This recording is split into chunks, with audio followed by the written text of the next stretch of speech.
Welcome to day 5 of bLU Talk's Amplify Your Message. It is Friday. We are celebrating, and I'm starting this time standing up so that maybe my butt doesn't hurt so much sitting in my chair for 4.5 hours a day.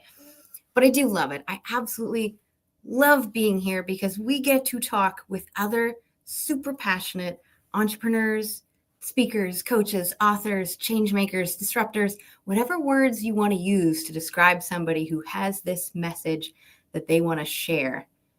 And hopefully they're charging money to do it instead of it just being that volunteer, which is still awesome. But if you're doing it as a business, which I think we covered in one of our shows many times before, you have to charge money for it. You have to look after yourself so you can share that message and amplify it even more. So I am joined by my guest co-host today, Kimberly Henry. Can you come off mute? I know you're in a busy place right now. Just share a little bit about who you are. Well, I'm super excited to be here, so thank you for having me today. I am a ontological coach, and so I live in upstate New York. I'm a single mom, and I love reading. I love books. I love poetry. I'm a poet. Love nature, and I love people. And I love having this kind of space where meeting new people, being curious, and learning about people. Thank you. Apparently, I'm going to introduce this needy cat. What? Okay, come here. This needy one is Butterfly. Oh, Butterfly's adorable. Can I have the camera to myself now? Okay. I left the door open because it's cold. So she's like, Mom, where are you?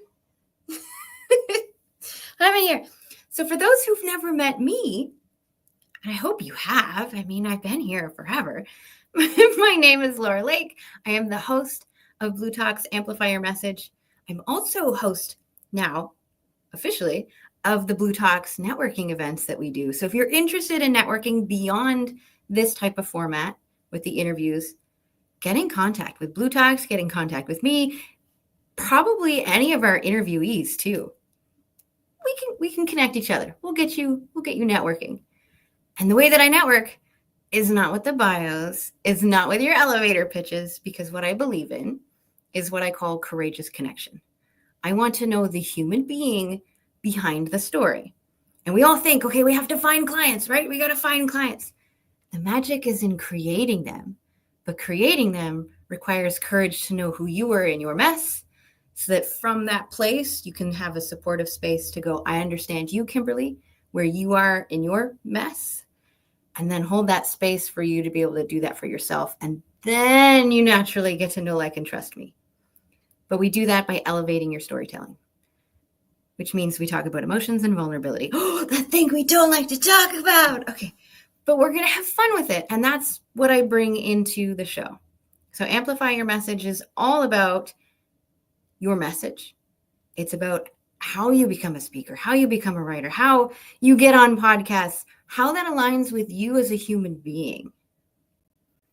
So that maybe you find the things that feel good for you and you'll keep doing it even on those days where you feel like crap. So that's what this is about. Kimberly, our first guest isn't here yet. So I would love to just kind of banter back and forth with you just a little bit. Okay. Where do you want to start? Let's start the day with wherever you want to go.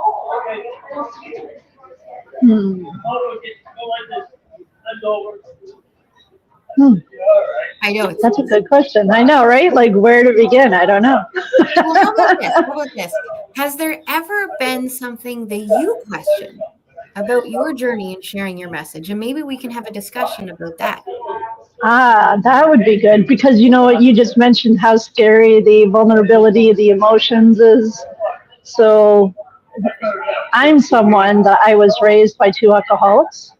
And so being raised in that don't ask, don't tell is very challenging with showing those emotions. Vulnerability, I got that. Like, because I get that if I'm the source of vulnerability, I can inspire you to be vulnerable. I can inspire someone else to be vulnerable. Like, someone else would choose to be courageous with being vulnerable. So I got that. Like, that's not an issue for me. The showing the emotions, feels very challenging because it's sparking that stuff from childhood that I'm too much, that I'm too emotional, that I talk too much. And I know today that I'm not too much. However, I think that fear of worrying about what other people think shows up when I think of the possibility of being emotional, going, especially on video, going on lives, whatever it is, if that makes sense. Totally makes sense. I mean, I've dove into this world. I used to do architecture, and you're like, what? It seems like two totally different things. It's never totally different. There's always things that connect them. But what I did through architecture was I designed spaces to help people with human habit without them even knowing that it's happening. So I would play with textures and colors and layout and all kinds of things so that we could get people to eat better without them knowing that they're making that effort. Because to them, it seems more natural in that space. And then I bridge that into entrepreneurship because we're the ones trying to make the changes and innovating and creating change and questioning things. But yet we're also the ones that would suffer the most from mental health. And so in my mind, I'm like, okay, how do I work with those people who are going to create a ripple effect of change in a way that isn't going to add to their overwhelm or to the many hats that they wear? It's like, how do we work with what they already do and just shift the way that they do it without that big effort?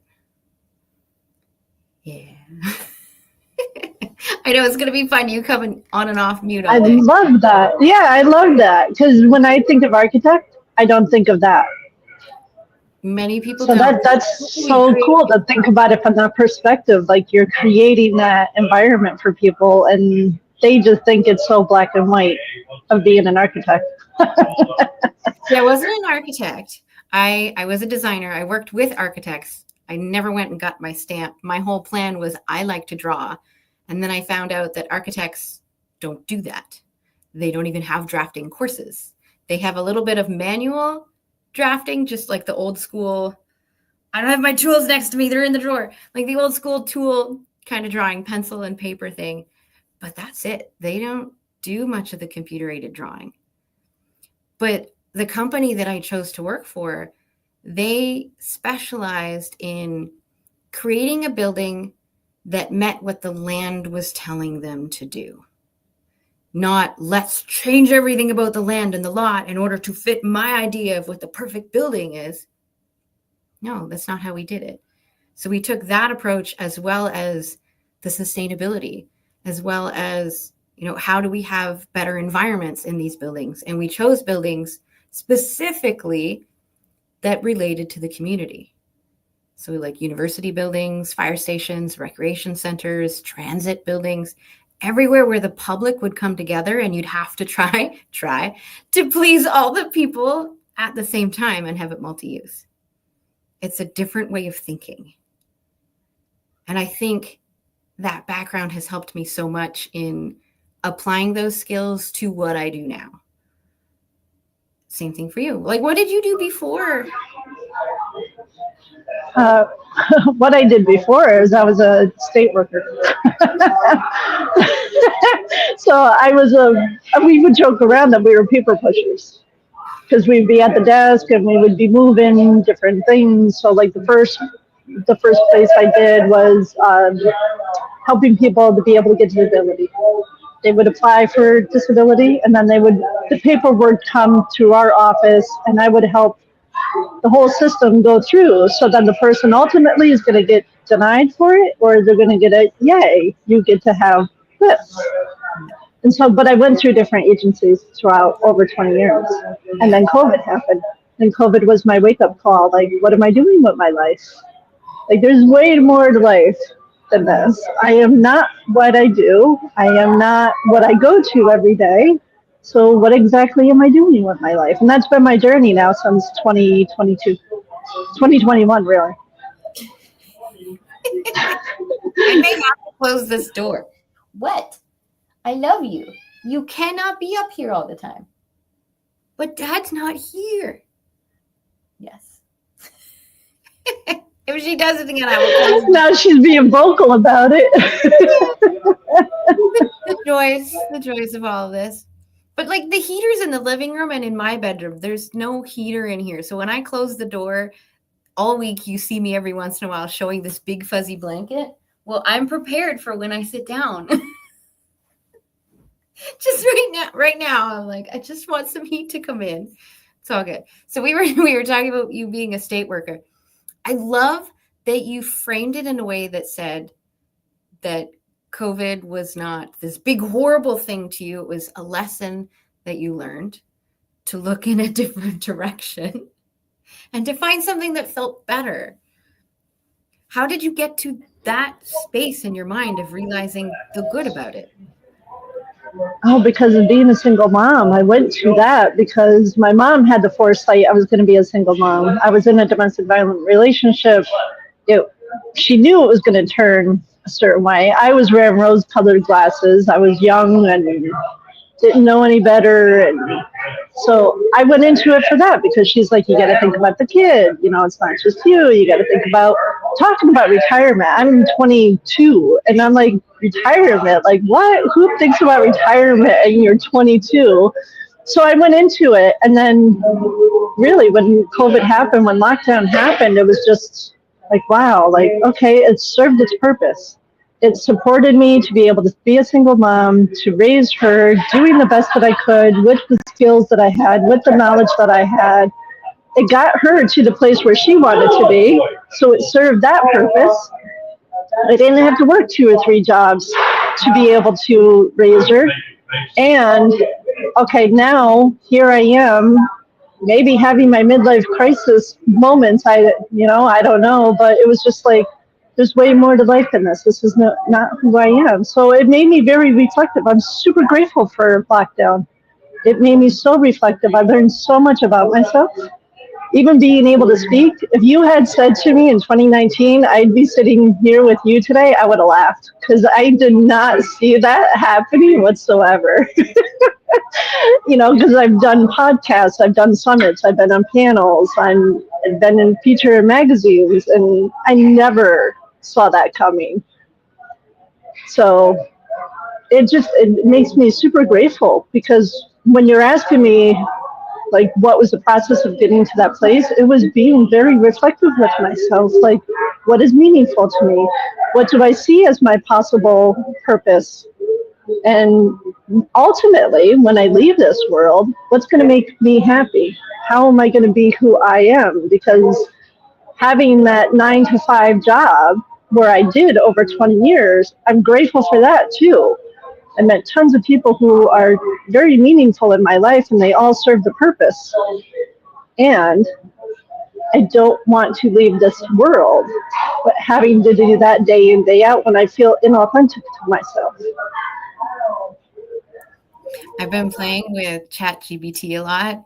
I'm using it to help me create processes for myself so that I don't have to like recreate the process and thoughts, and because my thoughts will go everywhere. I want to think about everything. I want to solve all the problems. I want to learn all the things.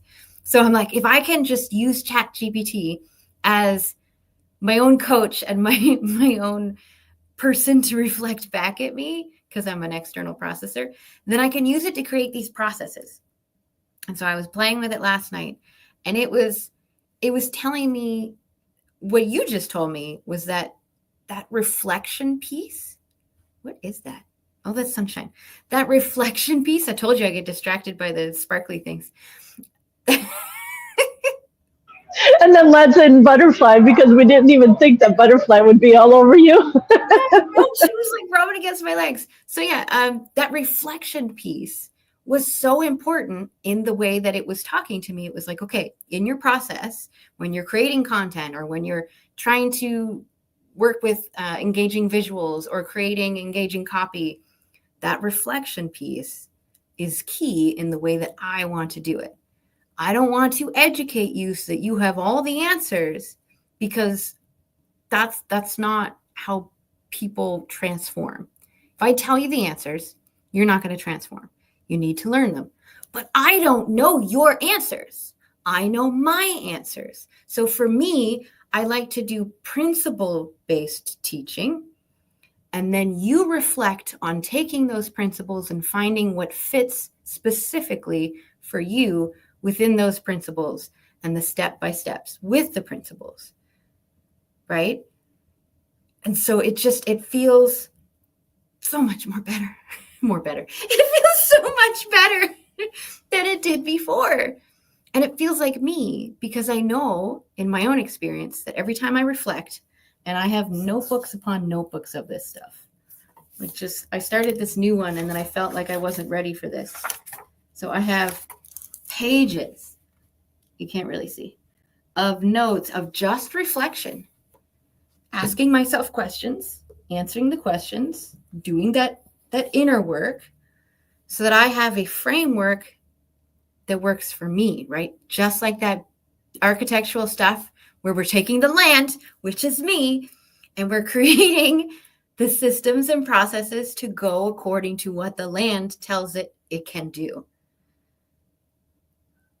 See, I told you everything connects. Yeah, it does really. And then going back to what I originally said about that being aware of that fear of worrying what other people are going to think, because being emotional and my childhood stuff, it was basically, I interpreted everything as I was wrong for feeling emotions. So then I have this fear of I'm wrong if I show emotions, especially on videos or lives or whatever. So based off of what you just said, I did that 100% because I started doing morning pages. And that's what I use as my reflective writing. However, I'm getting the true extent, especially what you just shared, having the morning pages practice and a reflective writing practice. Like I get to have an and rather than maybe giving myself the back door out and only doing the one, if that makes sense. That does make sense. I figured the easiest way to deal with this is just to pet her. So because she's in the background. She's not a mew type cat. She's a meow type cat. So we'll just pet her for a couple minutes. Maybe she'll feel less lonely. They're therapy cats. So we got them because we were all going through mental health issues, and each one is trained, not professionally trained, but us trained to be connected to their specific human. And her human is not having a good time, so she feels uncomfortable too. And so now that daddy's gone and daddy's at work and daddy's upset, he thinks he killed the fish. So and so she needs some extra loving so that she feels better. Yeah, it was quite the night and morning this morning before going live. Aww. And then all week, just to set people's worries aside, all week my daughter's been homesick because she's been having breathing issues. She's back at school today, everybody. So one less thing to worry about, just other things to worry about today. But again, we work with the best that we can in the moment. And that's all we ask. That's all life ever asks. Have you ever felt like you needed to be that perfect person, to just show up completely professionally, no emotions, no cats, no other things? No loud cafes, like, yeah. I mean, when I first started this journey, it felt stressful because I don't want to sound like any kind of negative way, but the people that I had around me in my circle, they had their best intentions and they were educating me the way that they were being educated and whatnot. So it did feel stressful because it was like my listening was I have to show up a certain way. I have to look this way. I have to say it this way. That was my listening. So all it did was trigger my fears even more. And then once I realized, like last year, where I really took the dive into the fear of showing up, and what I realized was the fear of hitting that wall of the don't ask, don't tell. So once I realized if I show up my authentic self, Today I put makeup on because it helps me feel better. I'm not doing it for other people. It helps me feel better. Mhm. If I show up and I'm just authentically myself, it's way more fun. And like I get to add joy into the presence rather than all of this stress and all of this fear and all of this anxiety. Like, am I saying the right thing? Am I looking the right way? So I appreciate that you're loving up on Butterfly in She the just moment. I mean, she probably left to go pick on her brother, but she left. So I think she's feeling a little better. We should have a little bit more us time instead of her time. But now I'm sitting. But it again all comes back to how we show up, what we think we're supposed to be doing versus how we are as a human being, right? That human aspect. All week we've been talking about identity. All week we've been talking about those people that have said things to us. For example, like, you're too loud, you're too talkative, you're too open, you're too honest, you're too bold, you're too disruptive. Just fill in the blank, right? How many times have we been told that? We created an identity around that of the negative side and never realized that that's also our positive. It's also our superpower.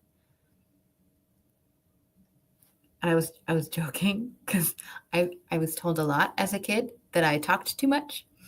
And now I'm like, I get paid to talk for a living now. I was thinking about that recently because in first grade I was constantly in timeout for writing notes and talking. Yeah. So I'm like, how awesome is this that I get to show up and just talk all the time? Well, but then you get creative with it. So, do you remember Lord of the Rings? If you ever watched the movie, I learned Elven, like the written Elven language, and I taught it to my friends so that we could write notes together without the teacher understanding what it was, until the teacher started to understand what our names were in Elven, and then they would work out the rest of the letter. So then I had this dictionary set, the old school encyclopedias and dictionaries that we used to have for those kids who've never heard of them. But I had this one dictionary that had historical languages in it at the beginning of every letter. So it would show you letters from history. I learned 2,000-year-old ancient Greek, taught my friends that, and then we started writing in that. And then the teachers eventually learned that one. So then you start mixing up. I think I also learned Dwarven from Lord of the Rings, like 3 different written languages. By the end of it, we're like mixing all the things because we know the letters enough by this point. And then we just stopped passing notes because, yeah, it wasn't as easy. I love that creativity. And look at what you taught the teachers. They got to learn all of these different things. Yeah, but then you also figure out which teachers are your nerdy teachers and which teachers are not. I think I met one teacher late high school, I think it was, that understood just a little bit of the Elven. Because, the ring from Lord of the Rings has Elven on it, and so they know what that was. But they didn't know the whole language, so they worked it out. They worked it out. I love that. And that gives me something to think about because I watched the movie, I enjoy the movie, and I've never looked at it from that perspective of more about the language of it. So that's interesting because you took it to like another level to be able to communicate with people that you want to communicate with. And let's tie this whole conversation in, right? We talked about things always connecting. So we were learning a language so that we could communicate in the way that we wanted to communicate. Storytelling and sharing your message is the same thing. When you're trying to share your message, you do it through storytelling because the way that you share your story and the insights that are specific to your story helps to create a language for those going through it that don't currently have that language. And I don't necessarily mean the words. Sometimes, yes, it's the words, but it's also the emotions. It's being able to label what they're going through. Because if I say I'm stressed, how are you going to help me? You're probably thinking of 500 different things in your head right now. well, if it's this, then I'll help her with that. And if it's this, then I'll help her with that. But if I say that I'm frustrated, all of a sudden those 500 different ways of helping me probably go down to about 5, right? So this is why we have to give both the vocabulary language as well as the emotional language through that storytelling. This is why we have these conversations about you as a human being, because even our background, right? I make analogies all the time. I love them because that's part of how I like to communicate. I don't want to give you the 1,000-word essay when I can give you a mental picture in 100 words that explain that essay. And that's what we're hoping to do. It's like, how can I give you mental shortcuts to an understanding? Oh, okay, we're going to be nerdy again. Are you a Star Trek fan? Yes. Probably not to the extent of other people. Okay. Yes. Okay. I'll be very generic because not everybody's a Star Trek fan, right? There's an episode of Star Trek where the captain of the ship, Captain Picard, is on a planet and he's stuck on the planet and he's hurt, right? He's trying to communicate with this species that lives there. They do not speak the same language. This particular species speaks in metaphors, right? So if you're familiar with the Jalad and, oh my God, I just forgot his name. Taraka Malad. Anyway, something like that. Oh, my Star Trek fans are going to be like, you should know. But either way, like they speak in metaphors.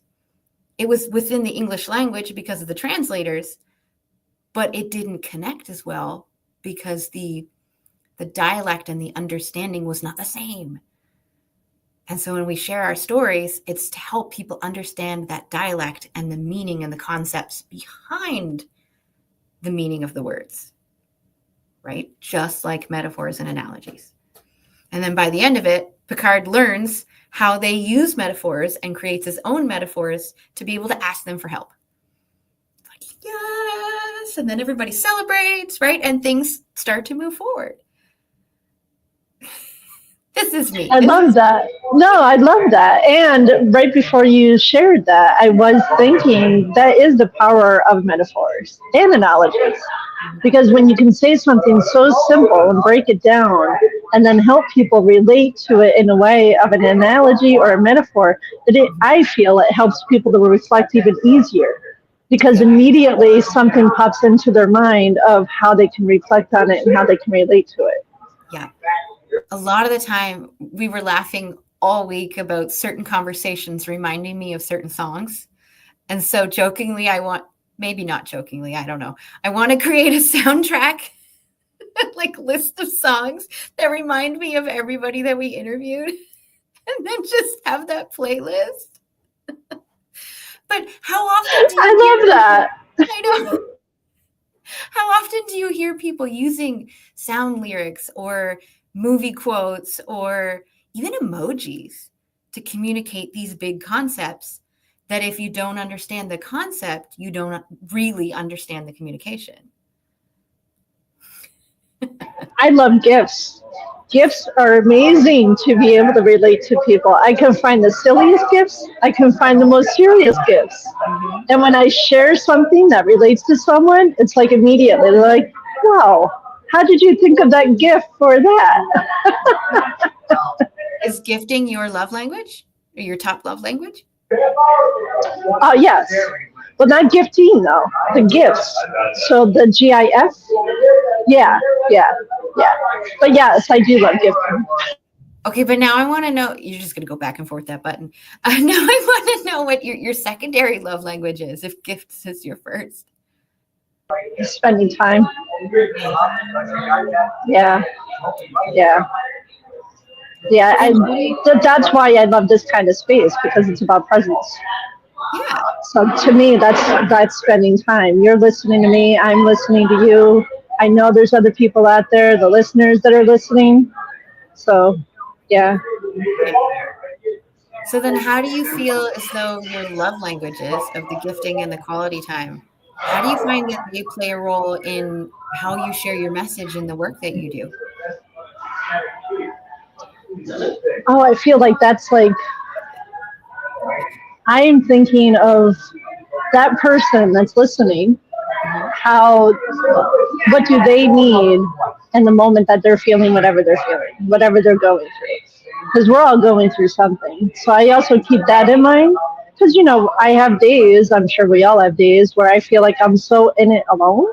I feel like it's just me going through my stuff. So then if I can think of, and I'm willing to think of, like, there are people going through so many different things. So what does that one person that's listening or watching need to get whatever they need to get? Then I'm gifting. Or I'm showing up in a way that it's like obvious that I'm present with what I'm doing. Does that make sense?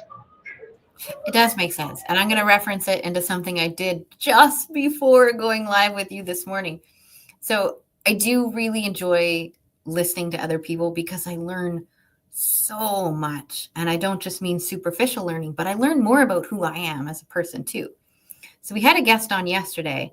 Her name is Shelby Eloria, and she was talking about personal style and how it comes from the inside out, right? It's not just about the clothes or the colors or anything like that, but it's the personal development that shows on the outside.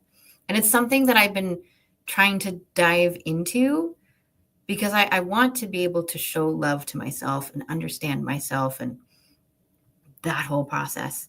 So I was inspired to create a reel this morning about taking the shirt and making it me. more me. I mean, the color's not quite there. It's close enough. But it had like these little bralette thing in it just so that you could wear it on its own. And I didn't want it like that. I grew up poor. And so we would always buy the secondhand clothes at the thrift shops and stuff like that. And if I messed it up, making it my own, so what? I probably wasted maybe $2. Ooh, right? This shirt was brand new. And I took scissors to it this morning. Oh, I was so scared. It's like, I have never done this before. Yeah, I did that face because I'm like, wow, that would be scary. So then I cut the little bralette thingy out and I wanted to be able to see my shirt underneath. I bought it because I like the tank tops because I like options. So I like to see the pop of color in different colors. But I didn't want a full sweater or a full jacket where it's covering and I have neck issues and it drives me nuts. So then I cut it out and now I can see the color. I have my nice little feminine lace.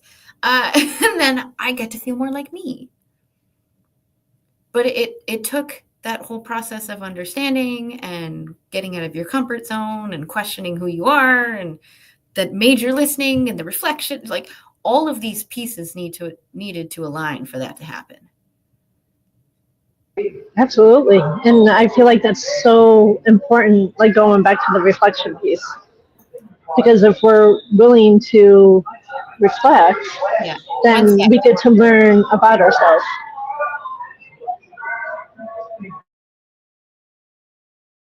Apparently I have somebody at my door.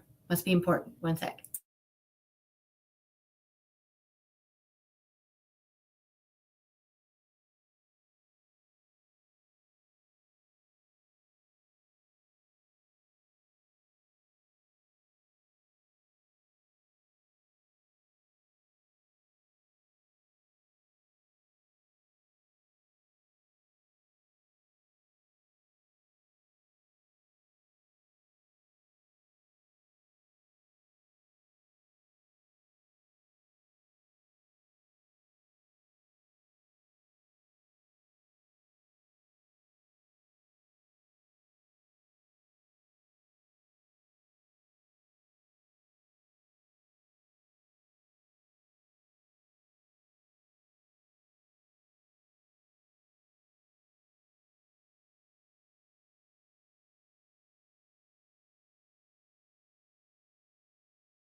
Well, that was interesting.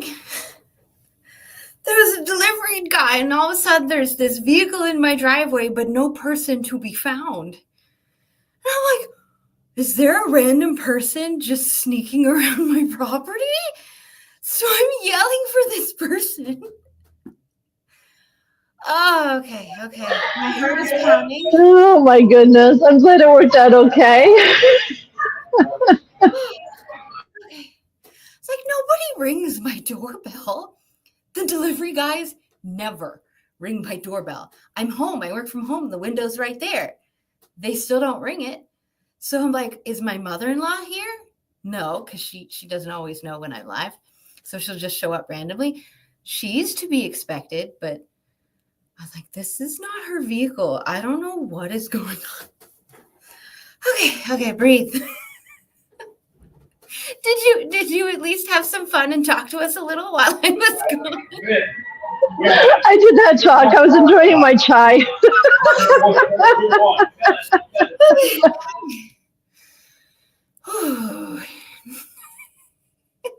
I also used to live in the city for 19 years. And so if somebody knocked on my door, it was something usually seriously happening. So then to come here and just not expect my door. Okay. What were we talking about before I scared myself? Oh, I know we talked about Star Trek. Oh, The metaphors. We were talking about the metaphors and the analogies. And I was saying a comment of, I feel like when you are able to use the analogy and the metaphors for people, it helps them to be in that space of being able to reflect. Oh, and you were sharing what you learned about your personal style. Yes. it was so good. I was prepared for this interview yesterday because I've been so excited because my daughter and I are both working on it, that I had a pile of clothes beside me so that I could be like, color 1, no. Color 2, no. Same colors, different type, like different shade of that color. Put it up, you totally see the difference. And then I'm like throwing my clothes around. We had a grand old time. But I mean, it's that same thing. The way that we communicate with people, whether it's through the stories, whether it's understanding the language and the references behind words, but also this nonverbal communication of things like style or like body language or facial expressions, all these things that we use to communicate without using our mouth. Do you have a favorite way to do that?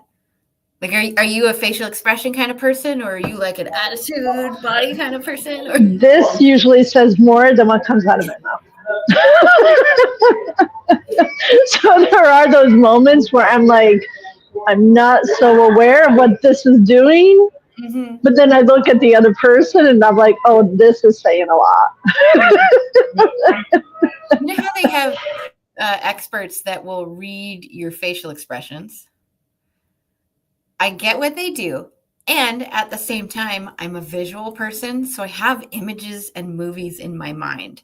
And I'll look places because I have an image or a movie in my mind, and I'm looking for the detail of where it is on that picture in my head. So I'll be like, la, la, la, la, la, yeah, there. And, or it's referenced in my room. So I'm not sure if you know this, but we store memories in our physical environment, which is why when we'll walk through a doorway, sometimes we'll forget what it was that we wanted because we actually used a physical shortcut for that thought in our environment, but we left it in the other room. We're like, oh. So then sometimes when we come back in, we realize what it was because now we have that reference.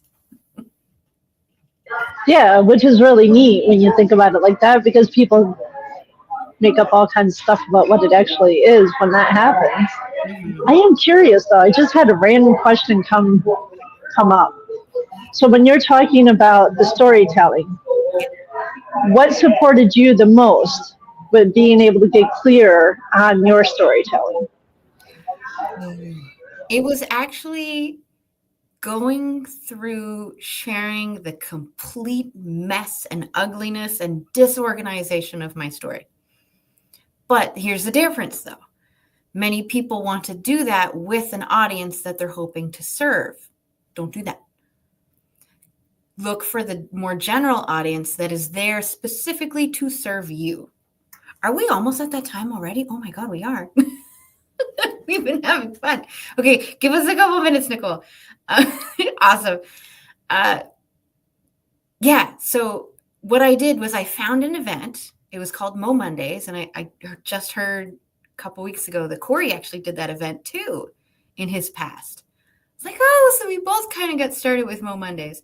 Mo Mondays is designed to specifically have people share their personal stories and invite an audience that is there to hold space and support you and be entertained by you and relate to, all the things as an audience.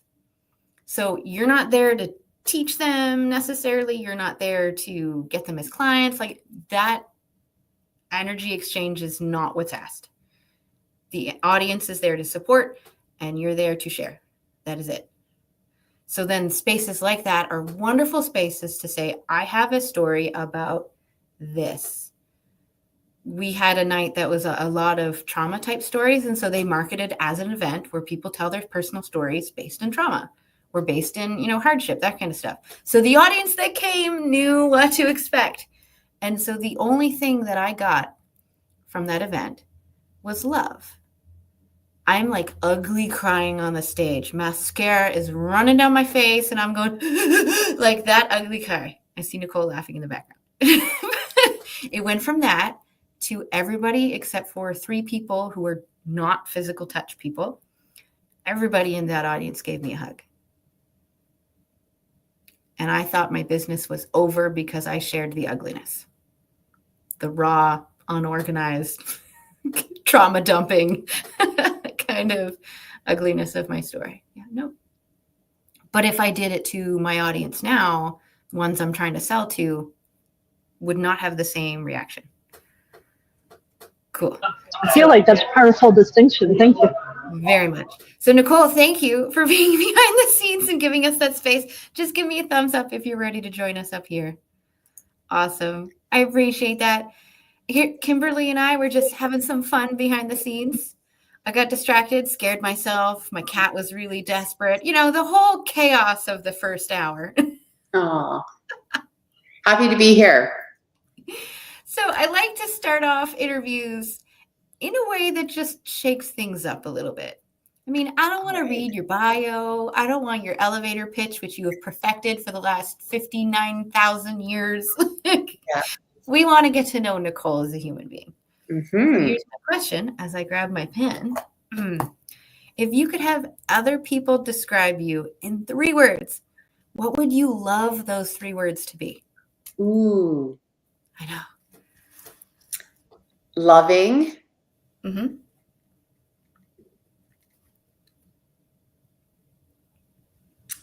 Trustworthy. And joyful. Aw. So loving, trustworthy, and joyful. I have like 3 other pre-programmed questions of the interview, and that's it. And here's one of them. How do the words loving, trustworthy, and joyful, how do they play a role in the core message that you have? Well,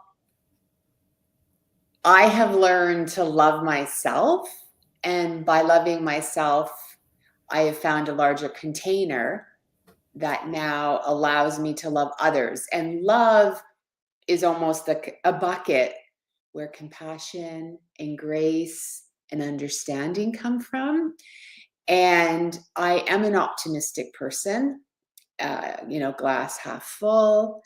And I believe that's where the joy stems from. So it's not being, I know there's a term, toxic positivity. It's a sincere way to look at the world, that everything is going to be okay. It doesn't mean every day is pretty, but what I'm saying is that core understanding and also owning that we are responsible for our own joy. So I'm a self-care coach, and when I work with parent caregivers, and we all have children with disabilities. So that's where it, aligns with the work that I do. So the love helps build the joy. And when I speak with, if I'd like to have people say I'm trustworthy, like even with that word, there's loyalty, there's a safe space, they feel secure, they feel seen and heard, almost like segue, like building on to what you were talking about.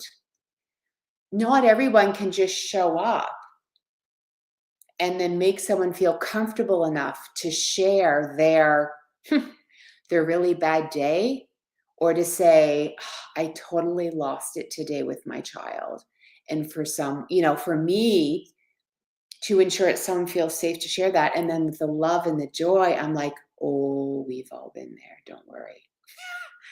And then it's like gifting them, right, the ability to say, hold, acknowledge that guilt or that shame, but let's put this in perspective.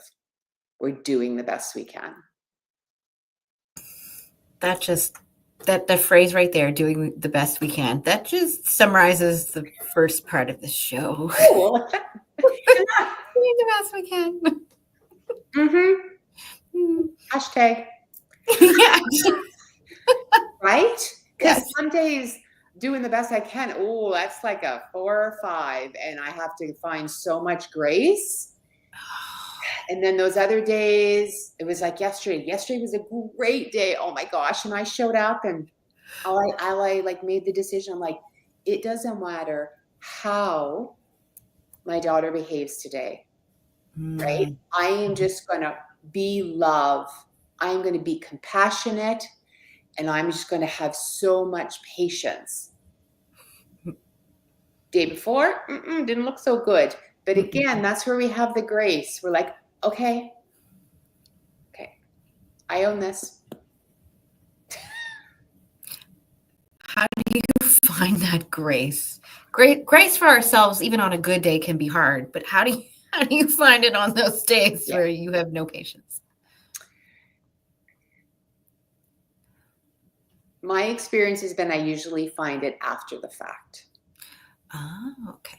Yeah. So what I'm trying to do is, as I said, it's almost before the day started, it was that mindset. Okay. Yeah.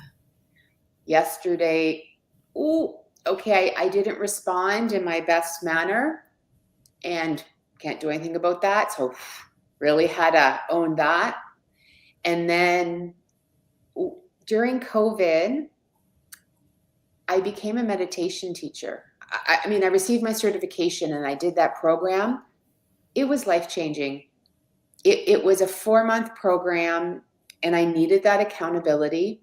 And I noticed a difference in our relationship. So my daughter is now 16. She would have been 12. COVID was not fun for us. No. And I remind myself, like, I don't necessarily like, I'm going to meditate today. But it's that, no, when you don't meditate, I see the version of Nicole that shows up. So you don't really realize it when you're doing it, when you're like chasing away all these thoughts, get away. I'm trying to like focus. And then that has really allowed me to find to connect with that those large planes of love and compassion that exist. And also, like, when I first started meditating, I would cry because, as I'm going to make an assumption, Kimberly, that you work. So like, as working women, it's just like, what life is full. I don't like to use the word busy, but life is full. And when I finally started to sit down, and as well, because it was during COVID, that was like when everything started coming up, when you stop and you sit. Right? Then you're not keeping yourself distracted or busy. So the first couple of months, I was like, dang it. And then I was like, get out of my body. Holy crap, I have a lot to release.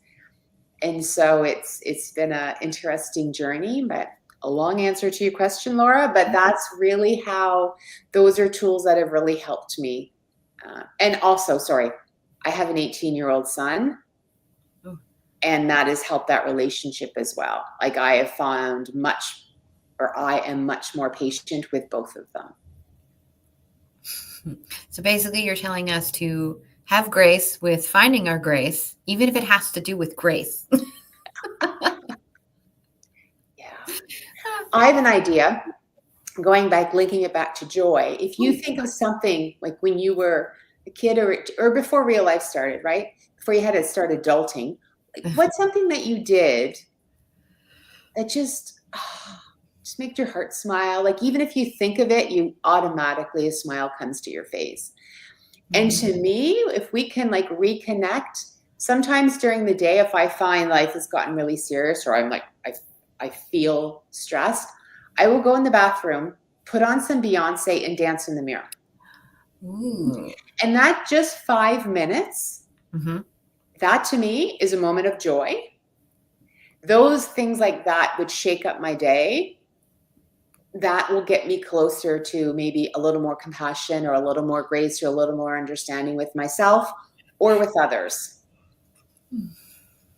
I'm not yawning at you. This is how I process. Also, I'm having my own breathing issues. So Okay. It's all good. Yeah. It makes me think about getting the audience involved, whether live or on the replay. Like, can you tell us things that when you think of them, bring you joy, make that sparkle in your eye, make your heart skip a beat? Yeah. I want to know what some of those are. Seasonally, think about it. So we're end of November soon. Like, what does the smell of cinnamon or nutmeg do? Like, is there a nostalgic, right? Whether it be grandma or family, like baking or holidays, like all of those things.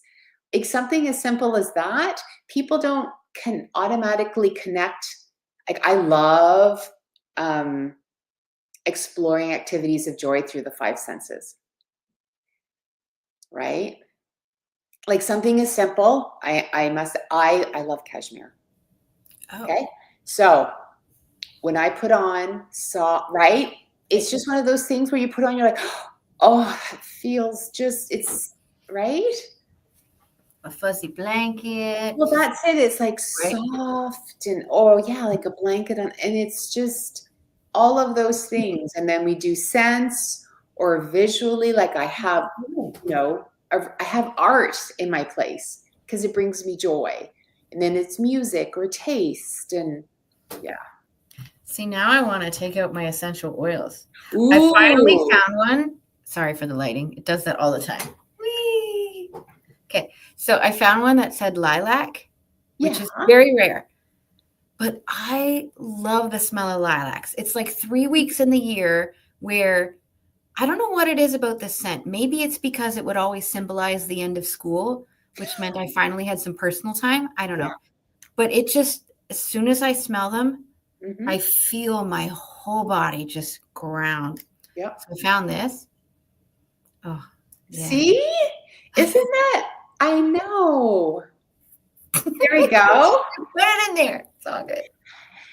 And for I love this discussion because so often society has labeled or made self-care something much more capitalistic than it is. And yes, you had to buy the essential oil, but the point being is that the ability to connect, like to take a moment to think about it, and then to be honest, like, what do I actually love? And then following up, as you said, you found it and you're like, oh my goodness, like that whole experience. Yeah. As so often people don't even take that time to do. Yeah. It's rare because you can't actually technically create an essential oil from lilacs. They're too delicate. Oh. Yeah, I know. I love the technical stuff. And so this one has lilacs in it. Okay. And so they didn't try to like just extract the oil. It's part of the oil. Like there's petals within it, and that's fine. That sounds beautiful. Yeah. But it's like microscopic. It's fine. Okay. It's like you're not going to get like petals all over your face or anything. But it's because the synthetic ones do not smell the same. Okay. No matter what they do. And then there's this one candle that I can get at a shop. I don't even remember the name of the shop, but it's the same thing. It's made from the flower itself, not an essential oil. And it's the only other thing that I found that smelled like lilacs. Aww. So you make me smile, make me happy. Like vicarious joy. Is that a word? Sure. Well, Kimberly was wearing her lilac colored sweater earlier. That was the first thing I noticed when she came on, is that she has a similar colored wall and her sweater is one of my favorite colors. That's right. That is a nice color, purple. So Nicole, I love this conversation of smell as a part of the self-care. Do you have your own specific ways that you absolutely love that just kind of flicks a switch for you? Mm-hmm. So I have the serums that I use on my face, the scent to them, because it's a Canadian company. So it's multi-layered, right? So it's from Toronto, but it's plant-based and it's Canadian and it's local, right? And then you put it on and it's like, oh, yes. So it's an experience. You've got the touch, but and they came out with a different serum and I tried that. I'm like, oh, no. They did something with and I appreciate it that they're not adding, not flavors, scents, like artificial scents to it. So I have this one serum and it makes me smile like every day. Because it smells natural too. I think it's an earthy but attractive smell. So it's like, you're putting goodness on your skin. Sorry. No, do not apologize for the things that you love. But I know, but like that's the whole thing. And then it's layered because then I actually take a minute or two. Like I don't just, right? Because it's a serum. Mm-hmm. So you respect the amount and then you really like, it's like a moment of gratitude. And you're like looking at yourself in the mirror and you're smiling. It's like the acceptance, the self-love. And then when it's on, then you're literally glowing. Yeah. Because of, the serum. But So what do you see as the difference? There's always lots of differences, but what is it that you enjoy most about the differences that you see with people before they work with you, where they're in the middle of that overwhelm, and after they start to practice some of that self-care and start to understand how valuable it is? The biggest thing for me is the shift in perspective. Yeah. And so I love when they just simply, oh my goodness, I started this one thing, like your tip, I started and I made a difference. And and now I use it all the time. And it's like, oh, wow. And so often it's always the mindset one. Can I share one with you? Of course. So one of the ones is making friends with your emotions and talking to them. So I'm not coming up with like nothing is new, right? But it's one tool that, I share everything that's worked for me, right? And so it's one of my favorite lessons is so that you become more self-aware. And so when you get angry, you can just say, oh, hello, anger. And that 1 or 2 seconds is enough of a pause that to prevent you from like lashing out. Where the old Nicole, I feel angry, right? Sorry, child. And now I feel anger and I'm like, oh, hello, anger. And that's just enough to prevent the roar from coming, where I can kind of, oh, anger's here. Why am I angry? And so I had one client, she's like, oh my gosh, Nicole, I'm walking around my house talking to myself and my kids are worried because I'm like, oh, hello, anger. Oh, hello, jealousy. Oh, hi, resentment. And like, that's the thing is like, we need to laugh about these things because it's real. Like, yes, anger is real, but when we can disassociate, well, not disassociate necessarily, when we realize like, oh, I'm not the anger. And that when I acknowledge it, then it actually will automatically settle on its own. And then I can process and get it out of my body. And it won't always come back. But that's another. But that's one of my favorite ones. That's one of the things I started doing when I used to have anxiety attacks. Okay. Is I'd never know when they would come. And of course, it was always when I was the most relaxed. Because it's a very subtle communication with you and your intuition and you and your inner voice and everything else. All the other people are yelling.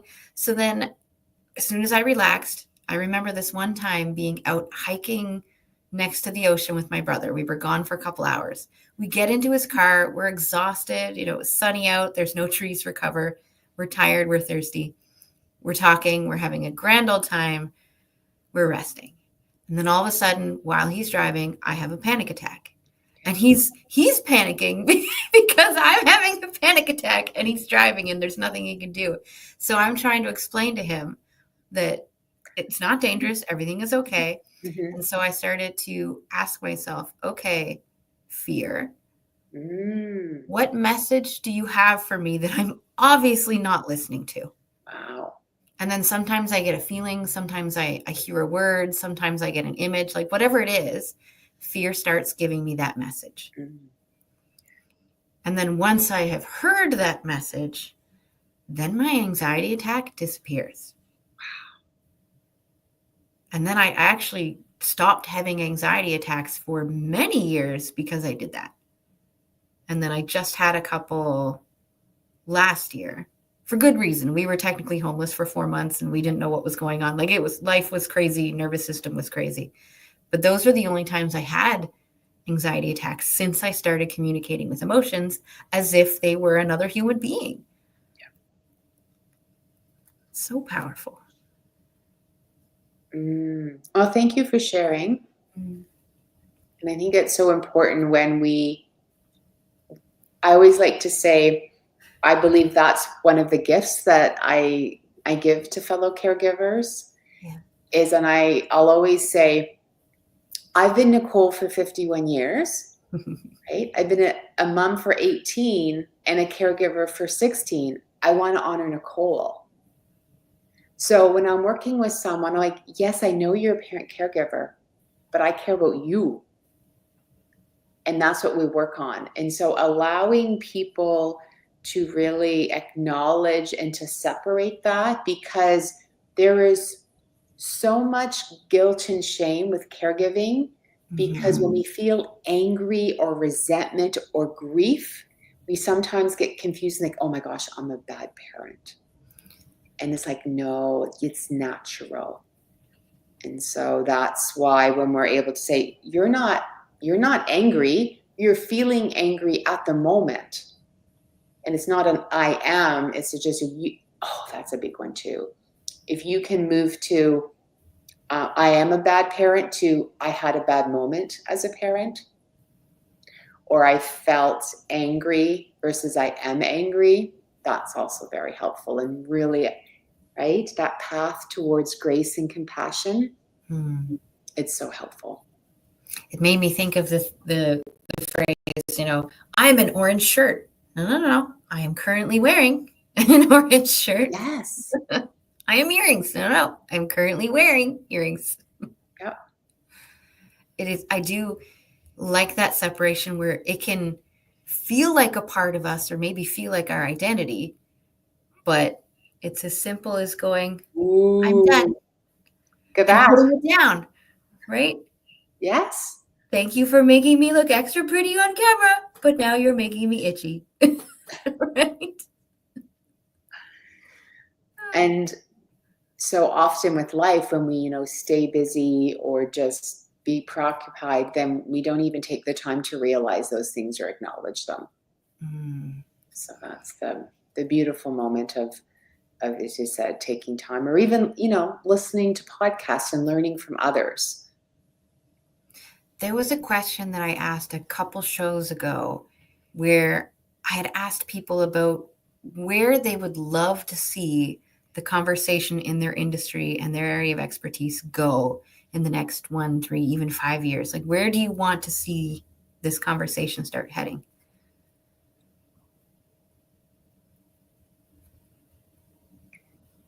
I always say that self-care is a synonym for self-worth. So when people tell me that they hate the word self-care, or you should really change the name of your business because people don't like that word. And then because I'll always say, oh, so if I change the word, people's actions will change? And they're like, well, no. And I'm like, okay, well, let's unpack this. Like, what's the red herring? I'm like, oh, I'm hitting a nerve. Mm-hmm. So they don't like the word self-care because their perspective and their mindset. But if we simply were to start calling it self-worth, then we can really talk about boundaries, emotions, feelings, the stories we tell ourselves.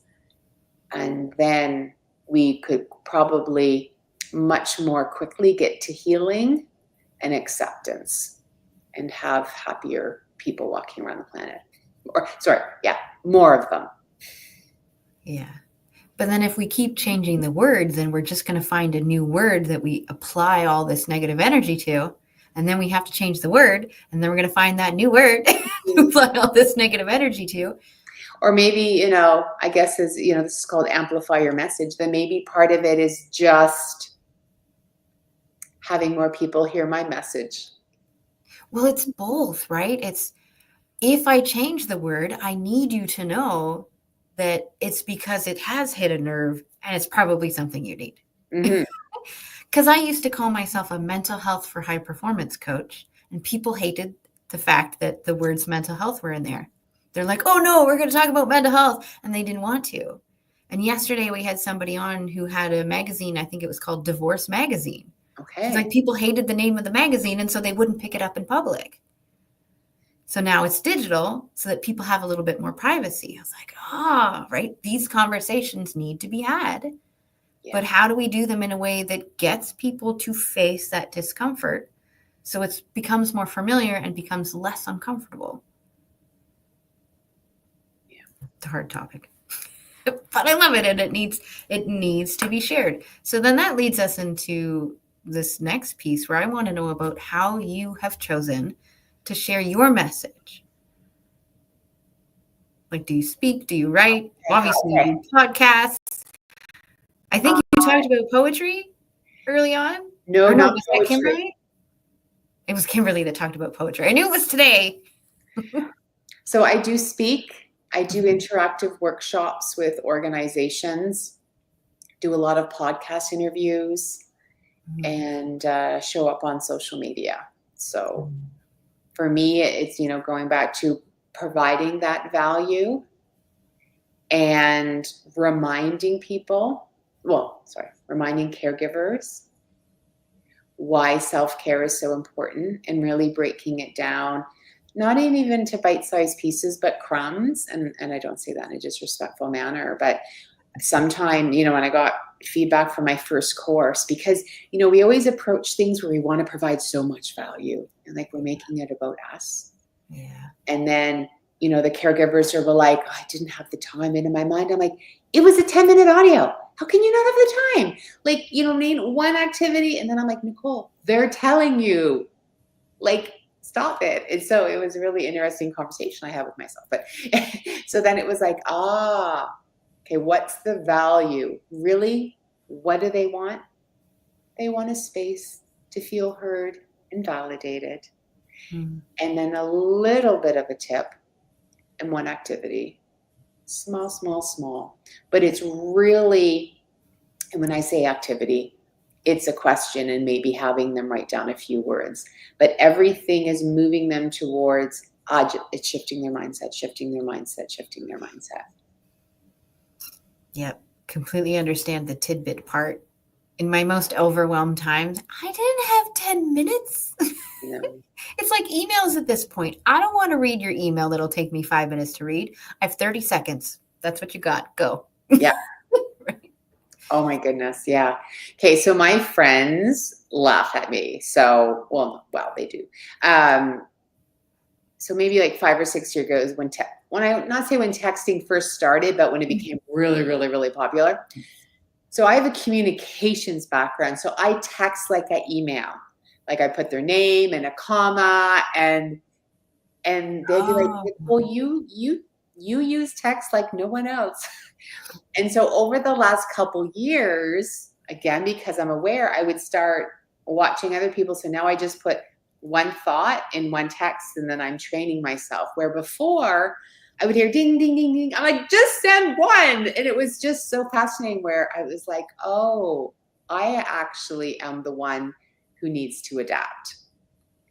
I think it's both, because I have this one friend who will send 1 or 2 words per text. Okay. Instead of a sentence or even a small paragraph. And I'm like, you need to make it Yes. 1 or 2, not 20.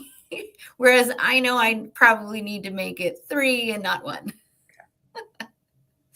So Nicole, were you always interested in speaking or authoring or podcasting, or did you have to overcome some resistance to get into those to feel comfortable? Both. Ah, good. So I've always loved speaking.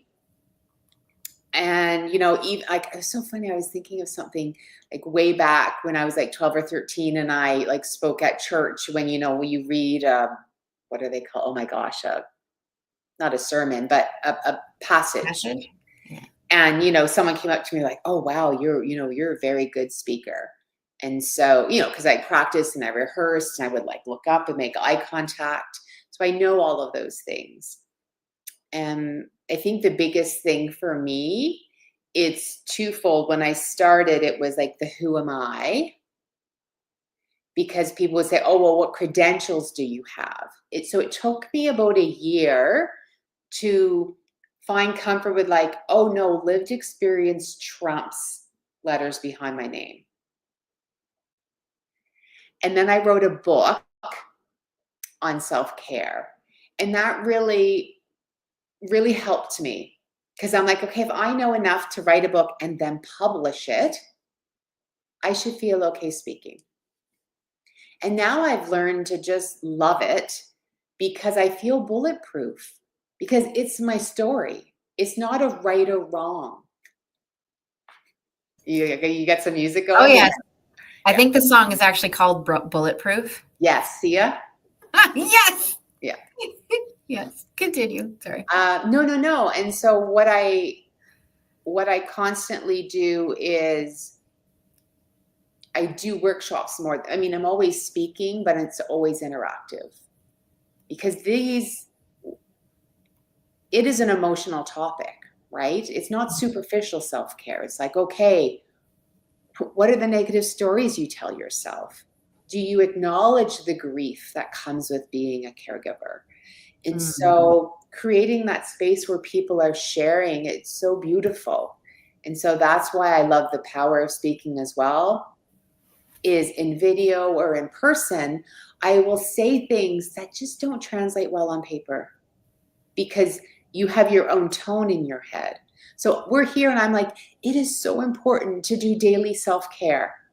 But if you read, it's so important for you to do daily self-care, you're going to receive it if the voice that you read it in could change the message completely. So that's one thing I'm very sensitive and aware of.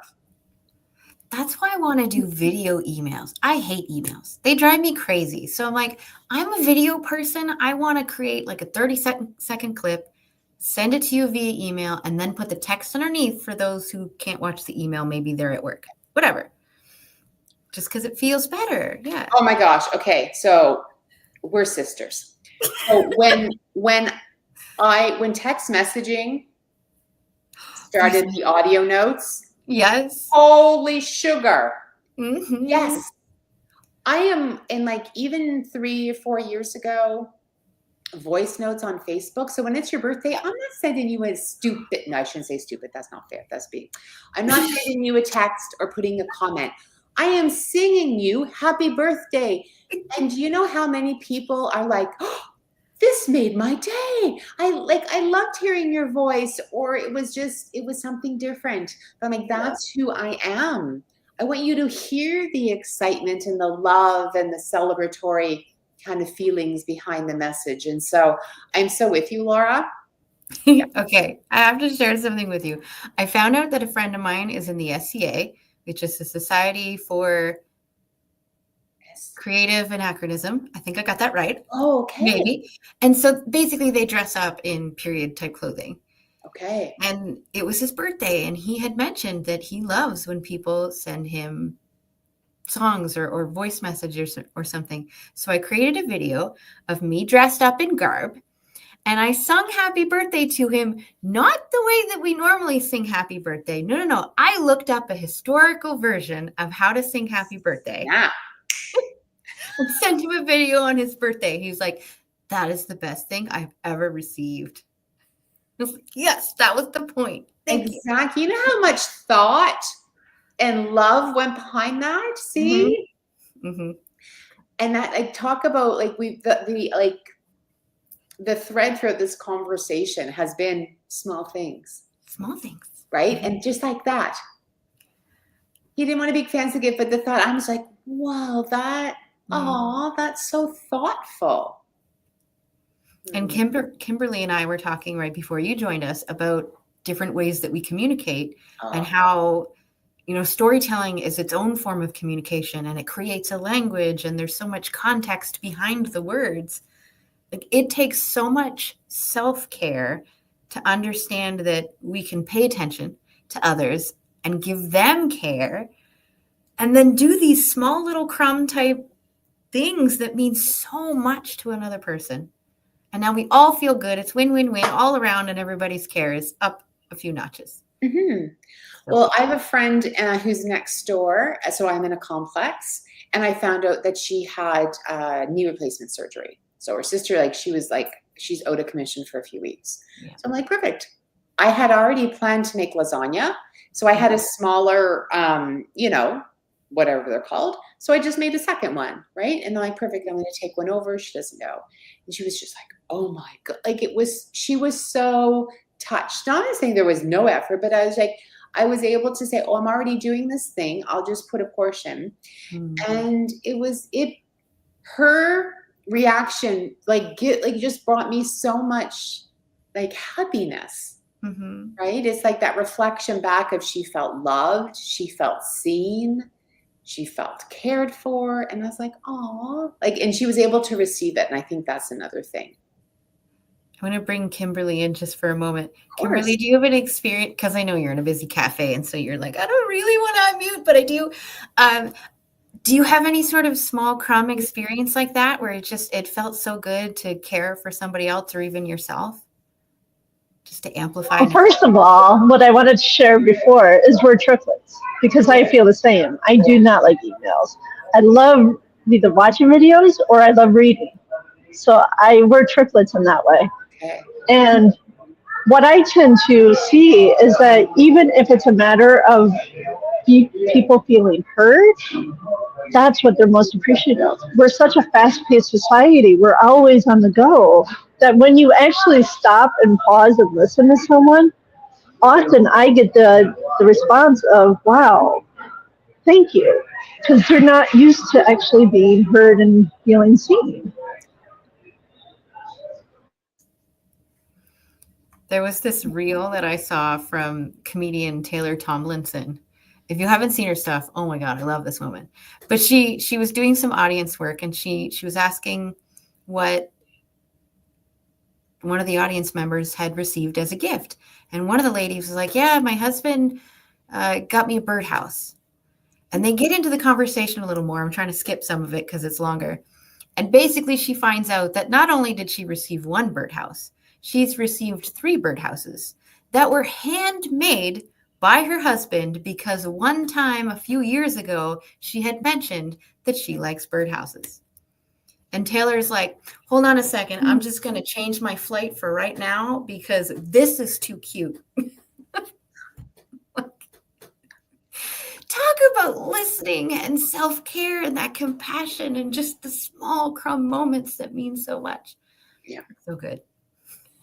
And Nicole, I really love how you said that. I feel that's an important distinction for people with the self-care is self-worth. Because I feel like it took me a long time to finally get that.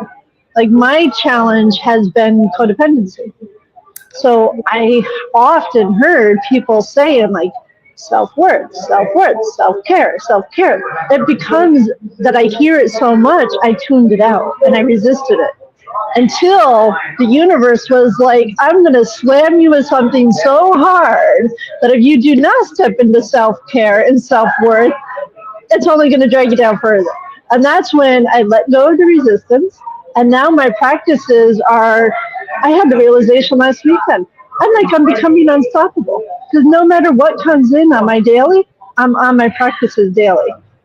And when the days that I don't do something, I give myself grace. And giving myself grace, it's like huge. I've never known when I was younger what that word was. So I appreciate that you shared that, 'cause it's huge to say it in that way. Oh no, thank you. I'm glad that you found that helpful, and congrats to you, like as you said, for finding that and realizing, oh, okay, what does it look like for me? And then being compassionate, of course, to say, oh, okay, not what's my profile, but like, oh, where am I what is preventing me? Or why am I resisting the self-care? Or why do I get so angry? Oh my goodness, and that's another thing. So when you were talking about the asking yourself what you're feeling, because I loved what Laura shared too, I only knew anger growing up. And I think a part of that is because of my family dynamics with two alcoholic parents. I often only saw my father as angry. Okay. So then I only related to that emotion and that feeling. So up until the last 10 years, there's still times I don't know what I'm experiencing.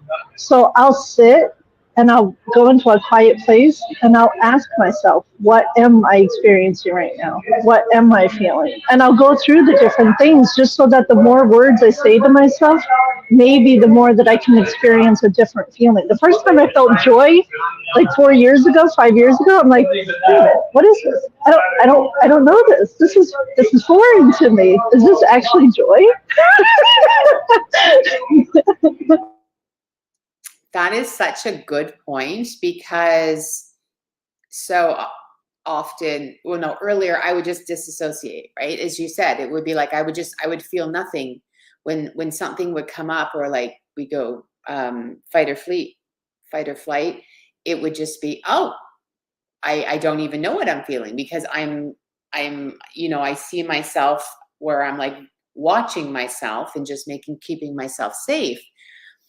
And, as they say, once you start to experience emotions, then you get to experience them all.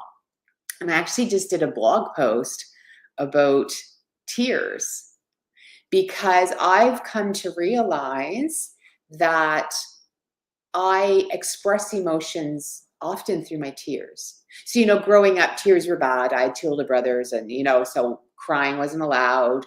And so I just learned or equated crying equals bad. And then I just put all of those emotions in my little black box. And that's why caregiving kind of rocked my world.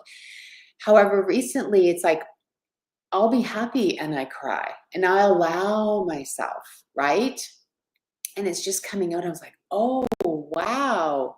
I'm just one of those people where it's the most efficient way for my body to recognize anything. And so often, sometimes I'll be with my daughter and I'll be like, no, happy tears, because I'll just feel so overwhelmed, just say with love sometimes, where she's just in such a good mood and I just look at her and my heart explodes.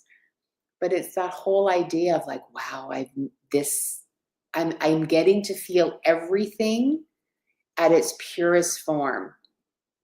And then trying to dial down, like, when the anger or the resentment, it will be like, okay, I need you, but just in small doses. My daughter and I used to watch a cartoon when she was little, and this one point they called it, when the male character was looking at cute little animals, they would call it cute-a-tonic. Okay. And then the character would cry. So then my daughter would be petting cats or dogs or looking at puppies and kitties, and she would just start bawling her eyes out. And then she's like, I've got cute-a-tonic. Like, I have videos. We went to this one event. It was a charity event at the museum They had a bunch of adoptive kittens and puppies and lizards and all kinds of cute things, fluffy things in the basement. And she went in and she just started to bawl. And I have a video of her going, it's so cute. Oh. So adorable. Okay, I want to make sure with the few minutes that we have left that we know where to find you and how you like to communicate. Okay. Yeah. So I like to keep things simple. Mm-hmm. So my website's NicoleDauz.com. Mm-hmm. And my Instagram and LinkedIn handle is Nicole Dauz. And Easy. Mm-hmm. I know. So yeah, you can reach out, whether it be message or email. Mm-hmm. And I do have a free online Facebook group for parent caregivers. So you can track me down. It's a support for self-care. And if anyone's welcome to join. Awesome. And of course, I love to hold space at the end of an interview. See, these are like my 4 questions. I love to hold space at the end of an interview for anything that's on your heart or in your head that you just need to share. So what would you love to leave people with today? Oh, this is interesting. What came to mind is reminding people that that life isn't linear, emotions aren't linear. So we don't get to check something off our list. Mm-hmm. So a few days ago, I was at it's called the Chateau Laurier, which is a really nice hotel here in Ottawa. A friend was visiting. I normally wouldn't be there, but their entire lobby is filled with Christmas trees. It's a fundraiser for Children's Hospital, but everything was just, it was so beautiful. I'm like, oh my gosh, I need to come back here with friends. And they had a little gingerbread house. I actually got emotional. And that's where grief popped in. And I wasn't expecting it. I actually started crying. Aww. Because I was like, this would have been a mother-daughter thing that I would have done. You know, Summer and I would come and then we would explore. But I intellectually, she said about a 5-year-old, like it wouldn't go well. Okay. But it's that reminder of, oh yeah, just because I've worked through it, it doesn't mean that grief doesn't come back. Mm-hmm. And so that's what is, and that's linked to the self-compassion and the grace, is that being ready for when it appears, and then just be like, oh, okay, now that the holidays are coming, it could be really just asking people, just be open and just be much more aware if there's anything that may trigger or evoke strong emotions during this holiday season. Yep. So we talked about grief earlier in this week. We had 2 different grief people. One's a grief educator. One's a grief support worker. I think I have titles correct, where they come at it from different ways. And we did kind of have that discussion of there's so much grief that we don't even realize will pop up over the holidays. Yeah. And so what do you do at this time of year? A lot of that self-care and understanding that behind it all is love. Yeah. It's just so beautiful. So Nicole, I want to say thank you for being here. Oh, my pleasure. So nice. I love this so much. I will also have an invite for you that our next guest can't make it. So if you would like to stay and you're not busy, I want to be mindful of your time. Yeah. You're more than welcome to stay for a little bit longer if you like. If not, then we're still very happy that you came to join us. And we understand if you need to leave. I do. I have my daughter actually. Yeah, we're at the Children's Hospital today for some appointments. Oh, okay. Awesome. We'll tell her we said hello. Oh, I will. And anyway, well, can you believe, what is it? It's November 29th. I know. Anyways, but happy holidays to you both. Okay, one thing before you go, I wonder if I could do this. Maybe. Yesterday, I decided to decorate my tree for my office. So you can see my tree before you go. It's tiny. Oh. And then I decorated it with a tiny little Christmas hat. I love that, though. I'm putting up my tree. Like, those are small things, right? That every time, like when you walk into your office, do you smile when you see it? I've never had an office before, so every time I walk into my office, I smile. There we go. I used to have a chair in the corner of my bedroom. Okay. And I didn't even have a desk. Okay. So now I have a whole office with a couch and like a background and stuff. Sound wall in front of me that I built and designed myself. Like, yeah, this whole room is like, yeah, it's all good. Oh, I love it. Yes. Thank you again. We appreciate you so much.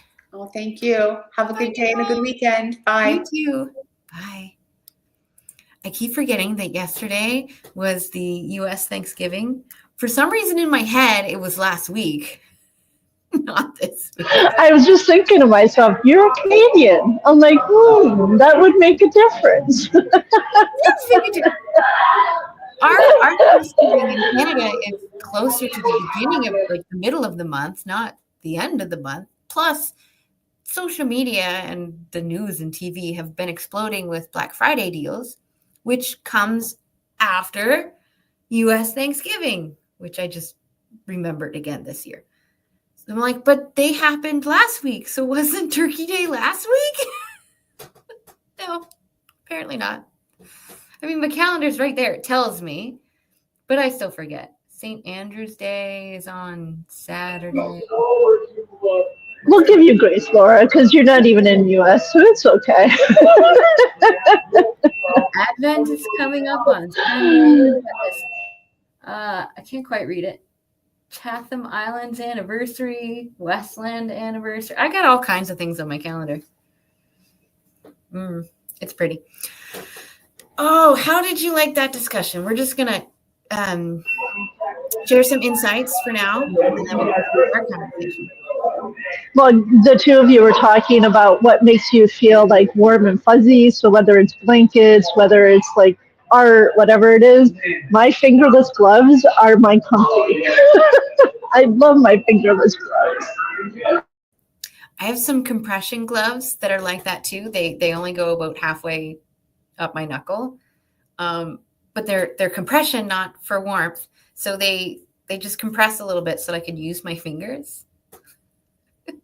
I have been practicing puzzles for the last month or so that I can be able to do this. I wouldn't be able to pick up a pen and do this with it and write very well before because my hands just wouldn't work. Yay, nervous system. So I made sure that for a month straight, I would go to the library where they had this big puzzle set up, and I would spend at least 15 minutes trying to pick up the pieces nicely and trying to put them in the puzzle nicely so that I would have that practice and basically retrain my hands to be able to do this again. Right? Look what I can do. Wow. And talk about gratitude. Like, that's something that I literally take for granted. I have no issues with my fingers. I have no issues with my hands. I have tension. Don't get me wrong. Like, there's tension galore. I'm constantly doing this and whatnot. However, like, listening to you, I'm like, wow. Like, it's the things that I take for granted because I don't have to think about whether I can pick up that piece of the puzzle and whether I can put it into the puzzle. So I appreciate you sharing that. Yeah. They're yay health issues, right? But at the same time as we realize exactly what to be grateful for, I was having trouble even just holding a cup with half a glass of water in it. And when I would go to drink, it would move more than I thought it would. And so I would spill it on myself. But I mean, I also laugh because most of the time in my life, I would drink something and I would be so thirsty that I would tip it more than I could drink it. And so I would always spill it, or I would joke because I'd choke on it. It's going too fast. I'm like, well, haven't grown gills yet. Still not working. Apparently evolution isn't as quick as I want it to be. I'm not a mermaid either. It's like those moments I have if I'm like trying to breathe and swallow and take a drink. It's like way too many things going on so that I end up choking because the whole concept isn't happening. Mm-hmm. Oh my God. We have so many laughs at home. Oh, okay. I'll make you laugh and then we'll get back on topic. I'll always find a way to bring it back in, but I don't know what it is yet. When my daughter was little, my husband was picking her up as a baby and flying her around like an airplane. It was super cute. She was having a great time. It looked like they were going to hit the cat tree that we had. And on top of the cat tree, because the cat tree, the upper part tends to be a little more wobbly, there was a bag of canned cat food. So I went to go pick up the bag of canned cat food to move it out of their way so that they could have more fun without her getting hurt. She's only a few months old at this point. I turn with the bag as my husband comes around the corner with her in an airplane mode, and I whack the bag of cans into her face. She gets her first black eye. So last night, as we're dealing with the fish going crazy, my daughter had put her arms out because we were talking about hugs, and my husband was like, no, and he ran away. So she put her arms out like this, looking like an airplane. And so I went to go hug her, and I get close. And as soon as I get close, pretend my face is still here, and she's like this. I go in to get a hug, and she starts to turn, and she slaps me in the side of the face. Gently, not meaning to. Her and I both recognize what that meant to us with the memory back when she was a baby. We're on the floor laughing so hard that it took us about 10 minutes to tell my husband what had happened. Okay, that's how it brings in, right? The references add so much more detail. Understanding the language and the concepts and even the metaphors behind the words that we use adds so much magic and enrichment to everything that we share. And I think that's kind of where we left off before Nicole was joining us. I'd love to pick it up there just a little bit. Yeah, and I feel like the communication piece. And really quickly, I loved how you shared with Nicole another piece of the communication that you did. I'm trying to blank right now what it was, what you shared, but there was another communication piece that you learned something about another way to communicate. I'm trying to blank. But it fascinated me. The what? Was it about emotions, communicating with emotion? I think that's what it was. Yes. Yeah. So it's like, even with the emotions piece of it, I feel like that can intertwine and interweave with the emotions piece. Because I've learned so much about myself with just sitting with myself with emotions. Because I can tell you, one of my biggest fears, especially being a writer, is dealing with my emotions. So the emotions, it's like a very strong way for me to communicate with myself and with other people. So it's a fear because I'm almost fearing that I'm going to be triggered into something that I experienced in the past. Does that make sense? Yes. If you don't mind, I would love to dive deeper into that, but I want to make sure that you're okay. You can stop me at any time. I just don't want you to be. Yeah. No, I'm open. Okay, awesome. So then we get like real live coaching. Yeah. What is it that you think? You kind of alluded to it, but I think there's a little bit more there. What do you think might happen when you start to share some of your emotions? Letting that guard down. Because it feels safer to have that guard up. Like I am even aware, sometimes we were talking about face before, I'm even sometimes aware that my face is just a guard. So I really am afraid of, if I let this show what exactly what's happening, that's letting my guard down. It feels unsafe. Okay. Anything else in there? No, I think that's the gist of it. I always like And as long, and the, like I said, the fear of being triggered. I don't want to be triggered back into something old. I know I can handle it, especially now. My 5 years ago self, I wasn't so confident that I could handle it. Does that make sense? Yes.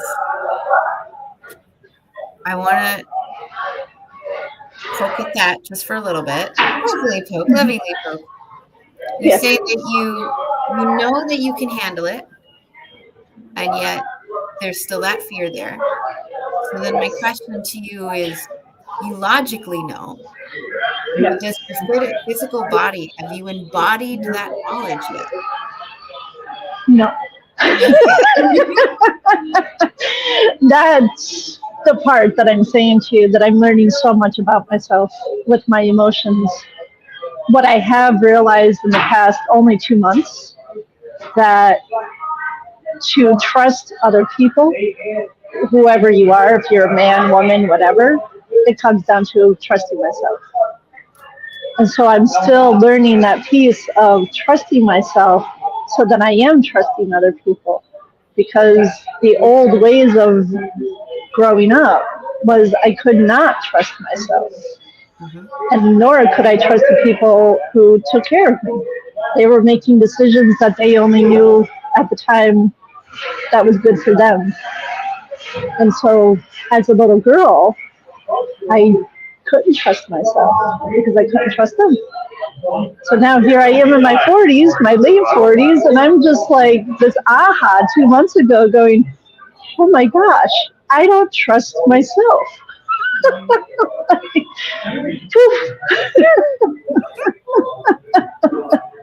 I know that you're there, but I also want you to say it out loud so that you can hear it in a different feedback, as well as share with the audience, because not all of them are going to know the answer. So I'm like, Yeah, me playfully picking at you and asking these questions, it's just kind of like a mutual understanding of let's lay it all out, see what the word is. yeah, Everybody has an understanding. yes, Now let's go back just for a second, and I want to yeah. learn more about the fear of potentially being triggered, which is slightly different than feeling the emotion. Triggered Yeah. emotions are very intense. So then for you, what is it about being triggered that you might be fearful of or resistant of? Mm. I was always very emotional as a little kid, like super emotional. Okay. But because I didn't have, I want to say, role models, for better lack of words, of how to handle situations, how to handle my emotions, literally all I knew was stop, cry, and run. So similar to what Nicole shared, I made crying a bad thing. I made it like it was wrong. So when I say trigger, it's triggering more in the sense of, am I going to be that little girl that only knew to stop, cry, and run? Yeah, that makes sense. Yeah. I would love to share something with you just to kind of reflect on that and add to it at the same time. I was doing my own inner healing work with my own inner children, and I had the 6-year-old me come up, and we had a conversation. I was kind of asking her why she felt uncomfortable, what it was she needed, how she wanted to be resourced, that kind of thing. And she told me that the only thing that she wanted, now that I was there having the conversation with her, the only thing she wanted strawberries. She wanted to be able to climb trees. She wanted chocolate, and she wanted somebody to talk to. So in my mind, I created the scenario of us planning a little chocolate covered strawberry picnic in a tree so that we could chat. So I'm like getting ready to climb up the tree, and I'm climbing up the tree, and then I see her already on the branch and already with another version of her sitting on the branch with her, and there's no room left for me. So I asked her, I was like, what is this?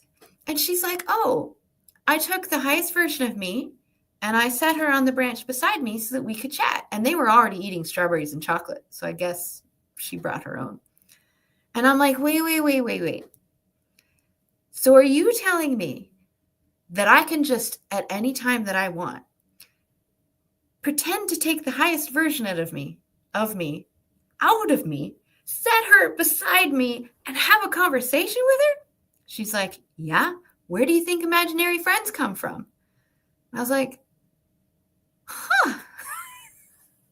Never even thought about it. She taught me so much at that point. And then I pretended as if she was right beside me. every day for over a year. I think it was a year and a half, which is why I now allow the playfulness to come out, because I suppressed her for so long. Because being playful when we talk about mental health and vulnerability is not the place to have a 6-year-old type energy. After that, I let it back in. But then just yesterday, we were talking to Bhavya at the beginning of the day, and she was sharing about worthiness, right, as a part of that self-care that we just talked about with Nicole. And I just realized yesterday that all of this conversation I've been having with Heidi and with Jamie Kern-Lima and like other people about self-worth and understanding what worthiness means, just like you know, we hear it over and over again, but you're just like, yeah, it's another word. You don't really embody it. You just know, whatever. I'm to the point now where I'm starting to embody it. Just yesterday, I realized that's my inner 8-year-old that I have been trying to communicate with for years. I have a period of about 5-6 years that I don't remember, and it starts with my inner 8-year-old. And so when I realized that my inner 8-year-old is my struggle with worthiness, it's like she came to me and said, I'm ready to talk now. And I started to cry because I'm like, I have been trying to talk to you for so long and get to know you and to be able to feel that completeness inside of me. And it made me so happy. I love that because I had the realization this past few months. I've been doing a lot of the deeper work on these past few months. And when I was 7 years old is when my abandonment wounds really, really started. So my dad had to go away because he had an alcohol-related accident, and they sent him to rehab. So my dad literally was there one day and gone for 30 days. And for a 7-year-old, 30 days feels like an eternity. So I had made up this narrative he abandoned me.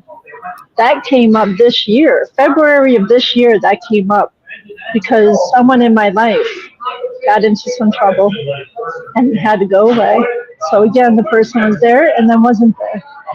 So I sat with my 7-year-old self and I realized I don't remember a big chunk from 7 to about 10, maybe even 9. And so now I'm really honing in on listening to my intuition, on what serves me the best, especially these days where I'm struggling and I don't want to do anything. I don't want to connect with people. I just want to isolate because that's my default. Because isolation feels so much better, which it doesn't.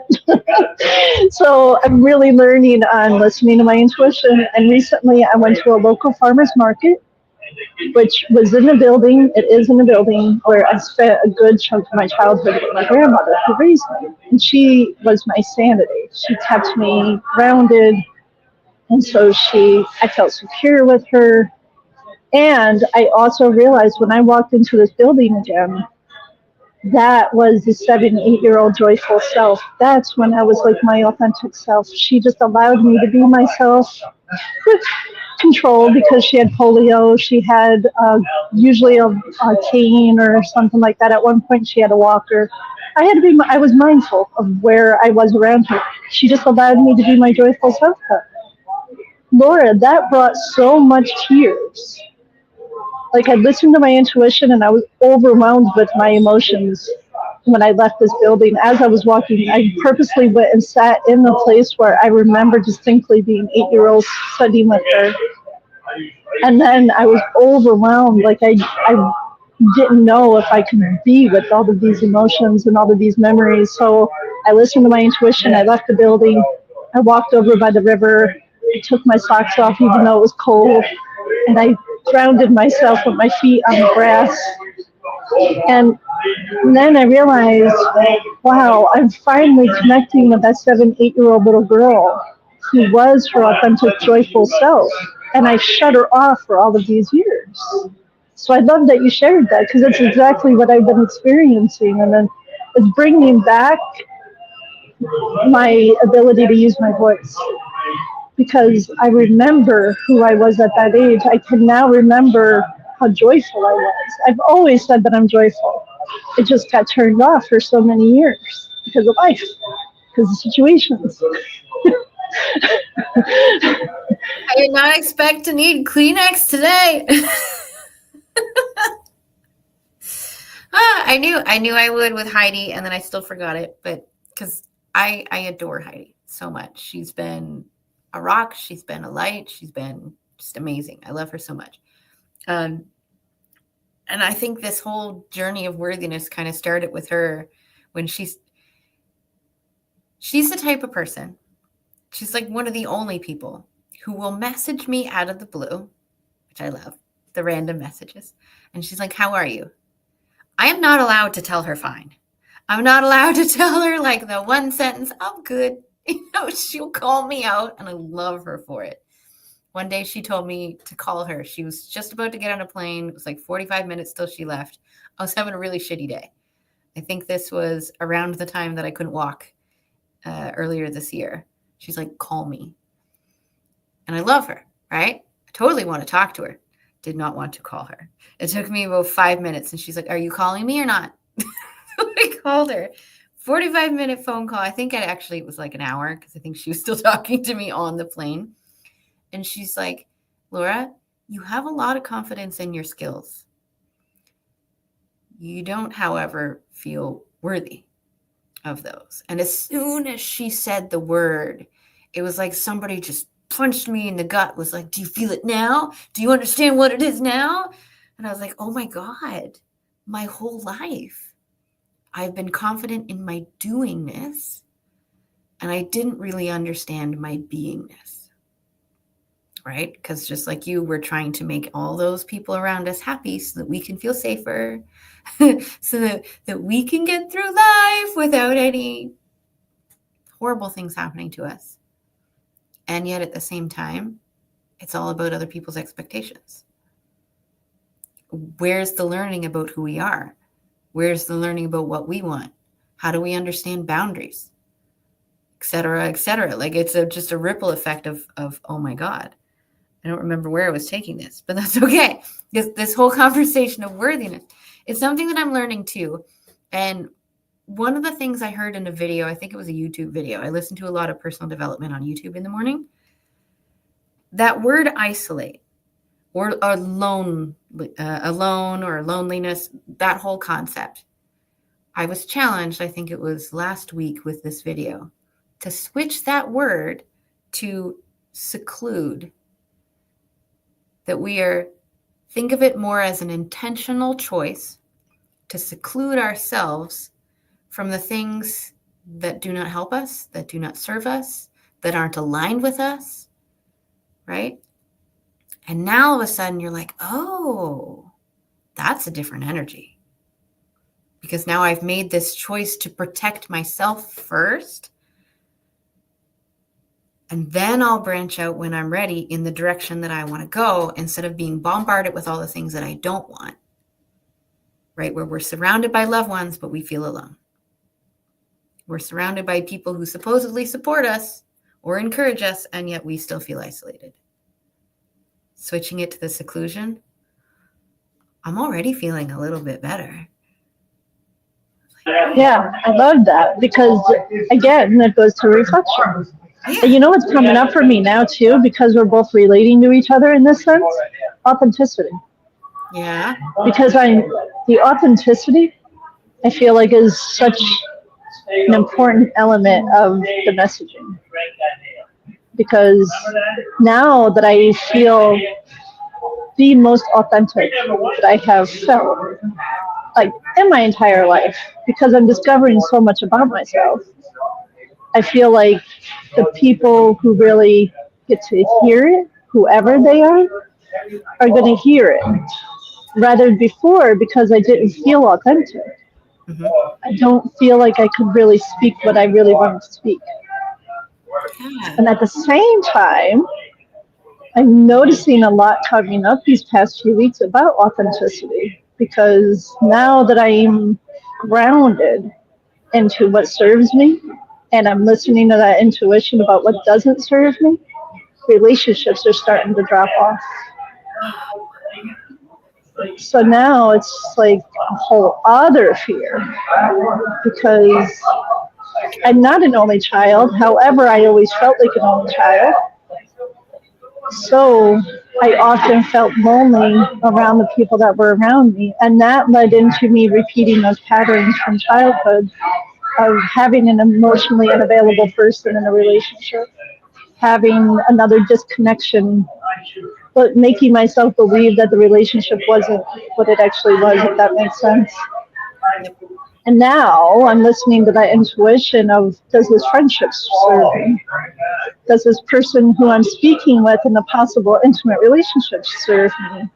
I'm noticing people are just starting to fall away from me. Mm-hmm. So, like, then I ask myself, does that like spur up those feelings of loneliness? Does that spur up those feelings of I'm in this alone? And I find that it does. Because what I realized recently, I went to, when we had a full moon not too long ago, like the last couple of weeks, I went to a full moon gathering at a friend's house. Nice. And in that, I heard myself say to the friend that was hosting it, I have a fear of being stranded. I had never heard myself say this out loud before. And so we were in a meditation. And when we came out of the meditation, I'm like, I really said that to you. I really said I have a fear of being stranded. And so we picked cards. And my card showed a girl who looked like she was stranded. But yet she was resourceful and she was having fun. Yeah. So I'm like, oh, it's all about my perception of what stranded is. I was making stranded a negative thing. If I looked at this card that was given to me, stranded could be fun. Stranded could be resourceful. Stranded could be serene. Yep. So it shifted my whole thing on it. Like, oh, wow, now that I heard myself say that out loud, like what has really been sitting there for me? So now I want to do something with you. Please, everybody, don't fall. Don't fall. Okay. I gotta fix the lighting again. Dark walls tend to do that. I got this new Oracle deck card. Oracle deck. And I got it because of this image on it.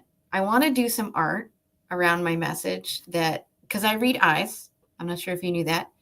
And I can tell your personality. I can tell your deepest, darkest secrets, your greatest desires. I can tell the way that you organize information in your brain. It's kind of fun.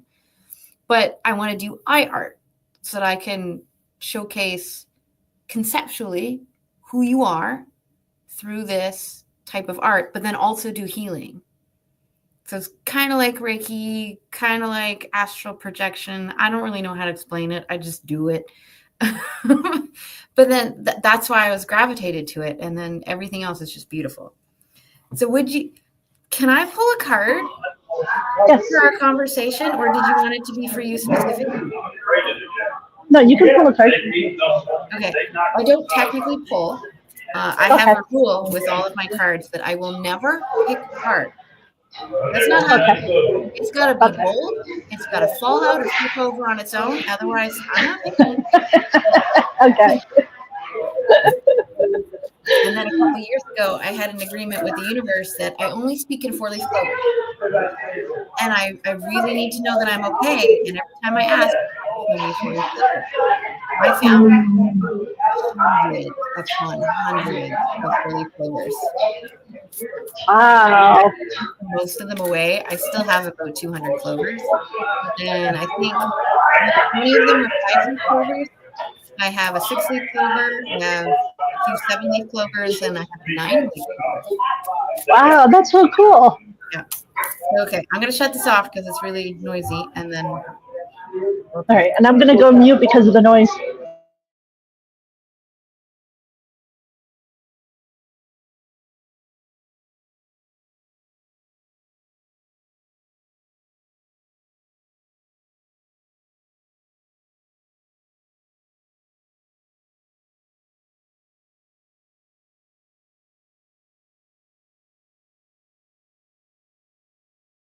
Apparently there are 2, and one more if we need it because it's covered. So the first one is this one that's covering something else. I'm just gonna switch my light the other way so you can see it a little better. There we go. Are those cherry blossoms? No, it's fall leaves. So it's forever in my Okay. life, and it's just like fall colors. That's all. Ah, Yeah. So it's like a path beautiful. that leads into the woods, and then off in the woods you can see the path keep going up the mountain. Ah, beautiful. And it's light at the end of the path. Way up there. Wow. Ooh, and then here's the second one. It's called Creation. Ooh, I know, that's right? powerful. Yeah. Wow. And the contrast of that card to the other card. Wow. Detail on it. I love it. There is a book, but I don't tend to go into the books unless I need clarification. So I guess what is it that you feel or that you see or that comes to mind with this card image on it? Well, the path right away stuck out to me. Even how it goes straight up and the light at the end, almost like symbolizing the light at the end of the tunnel. Yeah. Now you said you asked if it was cherry blossoms. What do cherry blossoms mean to you? I feel like I've never seen one in person because we don't have them in this area. Oh. However, when I've seen the pictures of them, they look like youthful comes to my mind. Yeah, like they're just fun and they're pretty and they're light and they're colorful, and like how they fall off. So they only have a very short period of time and then they fall off. Yeah. So then everything's connected, right? So what does that have to do with you sharing your message? The message that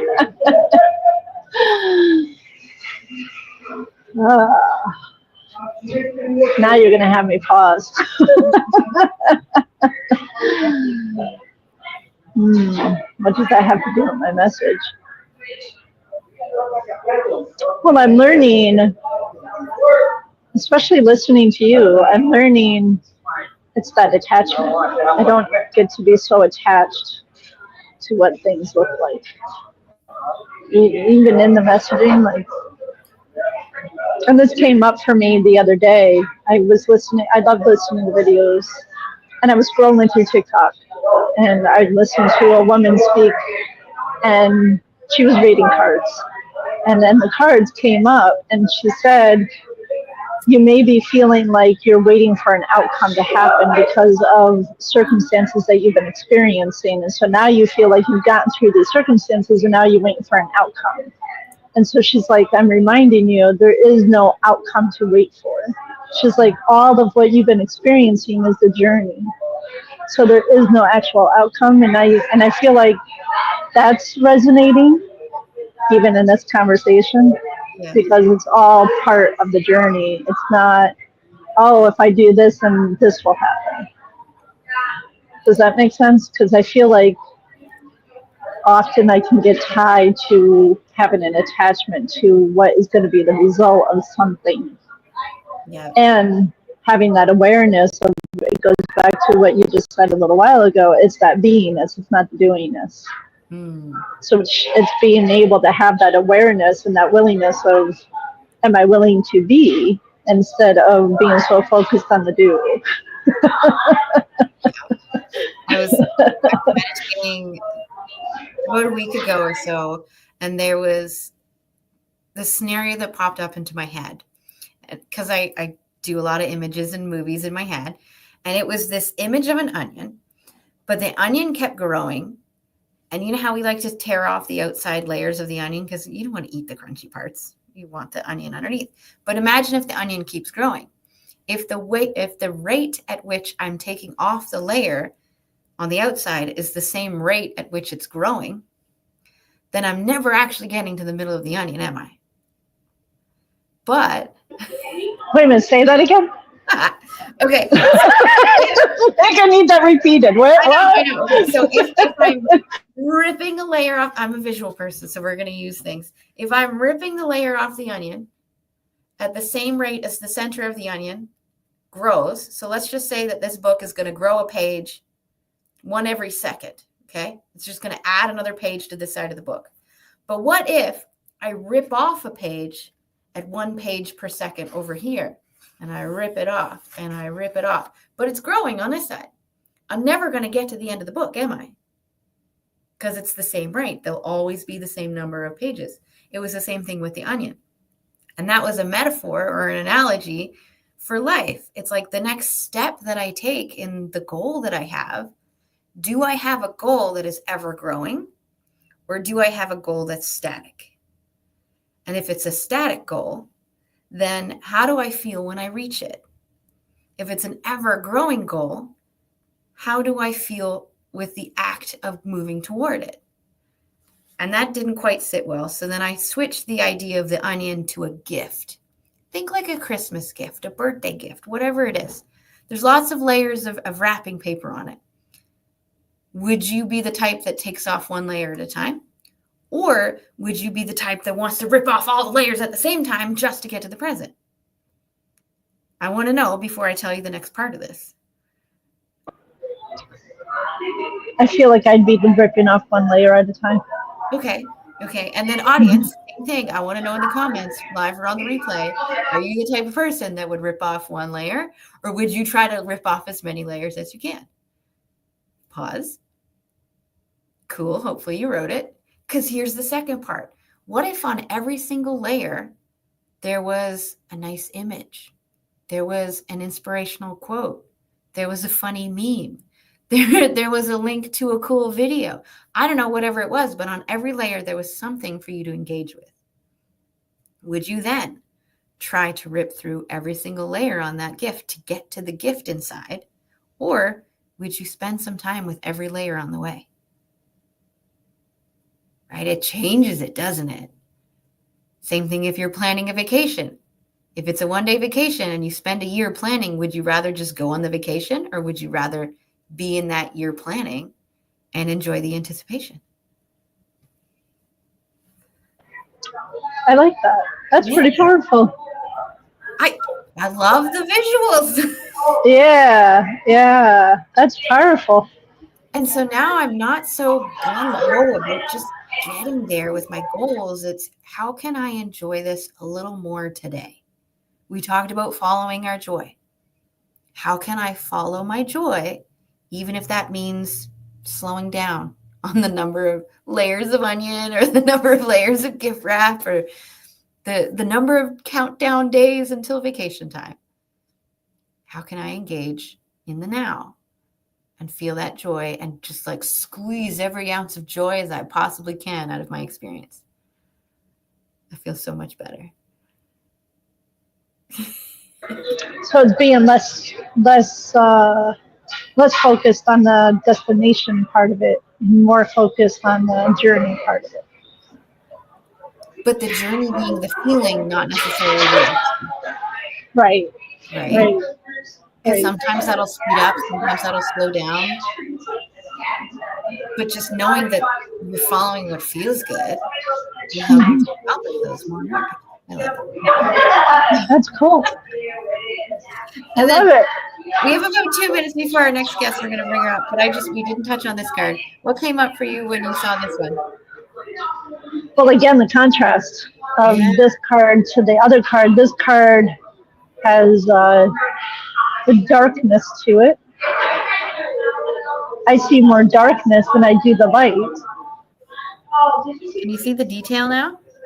In that seed? It's a seed. Oh, I didn't see there was a seed. I see it as a seed. Sorry, I'm putting words in your mouth, but do you see the detail in that though? Yeah. This light is being mean to me. So that's like allowing it to grow. Whatever it is that's growing, allow it to grow. That it's in that growing thing.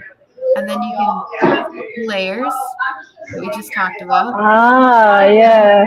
Here, you can see the hands supporting whatever this is. Right? Like they're Wow. open palms. Yeah. I love these things. I love these things. All I two love it. starters. Thank So you then, for pulling that. any final comments before we bring up our next guest? I appreciate you. Thank you. I appreciate you too. I like that we're working this out together and we're sharing what we're learning. So our Yeah. next guest is behind the scenes. Just give me a thumbs up if you're ready to join us. Awesome. Welcome to the stage, Michaela. How are you? Hello. I'm great. How are you? I'm going to switch my glasses so I'm not bluing at you. Ta-da. Like Oh. magic. Did you get special glasses just so that you can be on video? Without I the got glue? special, actually the other way around. I got special glasses so that when I'm on the computer all the time, the blue screen isn't sort of frying my brain. Mhm. That's the game plan. So I think you know the drill by now. I'm just going to put this book back so I have more table space. I think you know the drill by now. I think you know me enough to know where this is going. I know you enough to know that I'm not sure where it's going. Good, you know me really well. Okay. Uh-huh. So let's So, play. Michaela, What you got? if you could have other people describe you in 3 words, what would you love those 3 words to be? Oh, that's such a good one. Mhm. Wow.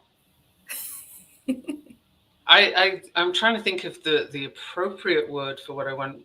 Something really helpful, like I want people to feel that I'm able to help them or that I will help them if I can. Which is not a word. That's the other thing is I don't follow instructions very well. Neither do I. That's why I just make things up as I go. Right, but the funniest thing is I'm a behavior analyst. I'm supposed to do that, which is, yeah. So people working with me find that quirky is a good word. Ooh, okay. I think that kind of covers a bunch. It does. It really does. Surprising, that's another good Ooh. word. There you go. And those are words that you want to be called by other people, right? I'm happy with that, yeah. Okay. So you said helpful, quirky, and surprising. I think that totally sums up who you are. I love it. And of course, like question number 2 of like the only 4 questions I have for people. How do these words, helpful, quirky, and surprising, how do they play a role in the core message that you have for people? I do things differently. So when people are tired of same old, Mhm. and they want to take a unique approach, I'm your person. So I use a lot of brain and behavior, neuroscience approach to things such as nutrition. Like if you have emotional eating habits, I have a really good track record with that because I use a neuroscience approach. It's all about your habits. It's about the stories in your head. It's why you attach food to certain occasions or times, etc. And digging deeper than people realize they need to go so that we can find those stories. And once you see them, you can kind of say, okay, you don't need to do that anymore. What do you want to do instead? And then we find a behavior that's going to get you closer to your goals, has nothing to do with food, and is way more functional. So I'll give you an example if you want one. Oh, of course. Okay. So I had a client who, her eating was on track, pretty good.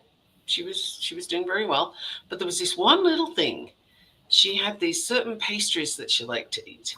Now she's not from the US, but she found a bakery that did European style pastries, and so she would go for those because they're not as sweet as the American ones. And I was curious, like, okay, that's cool. I'm sure they're very tasty, but why do you eat them? And she looked at me as if I'd lost the plot and said, because I like them.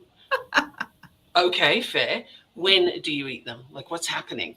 And to cut that story a bit shorter, she basically, whenever she missed home, which was Europe, somewhere in Europe, she would reach for this pastry to remind her of home. It was a taste of home, right? Well, okay, cool, but that does pile on the pounds.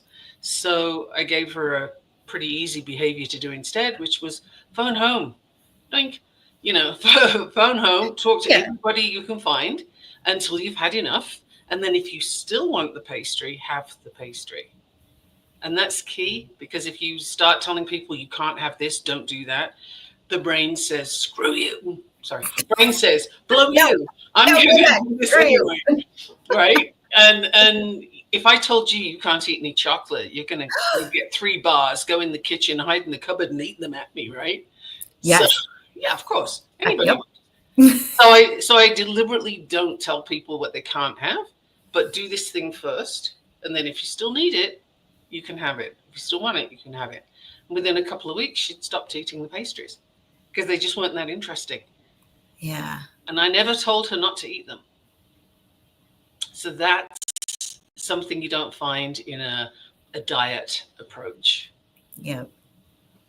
I think you and I talked about this before. I shared my bed mess of wellness with you, where the beginning is all about those internal factors, right? Where we talk about the behaviors, what your goals are, your values, your sleeping habits, all of that stuff before we ever talked about the diet and exercise. Because you and I both know that if you change the way your mind works and what you value, the other habits for the exercise and the nutrition tend to happen naturally.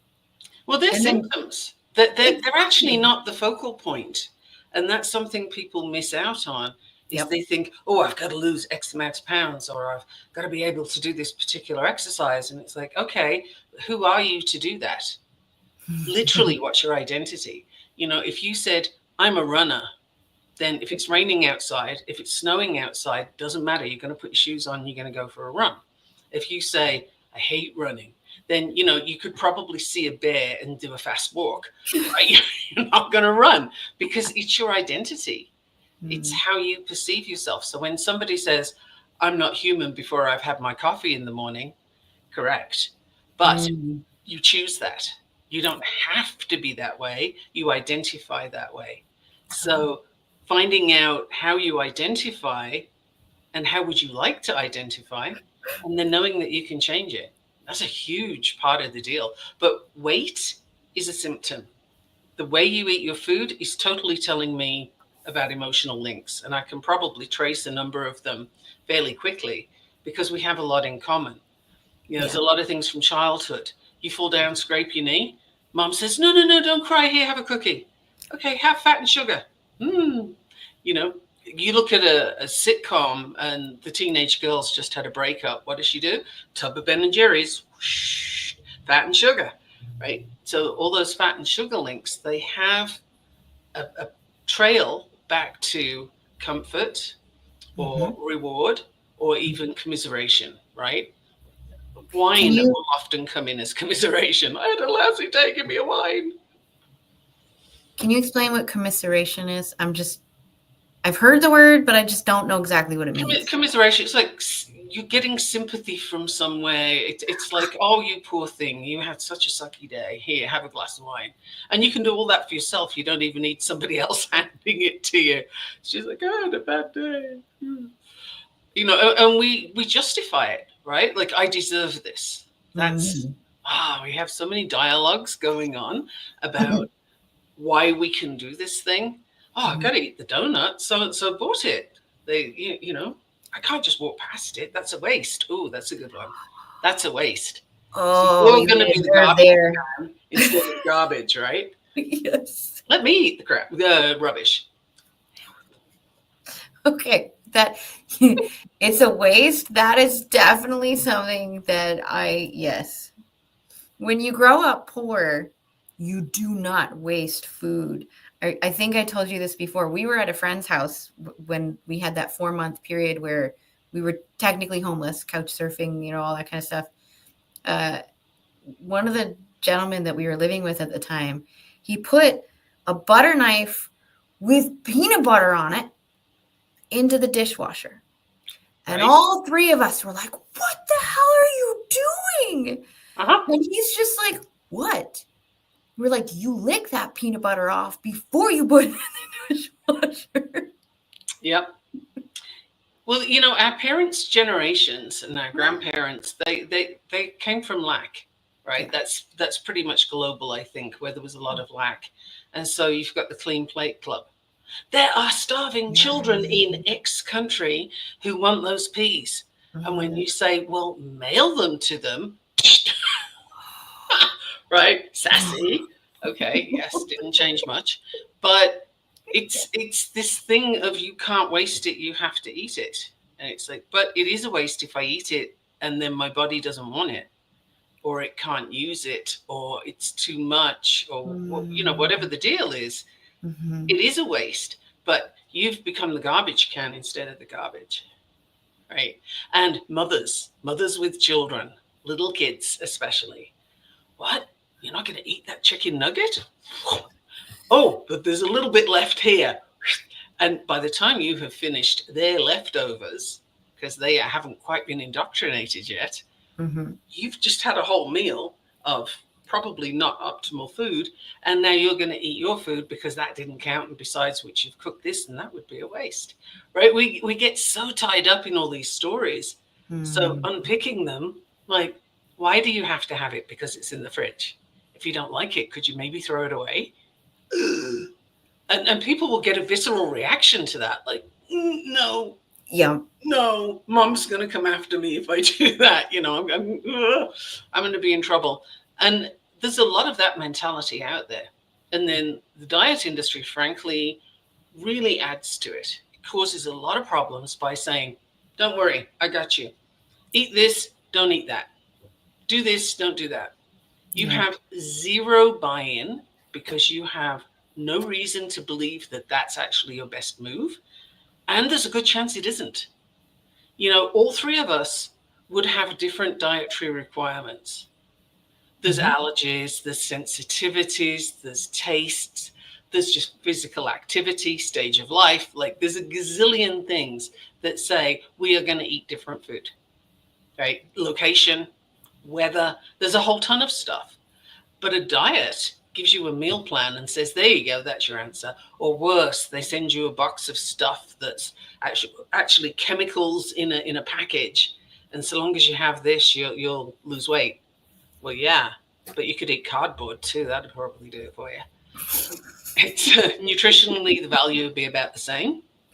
So it's pretty harsh. If you looked at the ingredients, there's an ingredient in breakfast cereal, for example, particularly those, excuse me a second, particularly those bright, colorful cereals, especially in the US. Canada's not as bad, but in the US, there is an ingredient in there called TSP, or trisodium phosphate. And if you look that up, look at your local hardware store, and you'll find you can buy a box of that, and you clean your walls with it before you paint, because it cuts through grease and dirt. That is in your kids' cereal. Do we need that? No. Is it helping? No. The FDA has that chemical and thousands of others under the list of generally considered safe. Now I want you to examine those words for a moment. Generally means not specifically, not always, right? They're covering CYA. They're covering themselves. Then considered, it's not proven, it's considered. A lot of weasel word there, right? Yeah. And then safe, is that nutritious? Is that going to help you to build your brain, to, restore your immune system, to support your immune system? No, it's not going to do any of those things. Generally considered safe means it's not going to kill you today. That's what it means. But it's going to cause you a lot of problems because your body has no idea what this chemical is. We shove stuff into ourselves without ever thinking, is my body going to recognize this? Does it have the necessary programming to understand what it's supposed to do with this particular thing? And when you got chemicals like that, or high fructose corn syrup, no, it has no idea. So it stores it. It'll store it in the fat or the liver. Those are typically two places. Contrary to what most people think, it does not get peed out. Your poor kidneys can't do all the work we think they can. And they're not designed for it. And so you end up with this ticking time bomb of layers that as you start to lose weight, some of those toxins are released and you don't feel very well. So maybe I won't lose weight after all. Oh, forgot about that part. Ah, Yeah, I was like, why am right? I feeling worse now that I'm Because you're opening the gates to all this stuff that the liver said, I don't know, I have no idea what to do with this. Here, go over there. And your triglycerides go up, which is basically your sugar levels in the fat. And why? Well, high fructose corn syrup and the various sweeteners. Did you know? I seem to be in a talkative mood today. okay. Aspartame, the makers of aspartame said, we appreciate there are a lot of studies that link it to cancer, they link it to all kinds of health issues. Those studies have been going on for years and they've been linking it for years. Okay, we have to fix this problem. They rebranded. They didn't change the chemical, they rebranded. Now, what are they going to call it? Amino sweet, because of amino acids. Now, if you've done any work with nutrition at all, you know you need amino acids. So, okay, are there any? Yes, 2. Okay, probably good, right? I'm going to say it's not, because these 2 amino acids do not occur together in nature anywhere. So if they don't occur together in nature, I'm going to say there's a really good chance you don't want to eat those. And certainly not together. Because when you take 2 substances and you put them together, you got a compound. That compound is different. It's not 2 substances, 1 + 1. It's now a third thing. Yeah. Right. I'll breathe and you can talk. Okay, but the big question in so much of this behavioral change is, again, part of the conversation this whole week and conversation I've had with people for about a month now is, we know what we need to do. How do we get over that hump, that initial friction of knowing what we need versus doing what we need to do? So how do we get from the needing to actually doing? I love that question. So I actually have an answer for you. I figured you did. I think if anyone does, you do. Well, the thing is, if you're not able to get over that jump into doing the thing that you know intellectually you need to do, it's because there's an emotional trigger there that you haven't uncovered yet. There's a story there that is more important to your subconscious than anything your brain is telling you. So your subconscious runs 90% of your day. It's what your brain has been told you want. So you're focusing on something, you've got a story from childhood that, here's the thing, when we make things mean something as kids, and we only have this much bandwidth with which to determine what we're going to make something mean, right? We then take that in as part of us. It's part of our reality. And as you get older, you don't tend to reevaluate it, you add to it. More stuff that fits there goes into that box, which is why when people get triggered, a huge big reaction comes out and you're looking at them like, what is that? Like, whoa, that's what some people would call overreacting. Well, no, it's not actually. You just lifted the lid off the box and everything's coming out, but it's all there. It's all sitting there all the time. So if you were trying to change a behavior that belongs to that box or that comes from those stories, you cannot without changing those stories. You certainly can't do it for long. And if you do it for a little while, you're using willpower. And the thing with willpower is it's a teeny tiny muscle. It's not meant to do all the work. It's like a spark plug. It's not the engine.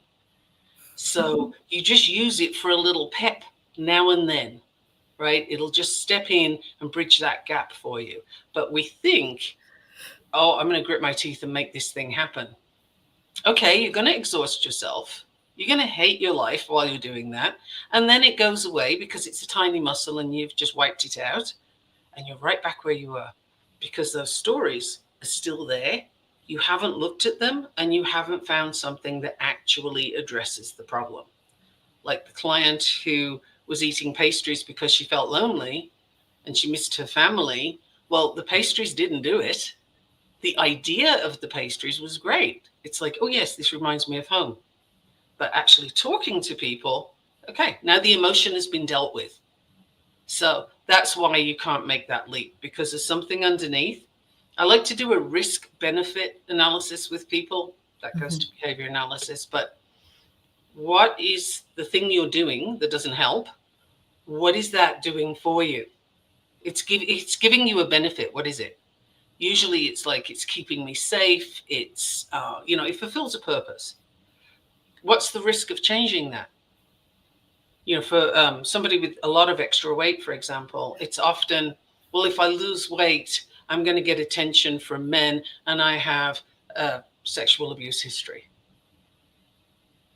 Right? And it's absolutely logical, totally makes sense. Got it. And you cannot move from there without doing some work on why it's there. And the person has to be ready to be able to do that work. Yep. So the thing that looks so simple, well, I know I need to go running. Why aren't I running? Well, a lot of reasons for that. And you don't know them because they're buried in your subconscious. My job is to pull them out very gently. There's no like re-traumatization of let's sit there and wallow in it. No, it's like, what do we want to do with this now? It's a thing. It happened. Where do we want to go from here? You don't have to keep reliving it, and you don't have to eat it. We can do something different with this. So that's what I mean by surprising, right? Because people don't usually expect that when you go to talk to somebody about food. It's like, okay, who is she? I'm somebody who doesn't like the nonsense of, here, eat this, don't eat that. It bothers me. Yeah, I don't want the fluff. I want to know the root cause of things. Don't get me to take actions to get me an initial result. That looks cool on the surface, but long term, it's money, right? I know, but that's not the type of person I am. No. I mean the diet industry. It's money, right? Yeah, I know. And by the time you've gone through the diet, you may have lost some weight, and then, oh no, I fell off the wagon. No, you were supposed to. It's not made to last. It's just made to get you some quick results. And then you'll go on to the next one with lower self-esteem than you started with. And this keeps going. We have this huge problem with yo-yo dieting because it's all really superficial stuff. And meanwhile, your money is disappearing into all these different diets. Your self-esteem is going with it. And your sense of self-efficacy, your sense of the ability to actually handle this goes in all those places too. And then people are left with, oh no, I can't do this. I need to have that new medication that's out that comes in a shot. I'm not going to mention the name, but if you do the reading, you'll discover that the weight loss that happens, roughly 50% of it is muscle mass. And it's supposed to be a lifetime medication. Most doctors will tell you that, but you can look it up. Once you're on it, you're on it. And if you come off it, the weight you lost is going to come right back on because nothing changed. You learned nothing. Yep. You're not doing anything new. It's just that medication, one of the side effects that commonly happens is gastroparesis, which is it slows your bowel from moving. You get bunged up, so you can't eat. That's basically how it works. Oh, wow. Or at least that's a big level of how it works. There's more to it. Yeah. So you can't eat. You got all this stuff in your system. How well do you think you feel with this? How good is that for you? And then your muscle mass is disappearing. So you get that face and you get the lack of butt, et cetera, and you put the weight back on. Do you think you're putting muscle back on? Mm-mm. Your heart is also a muscle. So I would be very wary of taking something that is a weekly injection, a very expensive injection, and you have to be on it for life. Or you could look at your emotional stuff. I know which I'd go for. I know. But we've had that conversation all day too, is the work that we put in on ourselves is, I'm going to use this term for it, compound interest, Right? It works that way instead of a multiplier. No. We're exponentially growing when we invest in ourselves and put that effort in. But sometimes that friction to get started, that tension that we have within ourselves, feels like such a burden right at the very beginning.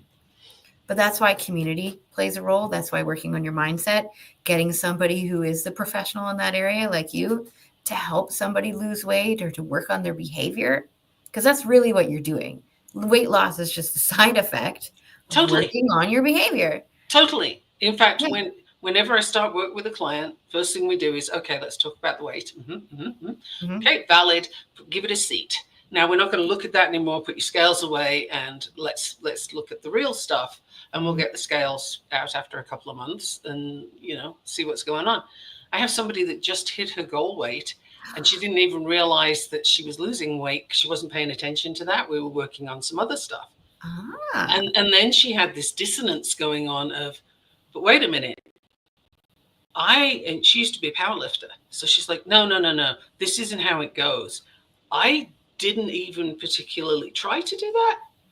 That feels wrong. Like, why am I at this weight without suffering? and she was really having to work through the stories that came up when she hit that ideal weight. Oh, now I need to drop down a little bit more. Why? Well, because I'll probably rebound. Oh, will you? Let's look at why you think that. And it comes from the whole getting ready for competition and then letting go, so to speak, and then getting ready for competition. So you expect that rebound, right? Yeah. But no, she doesn't have to do that anymore. It's not necessary. She's not doing competitions, which is good because they're not healthy. And, but getting to that story, she would do it if she didn't realize why she got that thought process going on. So there's lots of things that doesn't take a lot to unravel, but it's really important to do the unraveling. Like, it's just, if you don't, you're going to keep repeating that cycle until you fix it. That's everything in life, right? All the cycle behaviors that we have, all those things that keep happening and keep happening, there's a reason for that. You're doing something the same that has that thing recur. So what is that, and what would you like to do differently? And I'm very big on people understanding there's no blame, there's no shame. We don't do any of that nonsense. Curiosity is what you bring, right? And the thing with curiosity, you cannot be judgmental of yourself or others if you're curious. It's incompatible. You can't do the two things at the same time, right? So that's a requirement for me, is my clients bring their curiosity. It's like a pencil. You can't write and erase at the same time. Exactly. Okay. Yep. Perfect. I love that. That's exactly right. So it's a requirement that people bring their curiosity. I'm not interested in sort of I've done that before and it didn't work. First of all, no, you haven't. And secondly, doesn't matter. Let's see what we got now, because there's something in there that you're still repeating. So let's see what that is. And I'm all about giving the tools to people. I don't want to be in charge of this. Like, it's your journey. So let's figure it out. And then off you go. And, we can talk whenever a road bump comes up or something. But it's a tool set that once you know where your triggers are and why, and what you want to do differently, you have your answers. You don't need another diet. You don't need another person to tell you how to do something. You've got it for yourself. And you can recognize some dialogues that come up, right? Like one of my own was, I used to eat chocolate every day. Love chocolate. And I decided, you know what? Chocolate's the boss of me. I don't like this. I would I can't not eat chocolate. That means chocolate's the boss. Oh. Right? If you don't have control over whether you're eating something or not, it is the boss you want. So I wanted to see what I was like without chocolate. And anyway, I ended up completely not eating chocolate anymore. No biggie, not a problem, not a deprivation, right? And then one day I was dealing with some tech stuff, which is not my happy space. And That lasted thing was driving me nuts. And by the time I got it done, I was just, very pent up and frustrated. So I went stomping downstairs. I'm in a turret. My husband's downstairs in his office. I went stomping downstairs and said, I need chocolate. And he sort of looked at me and he said, we don't have any. I was like, and then we both started to laugh. And I was like, I don't even know where that came from because I don't actually want chocolate. But it was an old program running. You're stressed, have chocolate. And it was so interesting to see it and to be in it without being attached to it. That was the difference. Was I didn't actually want chocolate. It was weird. But that's the kind of food freedom that I aim for people is you can have this old thing come up and recognize it as just being a ghost in the machine, like it's an old program. It's nothing now. It doesn't have any power over you. Isn't that an anime? Ghost in the Machine? It's all kinds of things. But it works. I think that's one of the ones my husband watched. So I want to get into the ways that you share your message right now, but I want to ask you a different question. I think I've never asked anybody because I know you're up for anything. Yeah, I know you're a speaker. I know you're an author. I know you do podcasting. I know you do other things too. So I'm going to ask you this. What do you find is the most effective way of sharing your message as you? Kind of what I'm doing now. Okay. Which is just going through examples, finding what lands for the person that needs to hear it. Mm-hmm. Because we all have our stories and we all have our protections up of, well, that's not me. I don't have any of that. Mm-hmm. And when you come up with some really simple ones, mm-hmm. Yeah, you do. We all do. And I'm not saying I've resolved everything I have. By no means. I'm human. I'm on a process like everybody else. But once you resolve a thing, you're on to the next one. And you don't have to keep revisiting that. So if you've got these stories, like one of the big ones to work on is the clean plate thing. Or, it's in the fridge, therefore I've got to, and it's past its prime, but I've got to eat it quick. Good grief. These things are not functional. They're not helpful responses. They're very easy to keep doing because you grew up with them and because it's logical, right? You don't want to waste money, but the money's already gone. So what's it doing to you if you eat it or you don't eat it? Well, if it adds pounds onto your waist and you're trying not to do that, then clearly there's an issue here, right? If it gives you inflammation, if you know you're going to get an upset stomach, but you'll eat it anyway because it's there. And people do that. And then, I felt lousy after I ate that. Here, where's my antacid? And how many antacids are advertised for sale, right? Well, if you're eating the food that works for you, you don't need them. That's pretty basic right there. If you're needing antacids or some kind of medication after you've eaten food, think about that for a minute. Really? I have to medicate myself because I ate food. I perceive a problem. There was this one day I had made deer pie and I made it, it takes time to make it, to put it in pies, to have it cool down, to put it in the fridge, all that. By the end of this and all the processes, and we started eating this one pie, it was probably in and out of the fridge for about 5 days. By the time my husband takes a slice of this pie, near the end of it, it's the end of its life, it's like last slice, he takes it to work and he opens it up at lunch, puts it in the microwave, he takes a bite of it, he tastes off. Takes another bite of it, tastes even more off. He opens it up, there's mold on the top of the pie. And he said to himself, because of all the stories that he grew up with, I don't have any money to go buy lunch. If I don't eat it, I'm going to go hungry. He ate the pie. Then he comes home and he's telling me how he feels off. I was like, well, why did you eat the pie? He's like, because it was the only thing I had. It's like, do you think you could have bummed a snack from somebody at work just to hold you over or spent not the $10 or $15 for a meal, but maybe $1 on something to hold you over until you got home. Yeah. Yeah. Okay. Tip for somebody who's in that situation where they haven't got any food and they feel strapped for cash.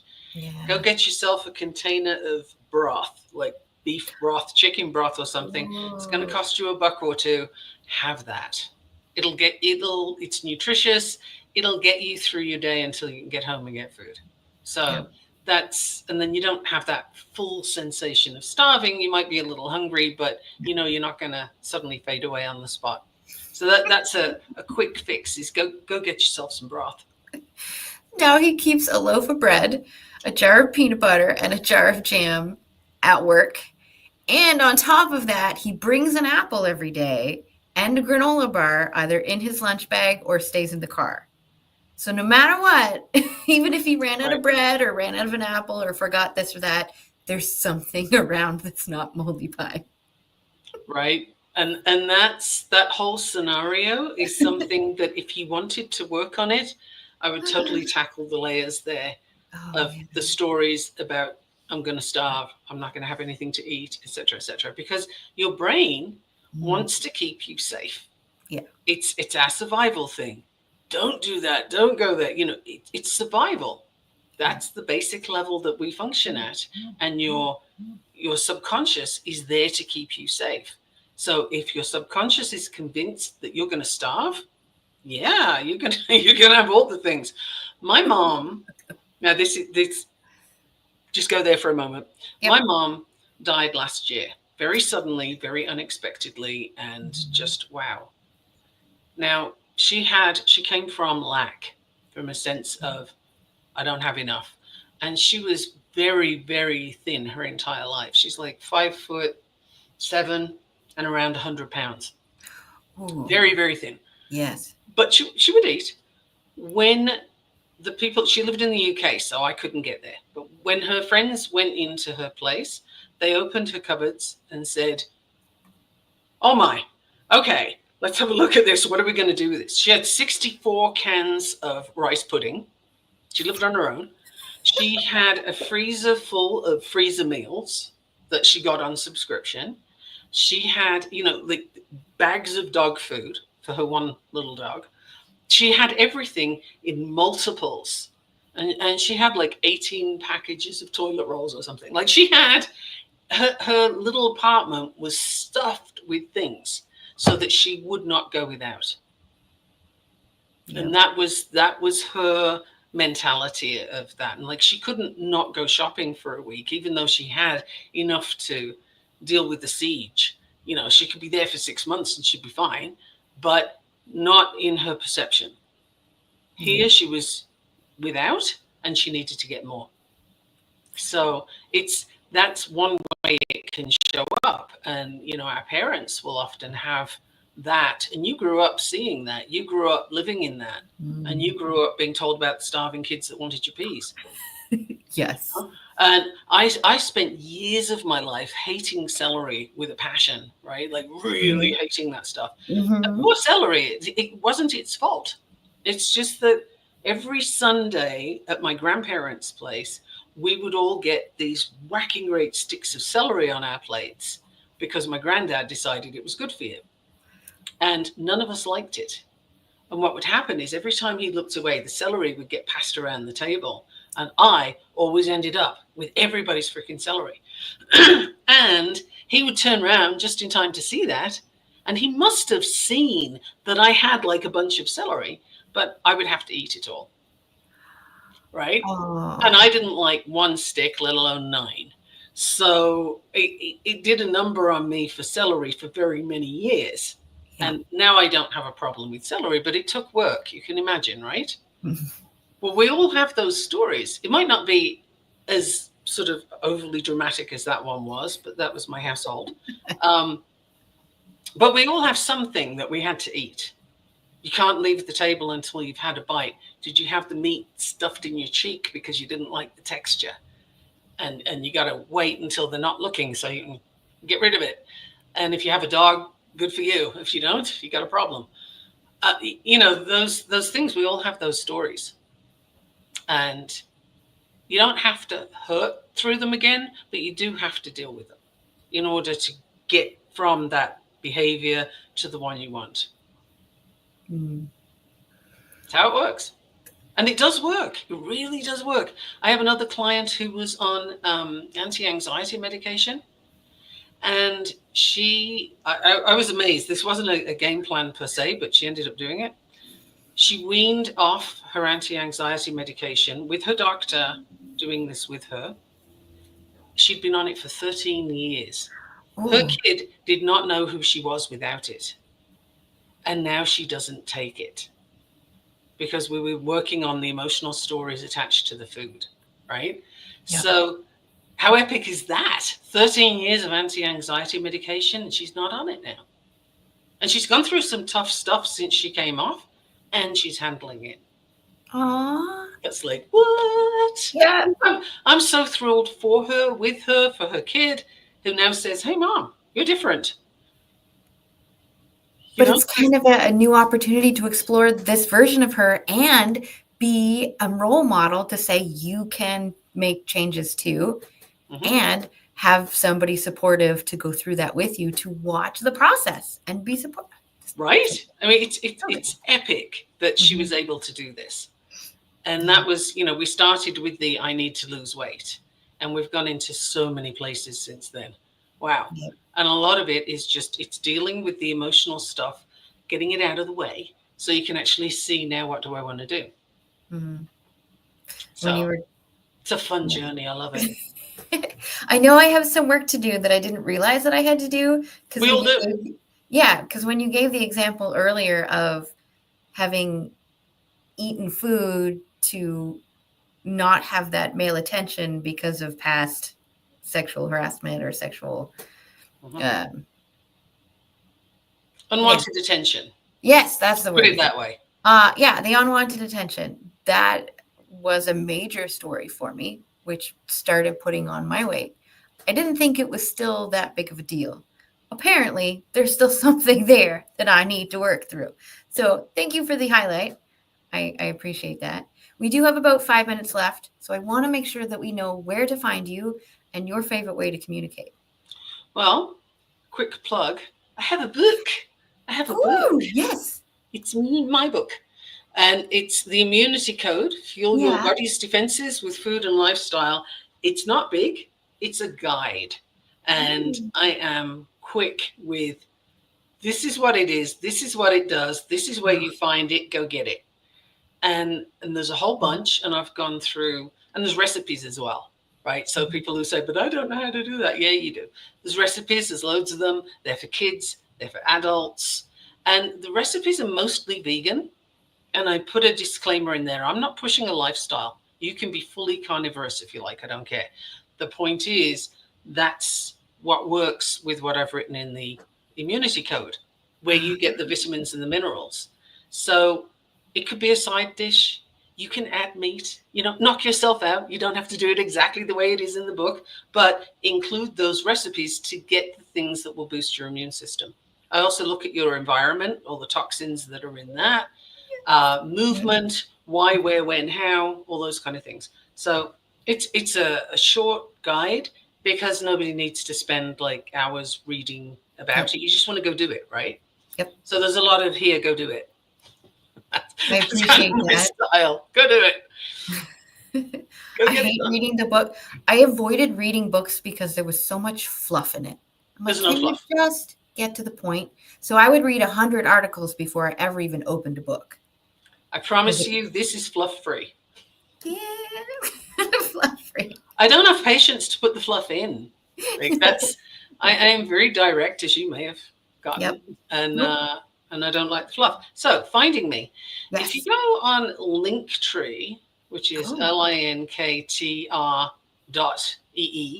and then Michaela, Michaela GS, right?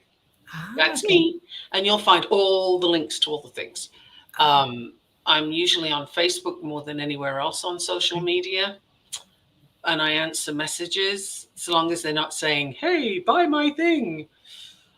Man, do you get those? They're so annoying. I call them hi, nice to meet you, marry me. Yeah, I sent you my friend request. Would you join us for this? No. No.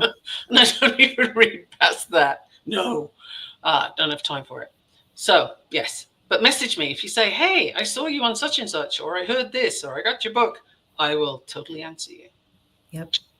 Engage, right? That's the whole point. I love, in case you hadn't noticed, I love to have conversations, and I love the back and forth. Questions, like go wherever you want with them, I'll go there. That's just fine. I'm here to enjoy life, to do the things, and to explore. And I have a lot of curiosity. Like I really just want to know, how do we get from here today? How can we make that thing happen? Let's go do that. Let's go do that. You know, one more thing. Okay. And I'll jump off because we've only got a minute. Yeah. I once, and this is just an example of getting outside the box and changing a direction for someone. I once took a flight from Ottawa to Atlanta, Georgia, to pick up a friend who was petrified of flying.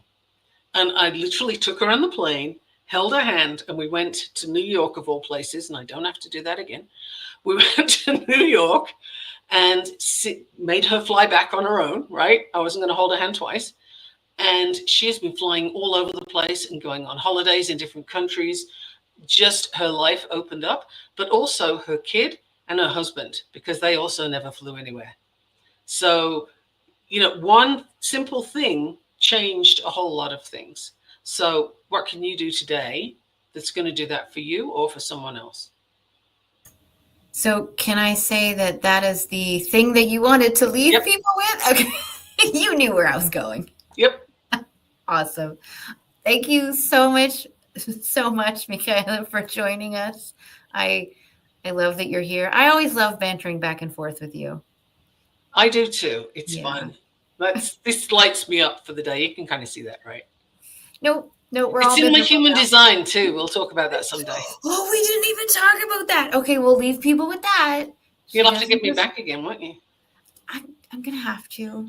You're gonna have to be on my podcast when I do it. Just all of it. Thank you so much. I know you have to run, so much appreciated. Ciao. Bye. Okay, and I did close my door. Good.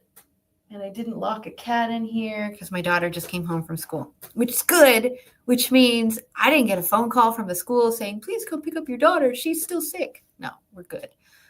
We're good. That's good. And Butterfly calmed down, so she's good. No more like the people showing up at your door delivering stuff. Such a mess. I actually have 3 cats, Kimberly. I have 1 boy and 2 girls. Butterfly, of course, is the smallest, but she's also the oldest. And then I have Jasper and Cheryl, who are siblings, like litter mates. So 3 cats, 3 people. We all have 1 for each lap. But now that the daughter's home, they're going to be like, oh, pet me. They'll be fine. Okay, let's double check where our next guest is. Thank you for the interview. I love those emails. They're my favorite. I had so much fun. Great. That's the whole point. Okay. Not sure where our next guest is. Sometimes they just have an issue with the link or time zones. But that means that you and I get to chat some more. I'm going to start this way. So I would love to hear a couple things that have stood out to you so far today, because we have 2 more interviews left. And then our day is over. So what, as I was listening, Michaela, right? Yes. Or you can call her Michaela. It's actually pronounced Michaela. But Michaela's fine. Michaela. So as Michaela was speaking, I was thinking what came up for me. Yeah, remember Michaela. Yes, Michaela. What came up for me was learning and getting that I've always had texture issues. And so I hardly ate as a kid. I was deemed as the pickiest kid alive on earth, and I always heard stuff about it. And being raised in you have to eat everything that you're given, and I never did. So I was just reminiscing with my sister yesterday on Thanksgiving how I don't have Thanksgiving holiday memories except for one, that we went to my aunt's house, which we often went to her house, and her husband was very militant, and he screamed at me on this Thanksgiving holiday because I didn't eat the food.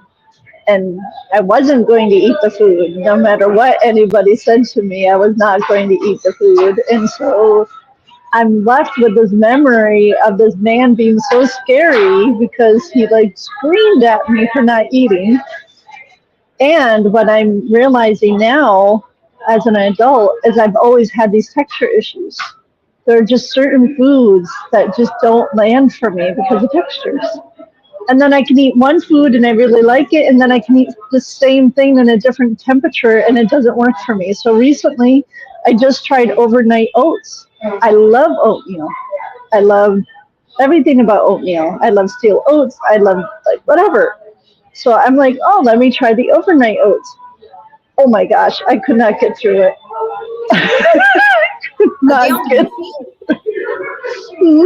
Are they mushy? Because that's my fear. For me, they were mushy. Oh yeah, okay. I can't. It's so, and then it had apples and something else in it. So then the textures of like those fruits with that, oh my gosh, no. I kept saying to myself, I'll keep trying another bite. I'll keep trying another bite. I'll keep trying. And then finally, I was just like, why am I doing this to myself? This is not working.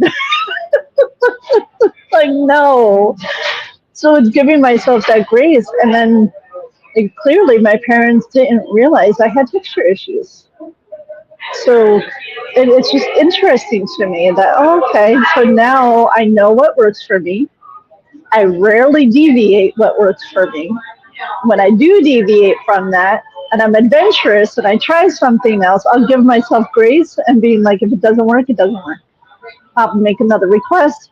I'll just let it go, whatever. I tried it. It doesn't work. And then sometimes I actually do enjoy it, where I can add that on to things that I like. So it's interesting to look at it from that perspective and to know myself in that way. Yeah. I'm not sure if you know this, but texture issues tend to be linked to ADD, autism, like some anxieties. I think there's more. I can't quite remember what they are. But I know that my brother has always had texture issues too. He just hated he liked the flavor. He's like, if I could suck out the flavor and just leave the texture there, it would be fine. He would like the food, like strawberries. Loves the taste of strawberries, hates the texture of the seeds. Just last year, the year before, he finally got diagnosed with ADD. And he's on medication for it. I have read about that, and I've also wondered whether I'm on some level of it for other reasons as well. When I read that, I was just like, okay, it makes sense. Because a lot of times my brain is all over the place. So the ADD, ADHD part of it makes sense for me because it takes a lot of mindfulness for me to be like fully present. Because otherwise, it's all over the place. I have another friend of mine who is very intelligent, and so they thought they would never be on the autism spectrum. But then all those little subtleties, like the texture issues with food, like organizing things a certain way, like having certain clothes, right? The touch, the feeling stuff. They finally went and got tested. Turns out, yeah, they're on the spectrum. And of course, right, it's a spectrum. It's not like it's an off and on switch. There's a whole bandwidth of different ways that it's expressed. And so now they have some more information about why these things happen and why they have certain preferences and why it's not them just being crazy. It's who they are. Just that identity piece. Yeah, exactly. And it's information. Information. Yeah. But then you can take that information and go, nope, I'm done with you. Or you can have the information come in and maybe work with it a little. It's all a choice. Exactly. Yeah. I find it interesting. that was one of my big takeaways because that came up for me and just having the awareness about it. And then I also feel like it goes back to what I was saying before. Like, I liked how we kept talking about the communication piece of it. For me, that's always intriguing.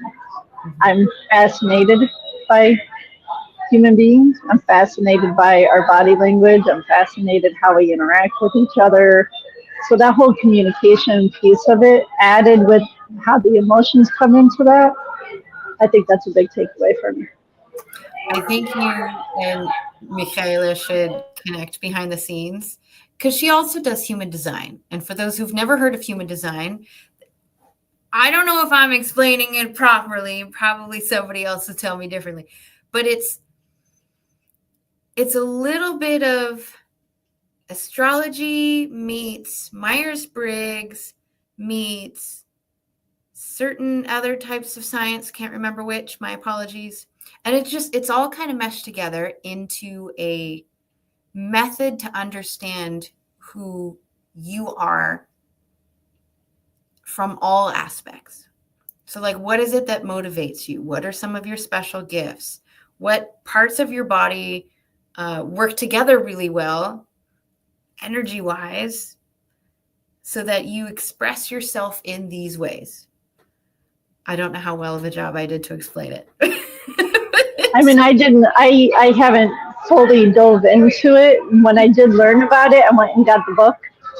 So somewhere I have the book. I haven't been able to find it. And yeah, I liked how you said all of that because it's kind of like how you came into this world. What time was it? Where were you? Like the location, everything. Yeah. And it goes into more of the mechanisms. Yeah. So I like how, yeah, I think you hit the nail on the head with basically an overall sense of what it is. So, yeah, I would definitely love to connect with her on that because when the two of you were talking about that, I'm like, oh, I want to be on the podcast about that. I want to be with the two of you when you talk about that. So I love analogies. And one of the analogies that I've placed on this to just help me understand why it all makes sense is imagine we had a placemat and there's a whole bunch of magnets under the placemat and there's a whole bunch of metal filings on top of the placemat. The magnets are going to be different shapes, different sizes, different strengths, and where they are at any particular time is going to create a certain pattern with those metal filings, right? That makes sense.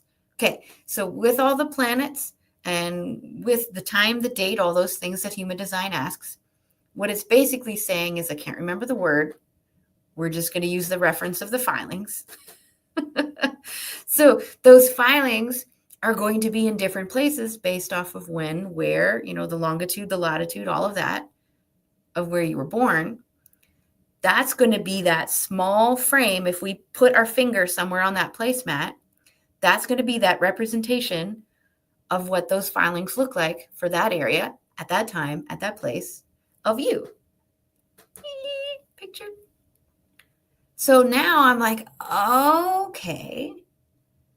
Because if I'm somewhere else in the world that's too far away, that picture is going to look different because those electromagnetic fields are going to interact with the filings differently.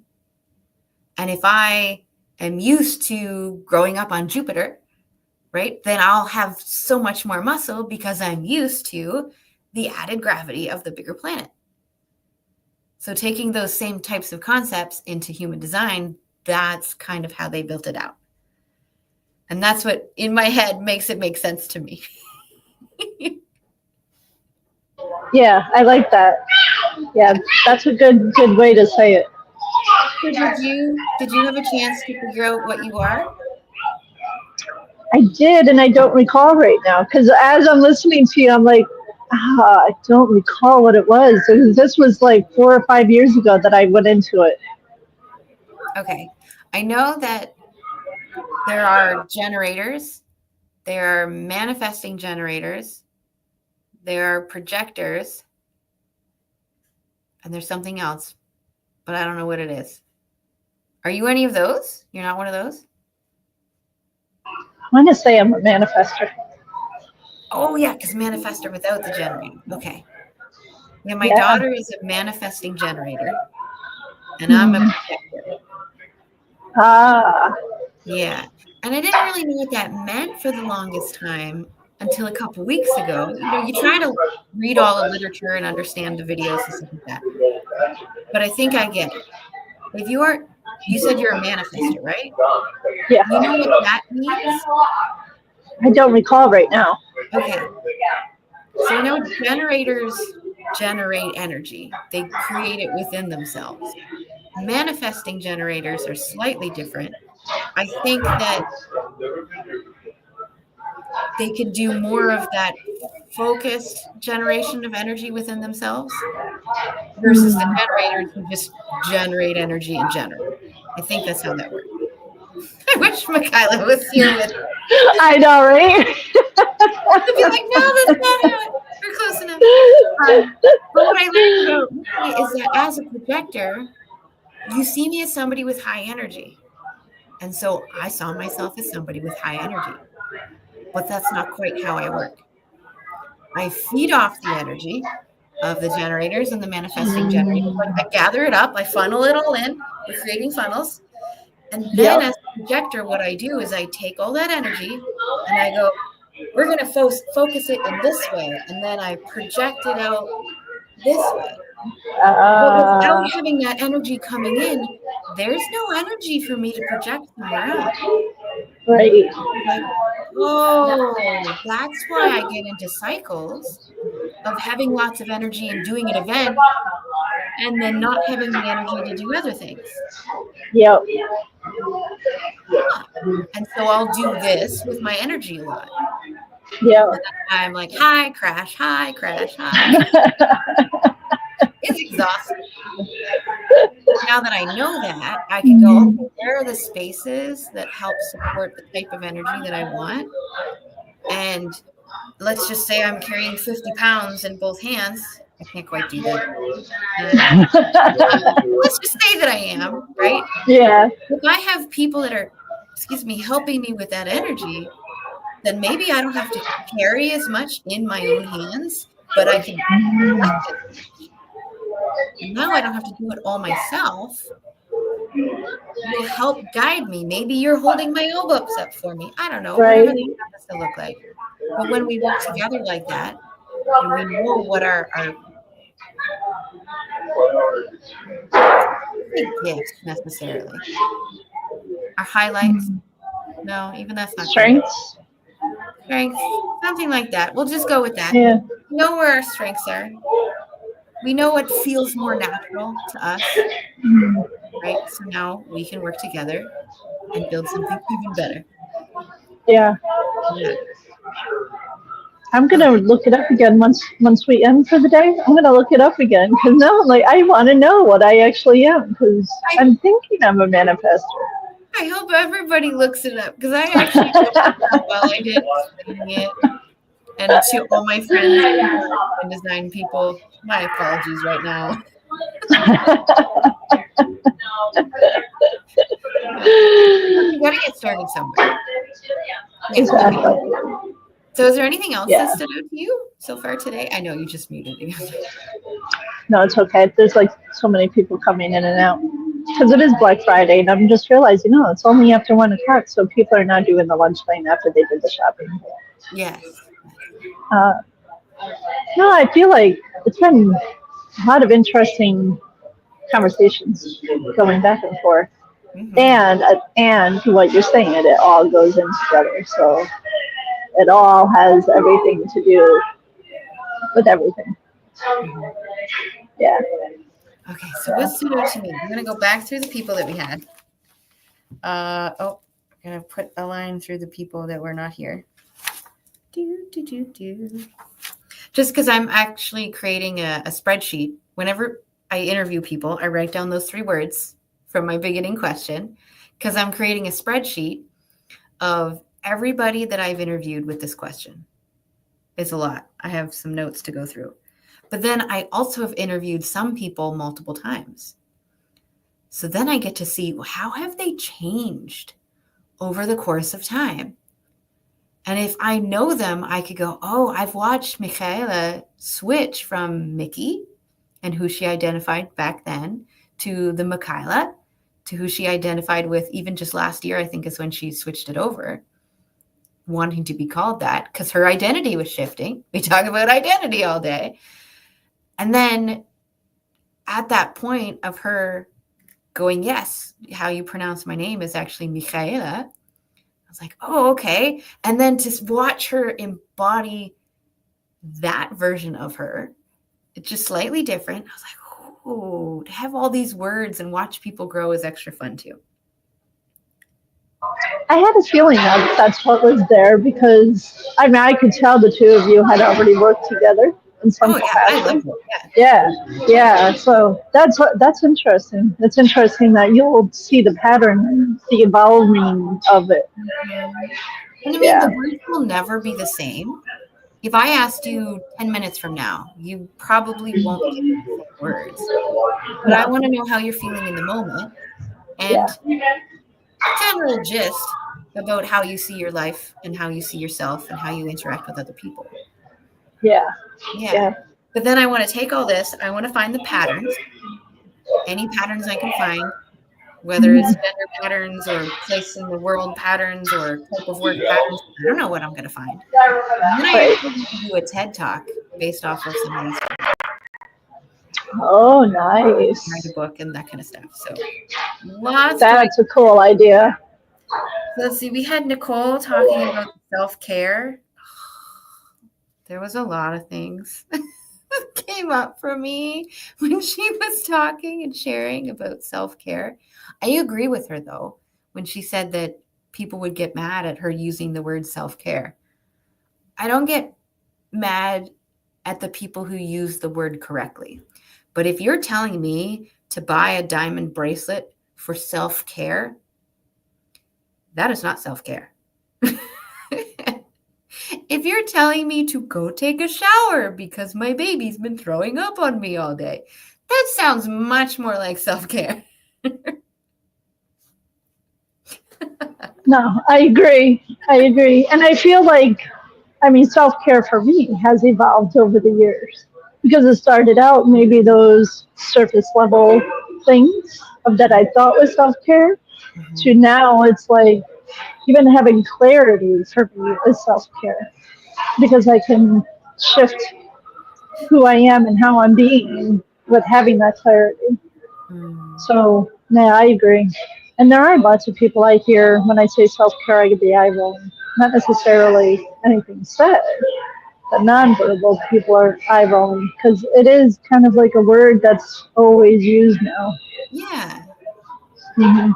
Oh, that could be a whole conversation about words that are being used that probably shouldn't be used. It's like, you don't know the meaning of that word. I don't think you're using it. Exactly. But I do like that she tied the self-care in with the idea of the self-worth. Yes. Right? Yeah.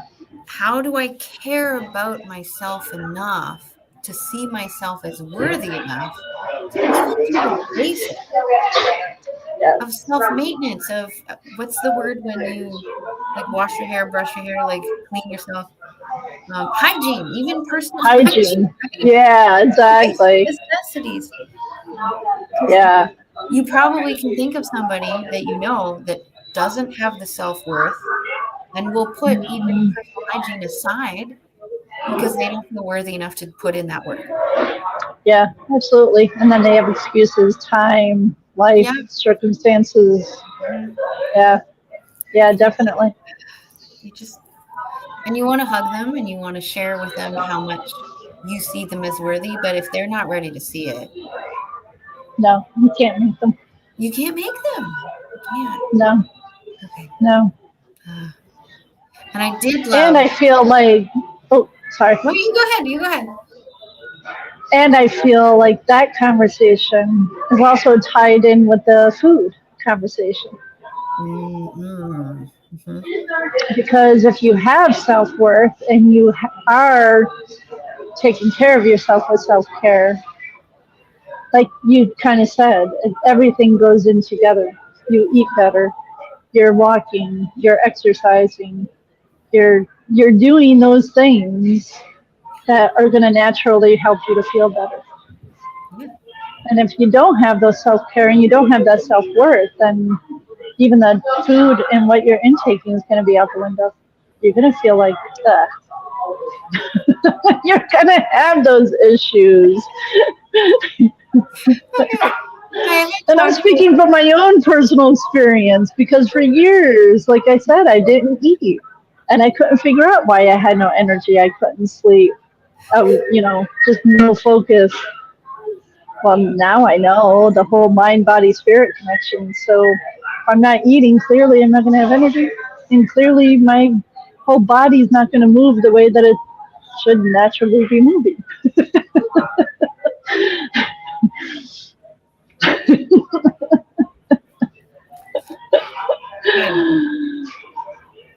So now I want to switch just a little bit.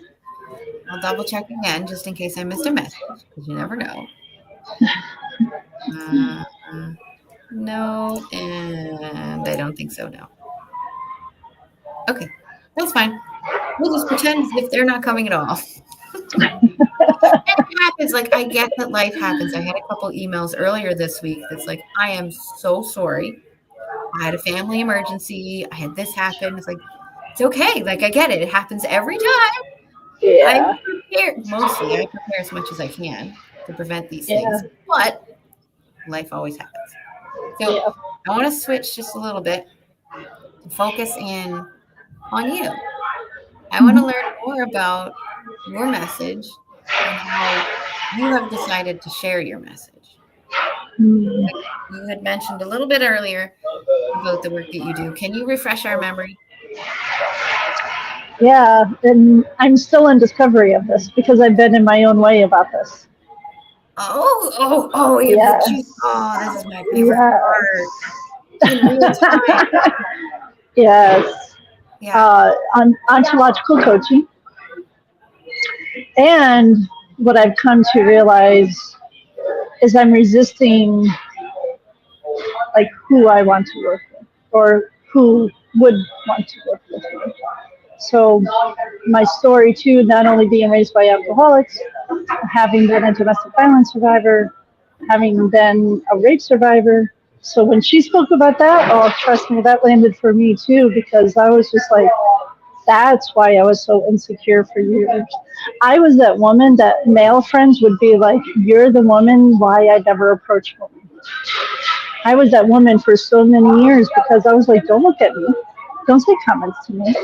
I don't care whether it's a compliment. Don't say anything to me. And then when she said that, I was just like, oh, that's my own insecurities. Yeah. I mean, I kind of knew it before, but when that really landed for me, when she said that, I was like, oh, okay. So having experienced and overcome all of that, a part of me now, my intuition is like, why wouldn't I want to speak to that? I mean, it's my story anyways. It's what I've overcome. It's still what I'm going through. So to be totally transparent, a lot of why I'm going in such deep work these past couple of months is because in September, I learned that one of the guys that raped me at a young age, I was 11 to 12 years old, that happened for a year, that he died in August. So now it's like a whole different thing for me. Because now it happened locally when I was a kid. So now I get to walk around these areas and these memories are now starting to come back to me. And more of the memories on the places that I went with him. Because he treated me like, I love you, I'm going to take care of you, I'll take you away from your parents. It was psychological. So it really messed with me for decades. And I reached out to him in 2019. And I said, I want to forgive you. It was his brother as well. I said, I want to forgive you and your brother because the two of you have been the biggest secret of my life. And I can't move forward in my life if I'm holding on to this that happened to you, with you. And I wasn't the only female. There was other females that we were in a circle with that the two of them also did this with the other females. Yeah. So I said, I want to forgive you particularly because it really messed with my head that you said that you cared about me, that you said that you loved me. And at the same time, I didn't realize until I went into high school that this was actual rape because it was psychological. But he wrote me back and he's like, I don't understand why you want to forgive me. He's like, I'm really sorry because I was just a big time jerk. Back then he didn't use jerk and being polite. But he's like, I was a big time jerk back then, so I apologize for everything, and I worked through the forgiveness part, and now fast forward, we're in 2024 and he died. It's a whole different way to be with it, because now it's just like, wow, all of these memories are starting to flood back to me, and it's like, what is it now to be like walking when he's now not here any longer? And so I'm going back now, like I shared with you before, I went back to that 7-8-year-old, and now I'm going back to that 11, 12-year-old. And when I went through that, I went through it on my own. Nobody knew that it was happening. Some of my closest friends knew, but nobody knew. And so now it's like I have such compassion because I can't even imagine what it was like being 11, 12 years old, experiencing that. And I was scared, but yeah, I was more scared to talk to people about it. And I realized now, like when I shared with you before, that I couldn't trust myself, particularly at that age, because being in that environment was better than being at home because of my parents' alcoholism. So now it's working through all of that stuff, like having this compassion for my 11, 12-year-old little girl, having that empathy that I'm not making myself wrong, because I now realize for years I was wrong. I made myself wrong, that I put myself in that situation. Not that I caused that to happen, but that I put myself in that situation. So now it's like I can have such empathy for her, because yes, life home was really, really tough, and anything was better than being at home. And all I wanted was for someone to love me, and he said he loved me. So I'm not sure why I went off on this whole thing. I got super excited about what I was talking about, and I don't even remember what you asked me. I was asking you about what you do now, and then you had shared that you're kind of working that out. No, I am doing this because this is my sweet spot. Because you're telling me a bunch of stories and you don't know how they connect. Yeah. You always connect with emotion. Yes. So it's not about things that happen to us. It's about how we perceive those things.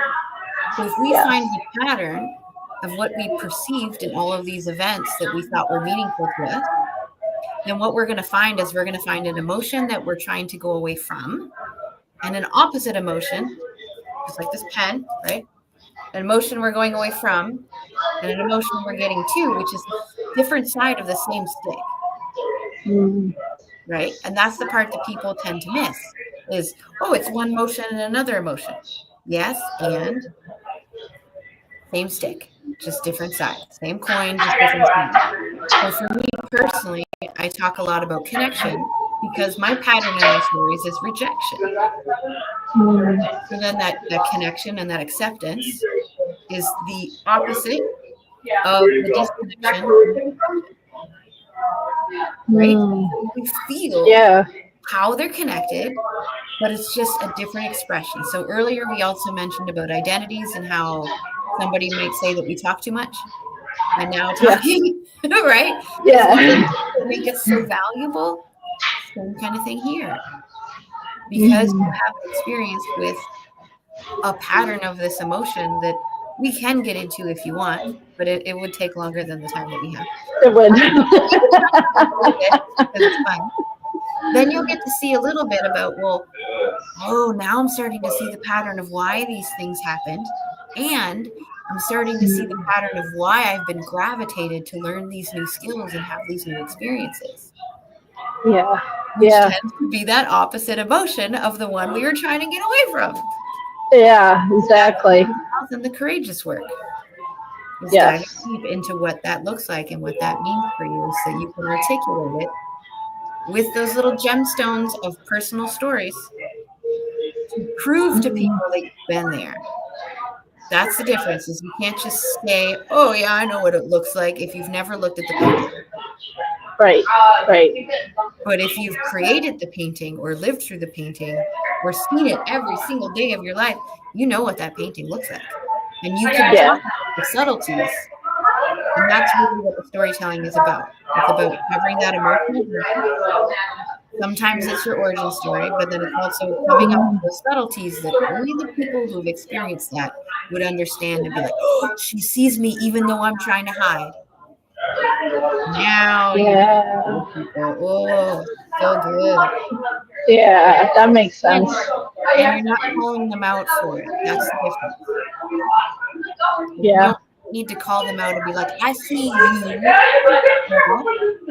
see a lady with a sweater, got headphones on, who doesn't quite know exactly what it is that she's going to do next, but she knows that she is so passionate about it because she feels the pain of what abandonment and not being loved feels like. So now she's doing everything she can to learn those skills, be around those people, have those experiences to help her feel that love from the inside out. So now that purple sweater that she wears smells of lilacs because the lilacs make her so grounded that that's the foundation from which she's starting to share her message. Wow. Right? You didn't feel called Yeah. out. You felt No. identified. Yeah, exactly. Like, oh, yeah, you saw me. And that's what we do with storytelling, and that's why I love it so much. Yeah. Pick up on some of those pieces that you mentioned throughout the day about your story, and that I just kind of reflected back to you in a more generic way. Yeah. Yeah. Yeah. That's cool. Yeah. Yeah. So do you actually see a pattern in anything that you're working toward right now?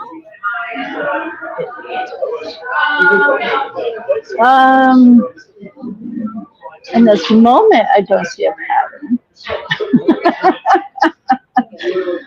What's something that you've learned recently? Like a skill or, excuse me, an experience that you've chosen to have?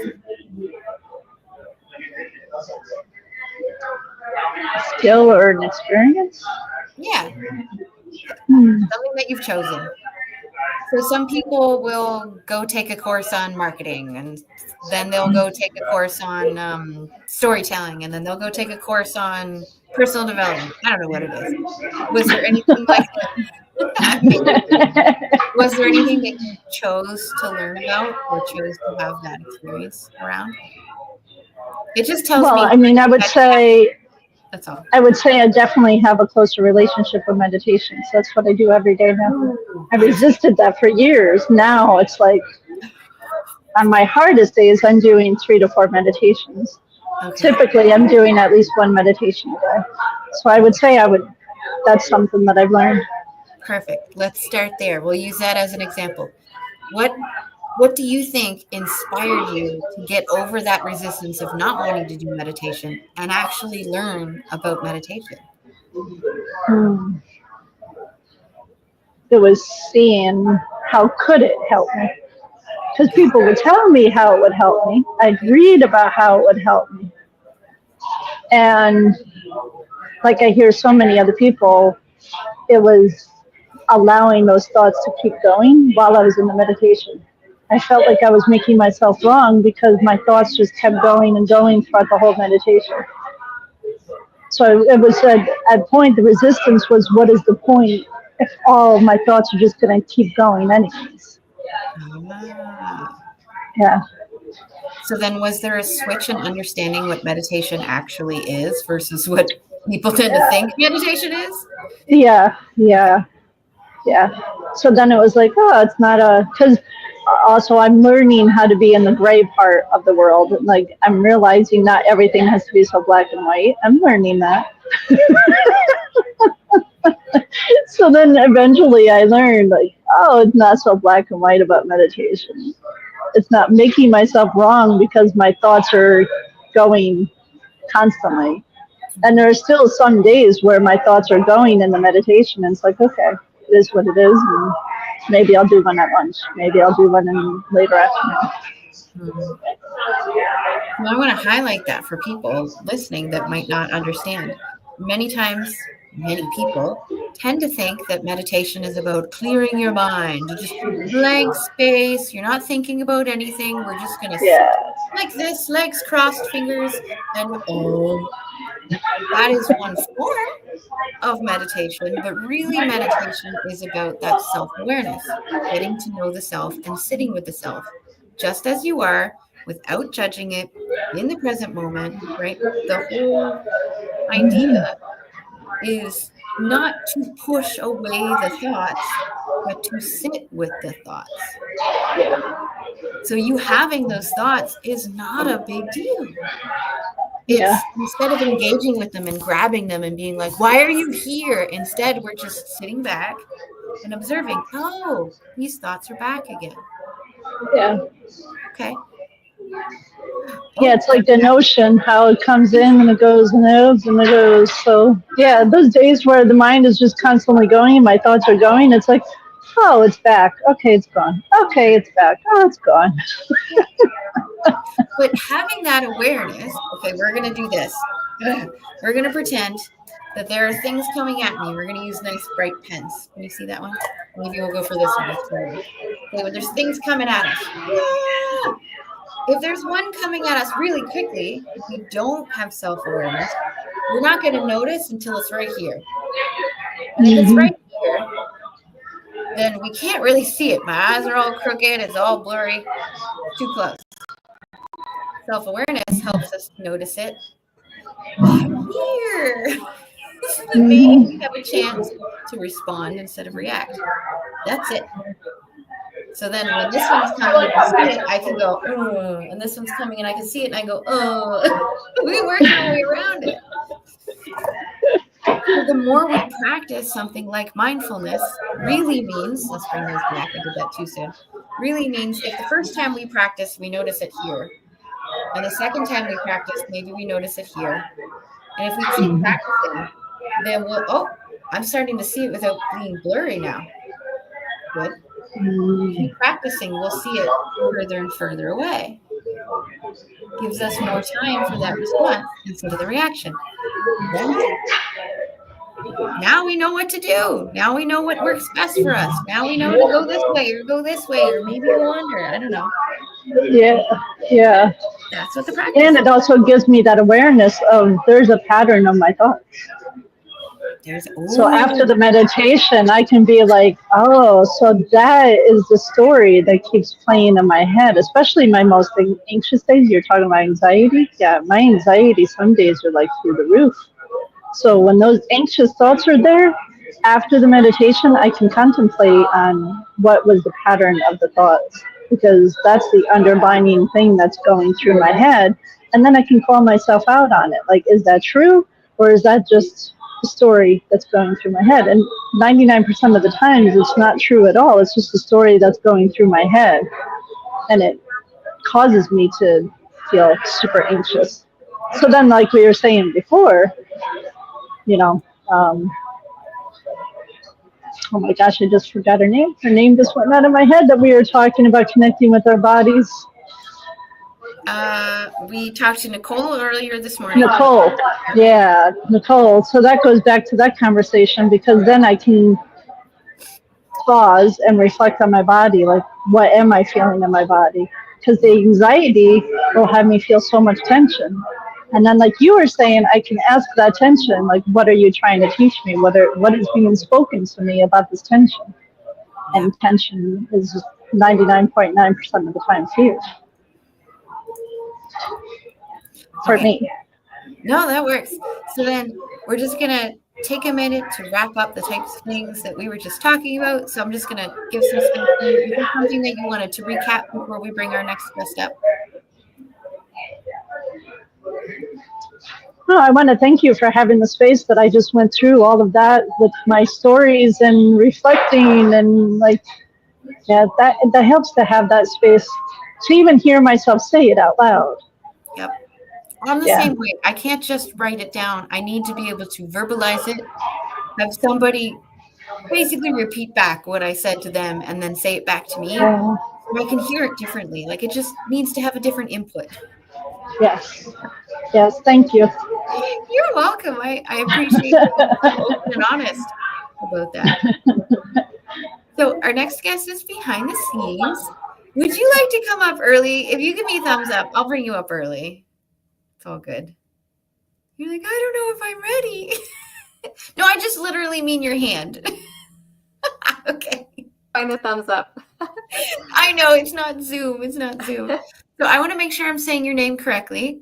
Yes. Is it Soraiya? You got it. Yeah, Okay. very good. Double Very, checking. very good. Good first attempt, and you got it. It made sense, but that doesn't mean that's how it's spoken. So we were just chatting. Our last guest couldn't make it. Life happens. So we were just chatting back and forth about some insights that we had, both while chatting with ourselves today as well as past people. So we decided just to bring you up a couple minutes early. I love it. I'm ready. I'm here. You're ready. I'm here to serve. So I'm excited to just connect and talk. And Great. I put my pen back. I needed to grab it again. I like to start off interviews just by switching things up. I don't want your elevator pitch and I don't want to read your bio. While they're fun for other events, I want to know who Soraiya is. Like, who are you as a human being so that we get to know you behind the business, behind the message, behind all of that. Sound good? Yeah, absolutely. And since your legacy is love. I'm happy to share just from my heart. I'm just going to share what's coming through to share with you. So how I see myself is... Oh, hold on. Okay, I want to frame the question for you. Oh, yeah. Just so that you have it the same way as everybody else. So here's the way I framed it. If you could have other people describe you in 3 words, what would you love those 3 words to be? Yes. I would say love, because that's my legacy. That's the legacy that I leave behind in my mind in every interaction, is like, how can I leave a space better than I found it? And that is my prayer every morning as well, is that how can I receive your love, universe, and then gift that love to others? So I can't think of 3 words, but I just think of 1 word, which is love. And that's the legacy. When I think of the end of my life, that's the legacy I want to leave behind. And when I do my meditation, my prayer with my kids, and I ask them, what energy do you want to call into the day? And they'll say, we want to call in mom. And I say, what is that? And they say, love. So that makes my heart full, because that's really what I want to leave imprints in the world, is love. Because at the end of our life, that's all that really matters, is the love we give and the love we receive. And so I hope that gives you a bit of a sense of who I am. Kind of, yeah. So I'm thinking both a stranger who's never met you and then points over there and goes, that's Soraiya. Yes. Well, who's Soraiya? That's love. Or a client who absolutely adores you and is talking to somebody else to share the magic that is you. You know, oh, you really need to meet Soraiya. She's love. There's no other words that pop into your mind? Yeah. Yeah, I think that I'm also a mirror. So I'm here to mirror in others what they already are. Like I always think about, like, every single person, you're magnificent. You are a full and complete being. And I'm here to mirror in you the love that you already are, the completion that you already are. So my hope and my desire is that when people have exchanges with me, they feel that they can see the light that they are. They can see that they are somebody who is limitless, who is complete. And of course, it takes a while, obviously, to get to that place, right? Yeah. But I'm hoping what I hear when I interact with people, they'll say things like, you have a peaceful presence. You have a calm presence. They'll say things like, you know, I love your energy, you know, or I'll just have everyday interactions, and I'll just know that there's some message that's coming through me to share for that person. Mm-hmm. And so even yesterday, so I work in HR. I work as a senior HR professional. And I was just meeting with an employee to help guide her on her career. We were just meeting up for mentorship. And I just had a message that came through, and she was in tears by the end. And she said, thank you so much for sharing that with me, because I needed to hear that. I needed to hear that I needed to reflect that I wasn't connected to my highest self. And this is in the workplace, okay? Like we're just having an everyday conversation, and I'm just sharing, I'm not going deep into like spirituality or any of that stuff, but it just reflected in her that she felt, I haven't been feeling like myself. And I realized that I need to connect with myself. And so I hope that gives a bit of a sense, but those are some of the things that people say when I interact with them is, I needed to hear that, or you have a peaceful presence, or thank you, that changed my perspective on how I can connect more deeply within myself.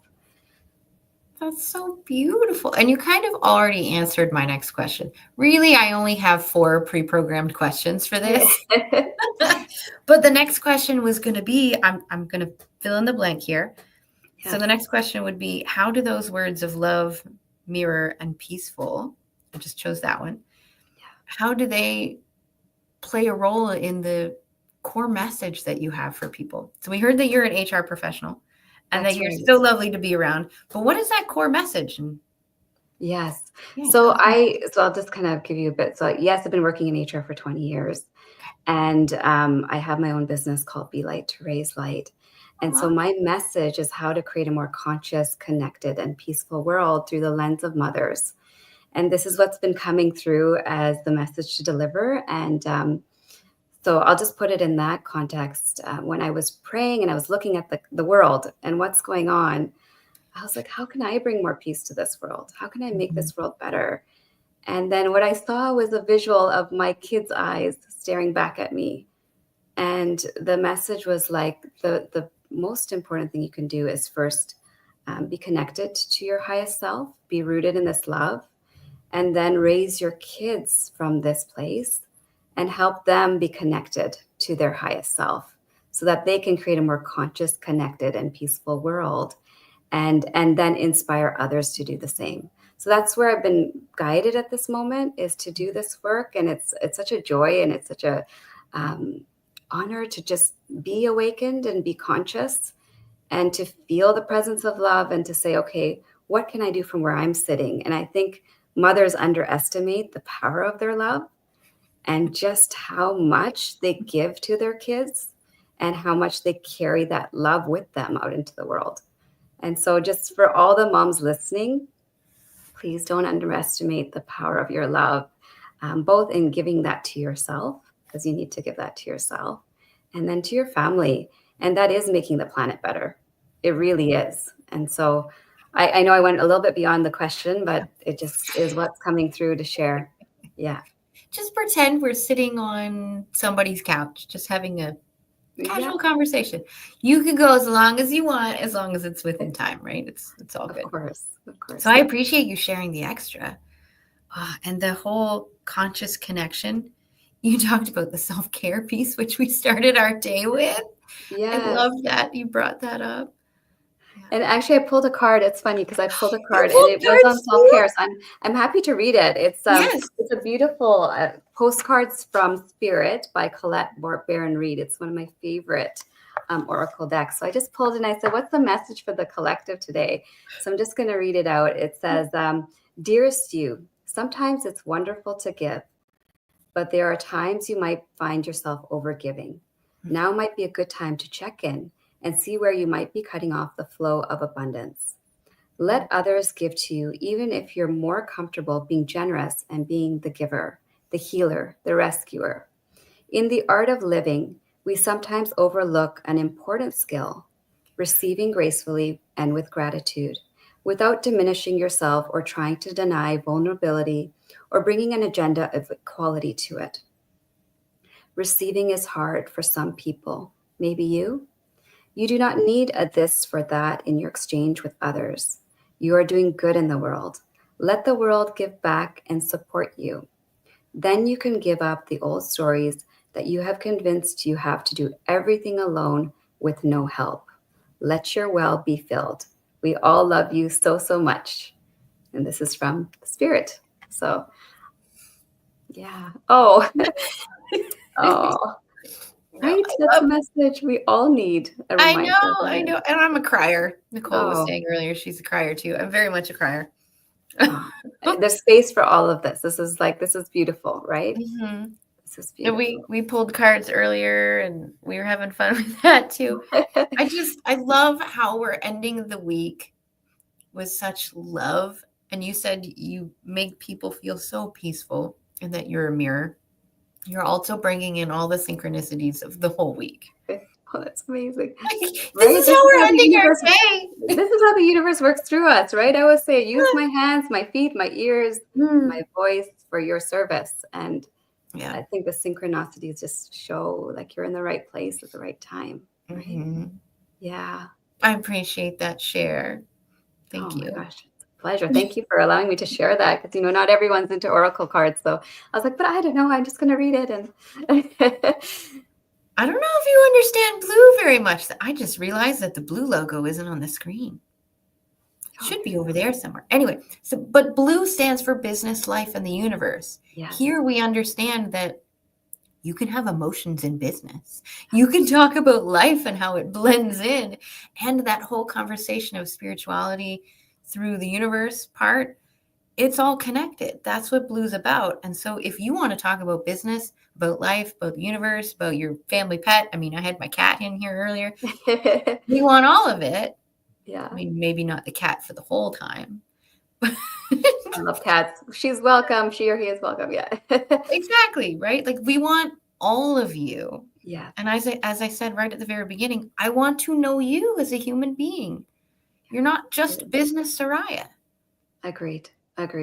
And that's when you asked me who I am, the first quote that popped in my head was Wayne Dyer's quote, that you're a spiritual being living a human experience. Mm-hmm. And that's, I didn't always live that way. But when I had my own awakening, I realized, wow, when you let your life be led rather than trying to control or force your life, it just unfolds with so much more ease and grace and meaning. Right. And so everything now I'm doing is like love is the compass. Love within is the compass for everything I'm doing, everything I'm creating. And I'm saying, you show me where I need to go. You show me how I'm supposed to serve. And that's just how I'm living my life now. So it's like, okay, you're leading the way, universe, and I'm taking your lead. Okay. Cheers to that. I have this tiny little cup that I got. I love it. Oh my God. Cheers. I don't have as an exciting cup, but I have my other cup. See, I've got my rocks in it. Oh my goodness. That's so funny. I was just actually searching that last night for a friend. I was going to buy that, like a crystal water bottle for a friend last night. I was just looking at that. Oh, it's cold. Okay. It's good for your nervous system, though. Laura, right? I also feel like there's a relationship between the two cards you pulled earlier to the card that was just read. Yeah. So this one is forever in my light, as I get rid of my light so you can see it. Beautiful. Oh, that's so And then beautiful. it all goes up to the light at the top. Oh, it's so pretty. There's a heart. Is there a heart at the top? Looks like a heart. Not quite, but okay. Oh, there we go. All right. Oh, maybe just my eyes. Yeah. Oh, beautiful. I know. Yeah. It kind of looks like one with the coloring. Yeah. Yeah, it does. And then the other card is creation, which is also such a beautiful card. There we go. Oh, I know, right? Yeah, that is so beautiful. It kind of reminds me of a mother's womb, and there's like kind of this download that came to me not too long ago, which is like when we are birthing life, when we have life within our being and we're about to give birth, we have no idea how the birth is going to go, right? And so we need to surrender that in the hands of the creator, if you believe in the creator or the universe. You need to surrender it because it's like you can't control that outcome anyways. And I feel like that's a metaphor for how we're meant to live our life. Is like when you're co-creating with the universe in perfect love, miracles are birthed. And motherhood is like, this is your exact, this beautiful miracle that emerges from your womb. You're co-creating with the universe in perfect love. You're surrendering and you're allowing this creation to be created through you. And that I felt was like, what a beautiful metaphor for how we're meant to live our lives. It's the more we can connect to that vibration of love, that connection of the universe working through us, the more we birth miracles, not just for ourselves, but for the entirety of humanity. And so that card just was like, yes, that's a mother's womb. Maybe I'm thinking motherhood, but it's not just mothers, it's everyone. I just want to put that out there, even if you're not a mom. I do believe that's how we're all meant to live our lives. We talked about communication earlier and storytelling as a way to create and educate a language, and how our backgrounds play a role in the type of language that we use to communicate. And you just told us that you work with mothers a lot, and you described this as a womb. I described it as a seed earlier. Oh, beautiful. Right. So it's just, you're just showcasing that since you work with mothers a lot, you see the womb in the picture, but I saw something different. Beautiful, right? Although that's the beauty, right? That's the beauty of life. It's like, I visualize this tree. It's like we're all rooted. The root of who we all are is love, right? Mm-hmm. And so we're rooted in that love. We're like a tree in the earth. And then we all extend our own branches of our expression in our own way. So, you know, for you, it's a seed. For me, it's a womb. For somebody else, it could be something different. But we all have our own beautiful expression that comes from the root of love, right? So that's just amazing. Yeah. So I'd love to hear about the seed. Can you tell me about that? Oh, I've been getting into gardening, but also I'm so deep into personal development that it's always about planting the seeds within us to have that growth. Also, it was an onion because of the layers. And I had just described an analogy in my meditation that I had a couple weeks ago or last week about an onion. So it's like a seed or the center of an onion and just all the layers around it. Yeah, we're always peeling back those layers, right? But we pulled 3 cards earlier, and one of them was hidden behind this one. And I knew there would be a reason why. Let's look at it. I'm not even going to look at it. We're going to look at it together. Oh, wow. Oh, wow. Oh, that's beautiful. What does it say? I can't see it. Is it the dragon magic, or is that what it says? Yeah. Oh, I didn't see the whole thing, but I just assumed that. And then it kind of feels like the third eye is like. Yeah. Like, look at that. Oh, that's so beautiful. God. Yeah. And you see it as a third eye, and I saw it as the flower, which is what brought me to this whole deck of cards to begin with.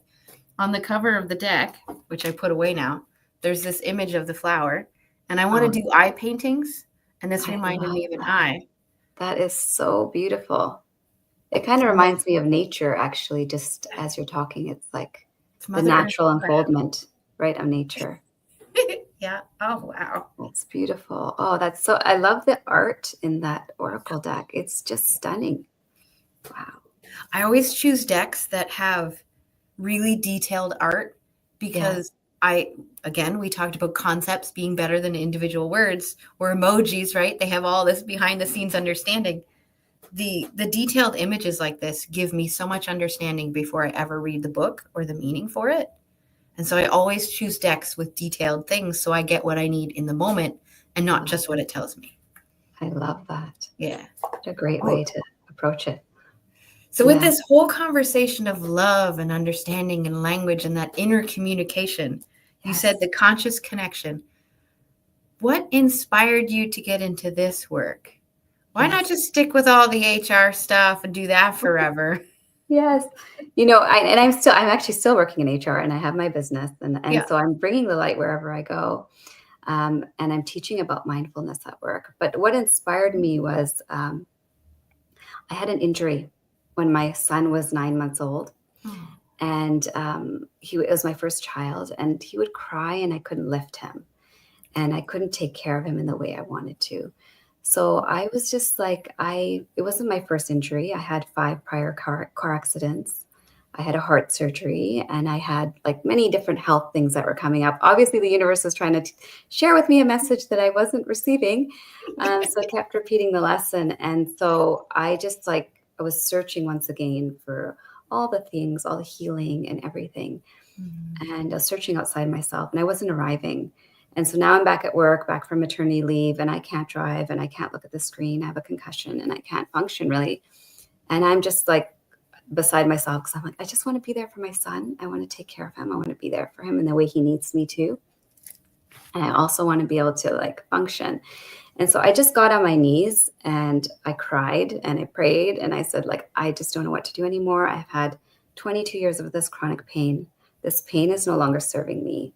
I have my son. I just want to take care of my son. Like, help me. Mm-hmm. And I heard this message to meditate. Now, I've been meditating since the age of 10, off and on, over the last 34 years, but I wasn't doing it daily. And so I just said, okay, I'm willing to try this. Why not? I've tried everything. And so I would feel this force awaken me in the night, and I would sit in my bed and I would just sit with what was. And what was all these things that I actually hadn't dealt with, all these emotions that I had pushed down, all these prior past things that I didn't uncover. And so for the first time, I just allowed myself to be with it, to allow it, to feel it. I would cry, I would allow the tears to just stream. And after 3 weeks of daily meditation, there was this one particular night, and I felt this overwhelming presence of light, overwhelm my entire being. And I didn't feel any pain. I felt at home. I finally felt like I was not alone. Intellectually, that, but when you feel it in your heart, it's different. Mm-hmm. And so I had two thoughts that registered. One was how can I rest in this space? I don't want to leave this space. It's just so beautiful. How can I rest in this space more? And the second thought that emerged was how can I help others facing darkness to also feel this light as well? And then that became the opening. I started to be guided. I started to listen and hear and be guided to different people and circumstances that would allow me to go deeper in the healing, to do the deep inner work. So I did a life and spiritual coaching with Jennifer Jade. I did her program. It was transformative. It changed my life. I learned how to hear the voice of my soul, and more importantly, have the courage to actually follow it. And then from there, what kept coming up in my feed was A Course in Miracles. I don't know if you've heard of A Course in Miracles. Mm-hmm. So 365-day course on attaining inner peace. And half the year is unlearning the mindset of fear. And the other half is relearning the mindset of love, which is our essence. Mm-hmm. So I saw Marianne Williamson's Mornings with Marianne video. It kept coming up. I'm like, oh, okay, I have no idea what this is about, but I've heard Wayne Dyer speak about it. I've heard Gabby Bernstein speak about it. Okay, let me just check it out. And I've been doing, this will be my 5th year now, doing Mornings with Marianne. This January will be my 5th year. I ended up studying under her as well to learn how to apply this to coaching, A Course in Miracles, mm-hmm. because it completely transformed my life. It completely changed my perspective. There's a quote from A Course in Miracles which talks about how a miracle is a shift in perception from fear to love. And so just that simple shift in perception changed everything for me. And once I became attuned to the presence of love within me, I healed myself, and then I became a healing force for others. And so I ended up healing 22 years of chronic pain. I had every reason physically to have the chronic pain, but I don't have it anymore. Mm-hmm. And I just realized that there's something deeper here. There's something else I'm meant to serve. And so books started getting written through me, podcasts, I'm just I'm on this whole adventure. I'm like, okay, I'm rocking my baby at 5 months old, my second daughter. I've been rocking her, meditating in the chair, and I hear this voice that says, you need to write this book, Soraiya, Illuminating Moms, Our Children, and the Planet at Large. And I'm like, okay, all right. How am I going to do this? I have a 2-year-old, a 5-month-old. I have no idea how I'm going to do this. But I surrender to you. I believe in you. I know you'll work through me. And I would just take my shower meditation, mm-hmm. and it would come as a voice note on my phone. And there's the introduction, and there's the conclusion. It would just stream through me. So for anyone who's out there, for the mothers who are listening, who are either embarking or going on the journey, while the stroller and the blankets and the nursery is important, what's more important is spiritually and emotionally preparing for motherhood, and really learning to trust your highest self and hear it. And, it doesn't come just overnight. There's things that you need to do to be able to hear it. And so I'll just boil it down to 3 things that really helped me. One is the inner work, doing the deep inner work, releasing the limiting beliefs back to childhood, the inner clutter over our inner diamond. So just think about it. You clean your house, you clean your body, but when do you clean the interior of your being, right? When do you do that? So we need to clear that inner clutter out so we can truly hear our soul speak. The second thing, which I didn't know how to do when I became a mom, was to love myself, to actually unconditionally love and accept myself. I thought giving away love was my only duty.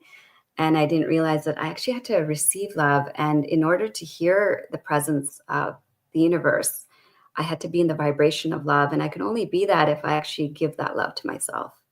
And not only that, I'm much more present and patient and able to really raise my kids from that place, right? A presence and calm. And then the third thing, so inner work, self-love. And then the third thing is just having that daily practice of stillness. So motherhood is noisy, life is noisy.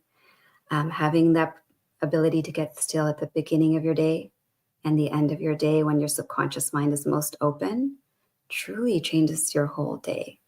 And it doesn't have to be sitting in a meditation pose. It could be driving in silence. It could be walking in nature.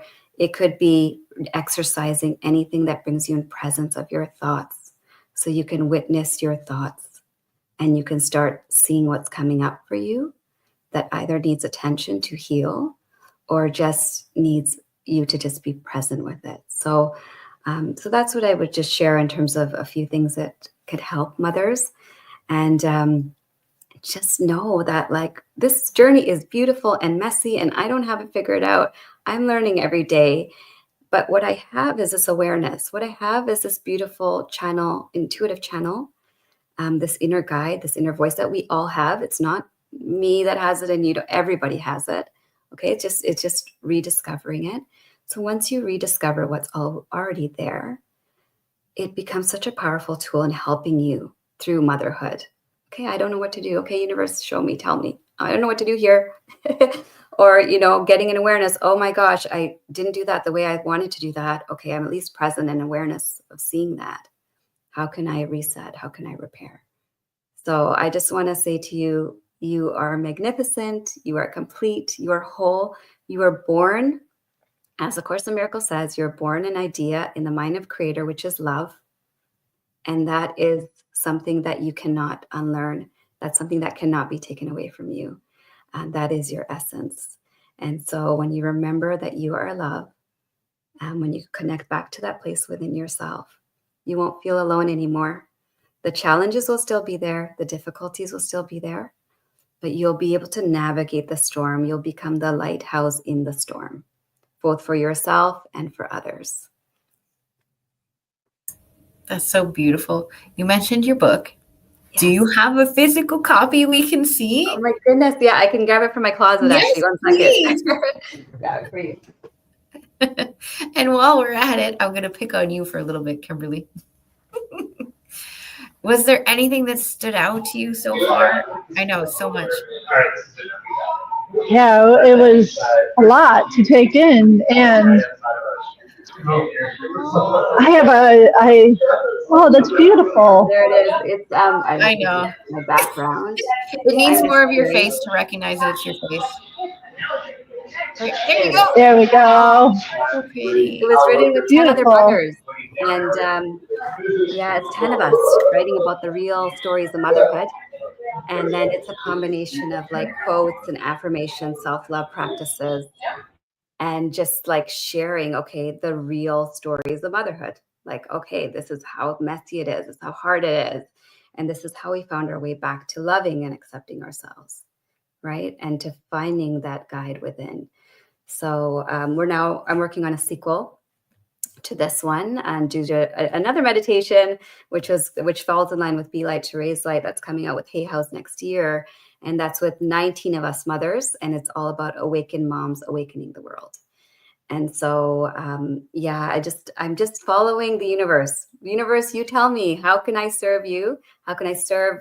And I always have this as my prayer. It's like, okay, help me to serve you in a way that allows me to have radical self-love, because I have to take care of myself, allows me to be in physical presence with my family, because my first duty and service is to them, and then serve the world. So this is where I'm being led. I've started the company with another amazing mom, Nishma, and our combined energy is just bringing this light right in this way to the world.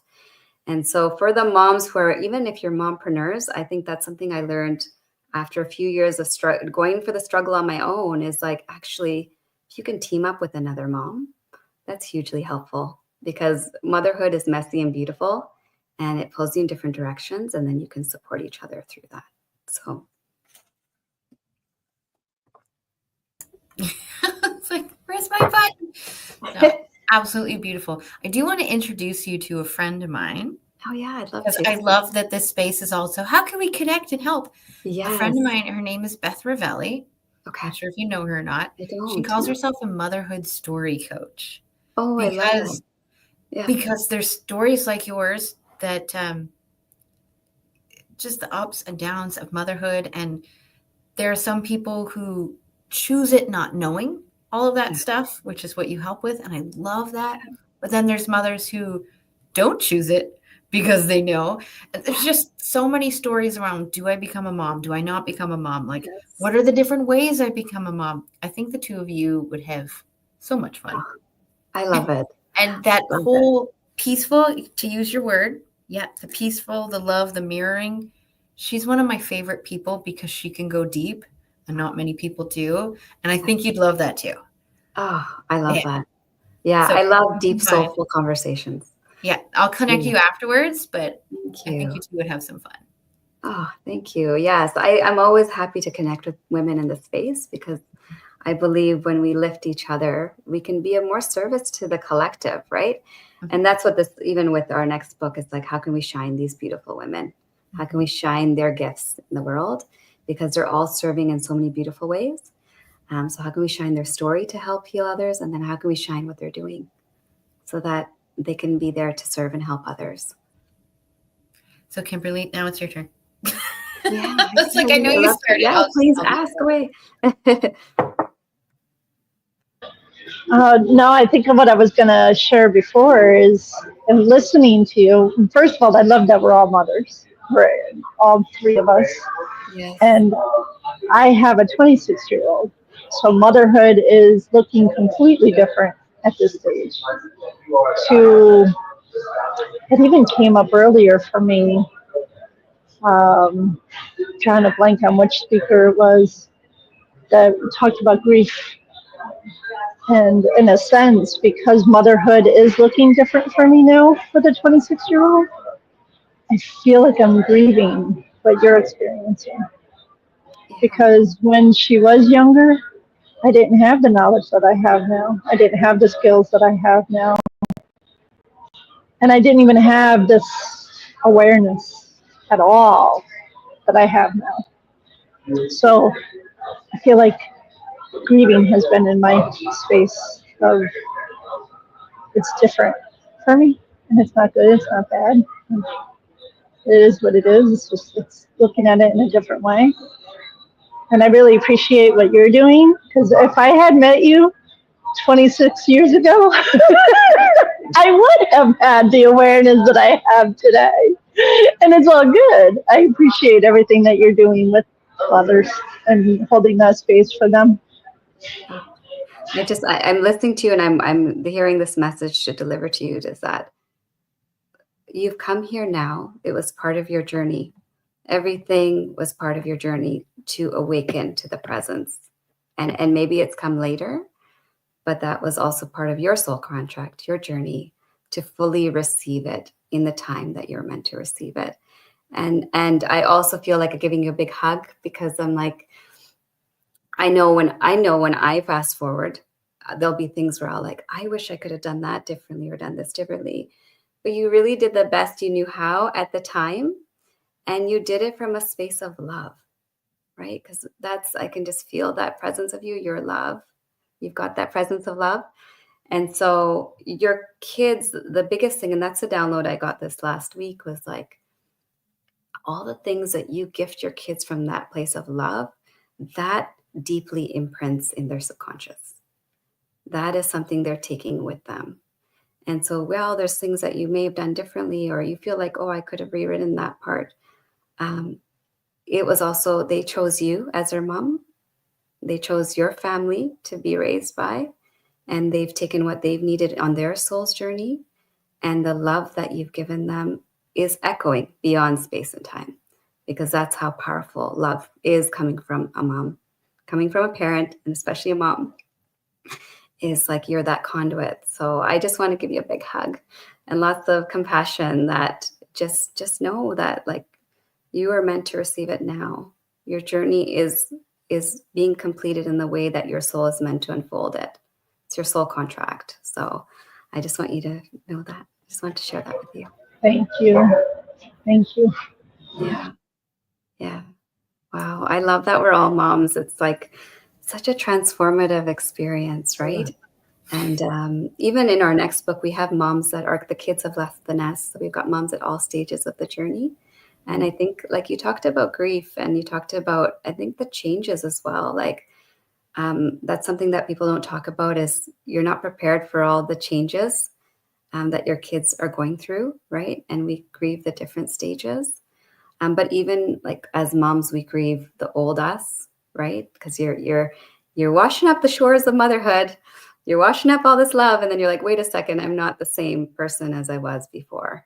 And so it's like reconciling those pieces. But I also think that it's like at every stage of the journey, because just in reading the stories of the moms at every stage, even when their babies have left the nest, always be their babies, but now they need us in different ways. And it's a chance to sort of re-look at ourselves and redefine where we're at this moment, and go deeper. So I just want to say to you, thank you for sharing that, because I think a lot of moms can relate to that feeling of like, oh, I wish I could have done it differently, or I wish, but just know you're doing it the best you know how. And when you do it from love, you can never go wrong. You can never go wrong. Ooh. I'm going to take that phrase then, the do it from love and never go wrong, and ask you this question. Yes. Which you're probably just going to give me the same answer, but that's Yeah. okay. When it comes to sharing your message, Yes. what kind of advice do you have for people who know that they're so passionate about something? Yes. They might not even be perfectly clear on their message, and that's fine. But just to get them started, what kind of advice do you have to get them over that initial friction or that hump to just get started? Yeah. I think that when you open up this, like when you start listening to the voice of your soul, your ego, which is the voice of fear, can pop up. That's very natural. And so start small. Start in a way that your nervous system can go through it, right? So it started with me with just like, okay, I'm going to listen to the next step. Don't try and figure out the whole picture, because then your ego is going to freak out, and you're going to be like, that's too big of a leap. Where is your soul guiding you now? What feels most aligned and joyful now? What's your next step? Follow the breadcrumbs of joy. I'm gonna quote Jennifer Jade, follow the breadcrumbs of joy, and just do what feels in alignment with joy now. And you may not have the full picture. That's not how this work works, actually. A lot of the stuff that I'm doing, I don't have the full staircase. I don't see the full staircase. I'm just being guided one step at a time. And when I feel like my self-doubt is getting high, or I'm like freaking out inside, oh my God, how am I going to do this? I'm like, wait a minute, Soraiya. You're freaking out because you think you're relying on yourself. When you remember you're relying on the universe, and the universe is working through you, then you will be provided everything you need. You will be guided in every way you need, right? And for some people, they're like, why isn't it happening now? Why is it taking long? Again, the universe will provide it to you in a way that's good for your nervous system and the way you can handle it. And just trust. And I say this in my mind all the time. Everything's always working out for me, even when I can't see it.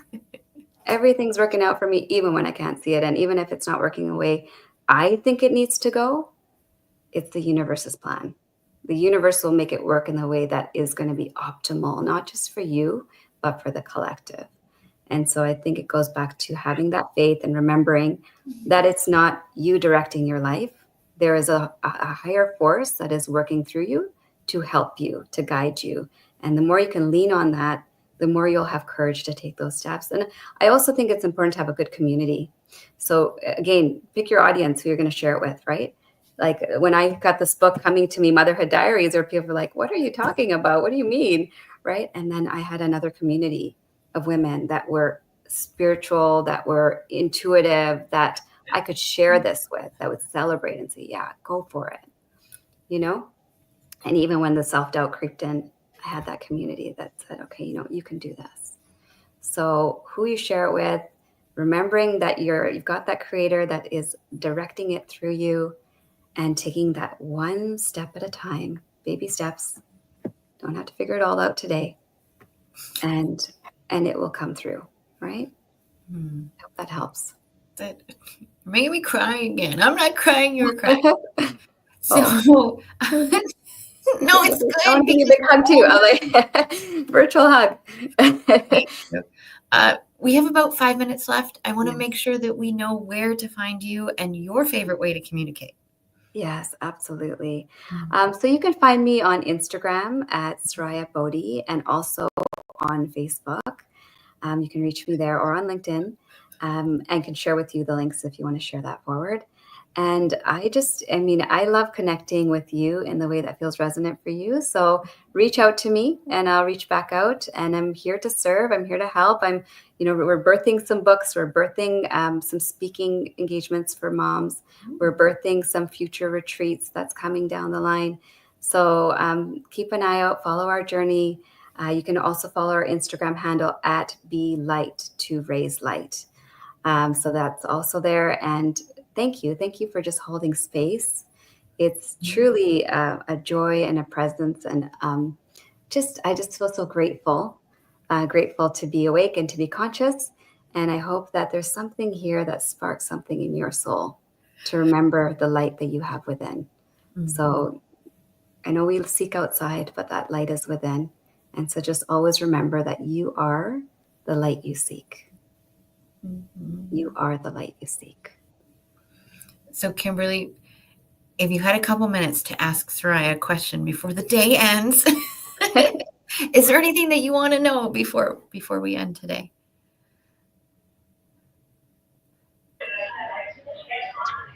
Feel like, what is your biggest takeaway as a mom with two little ones? What you've learned about yourself? Yeah, I think what I've learned is that they're raising me to raise them. And actually, like, I've just catapulted into this big realm of growth, and I'm learning and growing every day. And so they have actually brought me to this depth of consciousness. And I'm raising them, but they're raising me to be a better human being. So it's a humbling experience as a parent. I don't got it all figured out. I'm learning on the job every day, but I'm so thankful to them. They are mirroring in me the love, the patience, the presence, all the things that I want to show them and give them as well. So I think there's so much we can learn from these beautiful beings that come from the pure light, right? They come in that essence, and just holding space for these beautiful lights to expand their light in the world the way that they're meant to. So yeah, that's what I've learned. Aww. Okay, so in the last 60 seconds or so, I always like to hold space at the end of an interview for something on your head or in your heart, something that you just need people to take away from this conversation. Yeah. What might that be? Yeah, you are powerful. You are limitless. This light within you is the answer to every unanswerable question you have in your life. And so your remembrance, your unlearning the fear and relearning the love will bring you back home.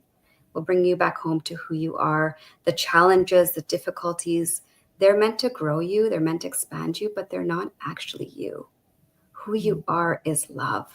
At the essence, at the depth is love. And that's who we all are. So I just want to reflect that back to you. And I just want to remind you, and thank you for just holding this space. And I know it's the end of the day, so. Oh no, the yawning is me processing. Oh, is you processing? Oh, that's great. So it's like my body's like, breathe.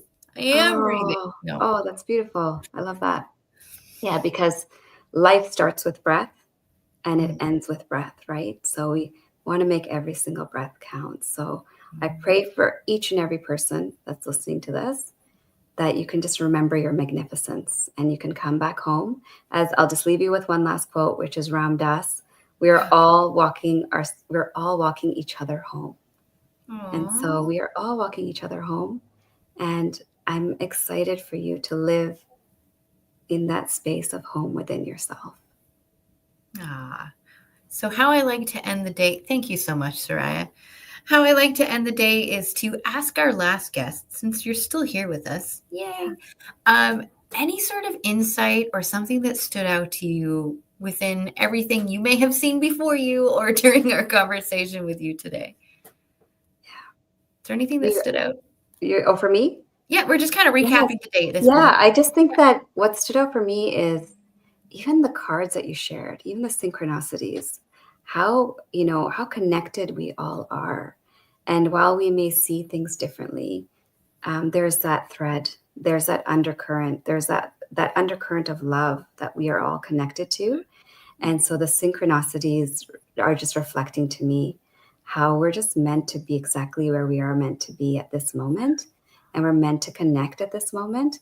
And, when I saw the cards that you shared, it's like you saw the seed, I saw the womb, right?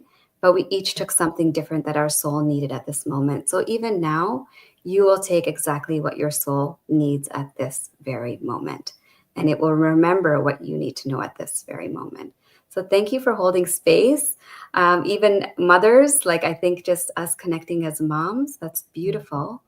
And just hearing, Kimberly, your stage of the journey, that just really stuck with me is how beautiful it is to just hold space for different moms and how powerful compassion is and self-compassion is. And that, we are doing the best we know how from where we're at, and to just give each other and hold space for other moms to give the love. Because I think there's a lot of spaces where judgment is there, but I think there's so much more space for love and compassion and supporting each other to be our best. So I'll check in with both of you behind the scenes. But before we do, Kimberly, can you share one thing that stood out to you today in all of our conversations? Wow, one thing out of all of them? I know. We're trying to be mindful of time at the same time. And overall, there's a theme of interconnectedness. That's what I took away from the whole day. Beautiful. I love that. I think my takeaway from the whole day would be this whole creation of a language to communicate with. And that stems from your experience. It stems from your patterns and all the emotions behind everything that we do. So, but the pattern for the week, since you guys haven't been here every day this week, but the pattern for this week has been a lot about love, about self-compassion, self-worth. Just the identity piece has been huge. Just every time we do this show, there's always daily patterns, weekly patterns. This one just feels so personal this time. And I love it. And I appreciate both of you for adding to that conversation. I do want to say thank you to my guest co-host, Kimberly over here, who has been sitting in the same coffee shop seat for hours on end. Probably a little sore now. And thank you, Soraiya, for being our guest and staying here and sharing some insights with us. This is the last day of Blue Talks Amplify Your Message for this event, but we will be back again next year. I think it's February. Let's look up the dates, which I have right in front of me. February 10th through the 14th. So I get to spend Valentine's Day with you. And we're going to be talking about love. All kinds of love. Yes. So I invite you to come back in February and join us then, which will be the same time, same bad channel, 10 a.m. Eastern to 2:30 p.m. Eastern. I hope you have a lovely holiday, a wonderful new year, and I will see you in the new year. So much love, everyone. Thank you. Much love. Thank you so much for having me. Bye. Thank you. And I'll check with both of you in the back just in a moment. So I'm going to press the end stream and I'm going to sing and dance.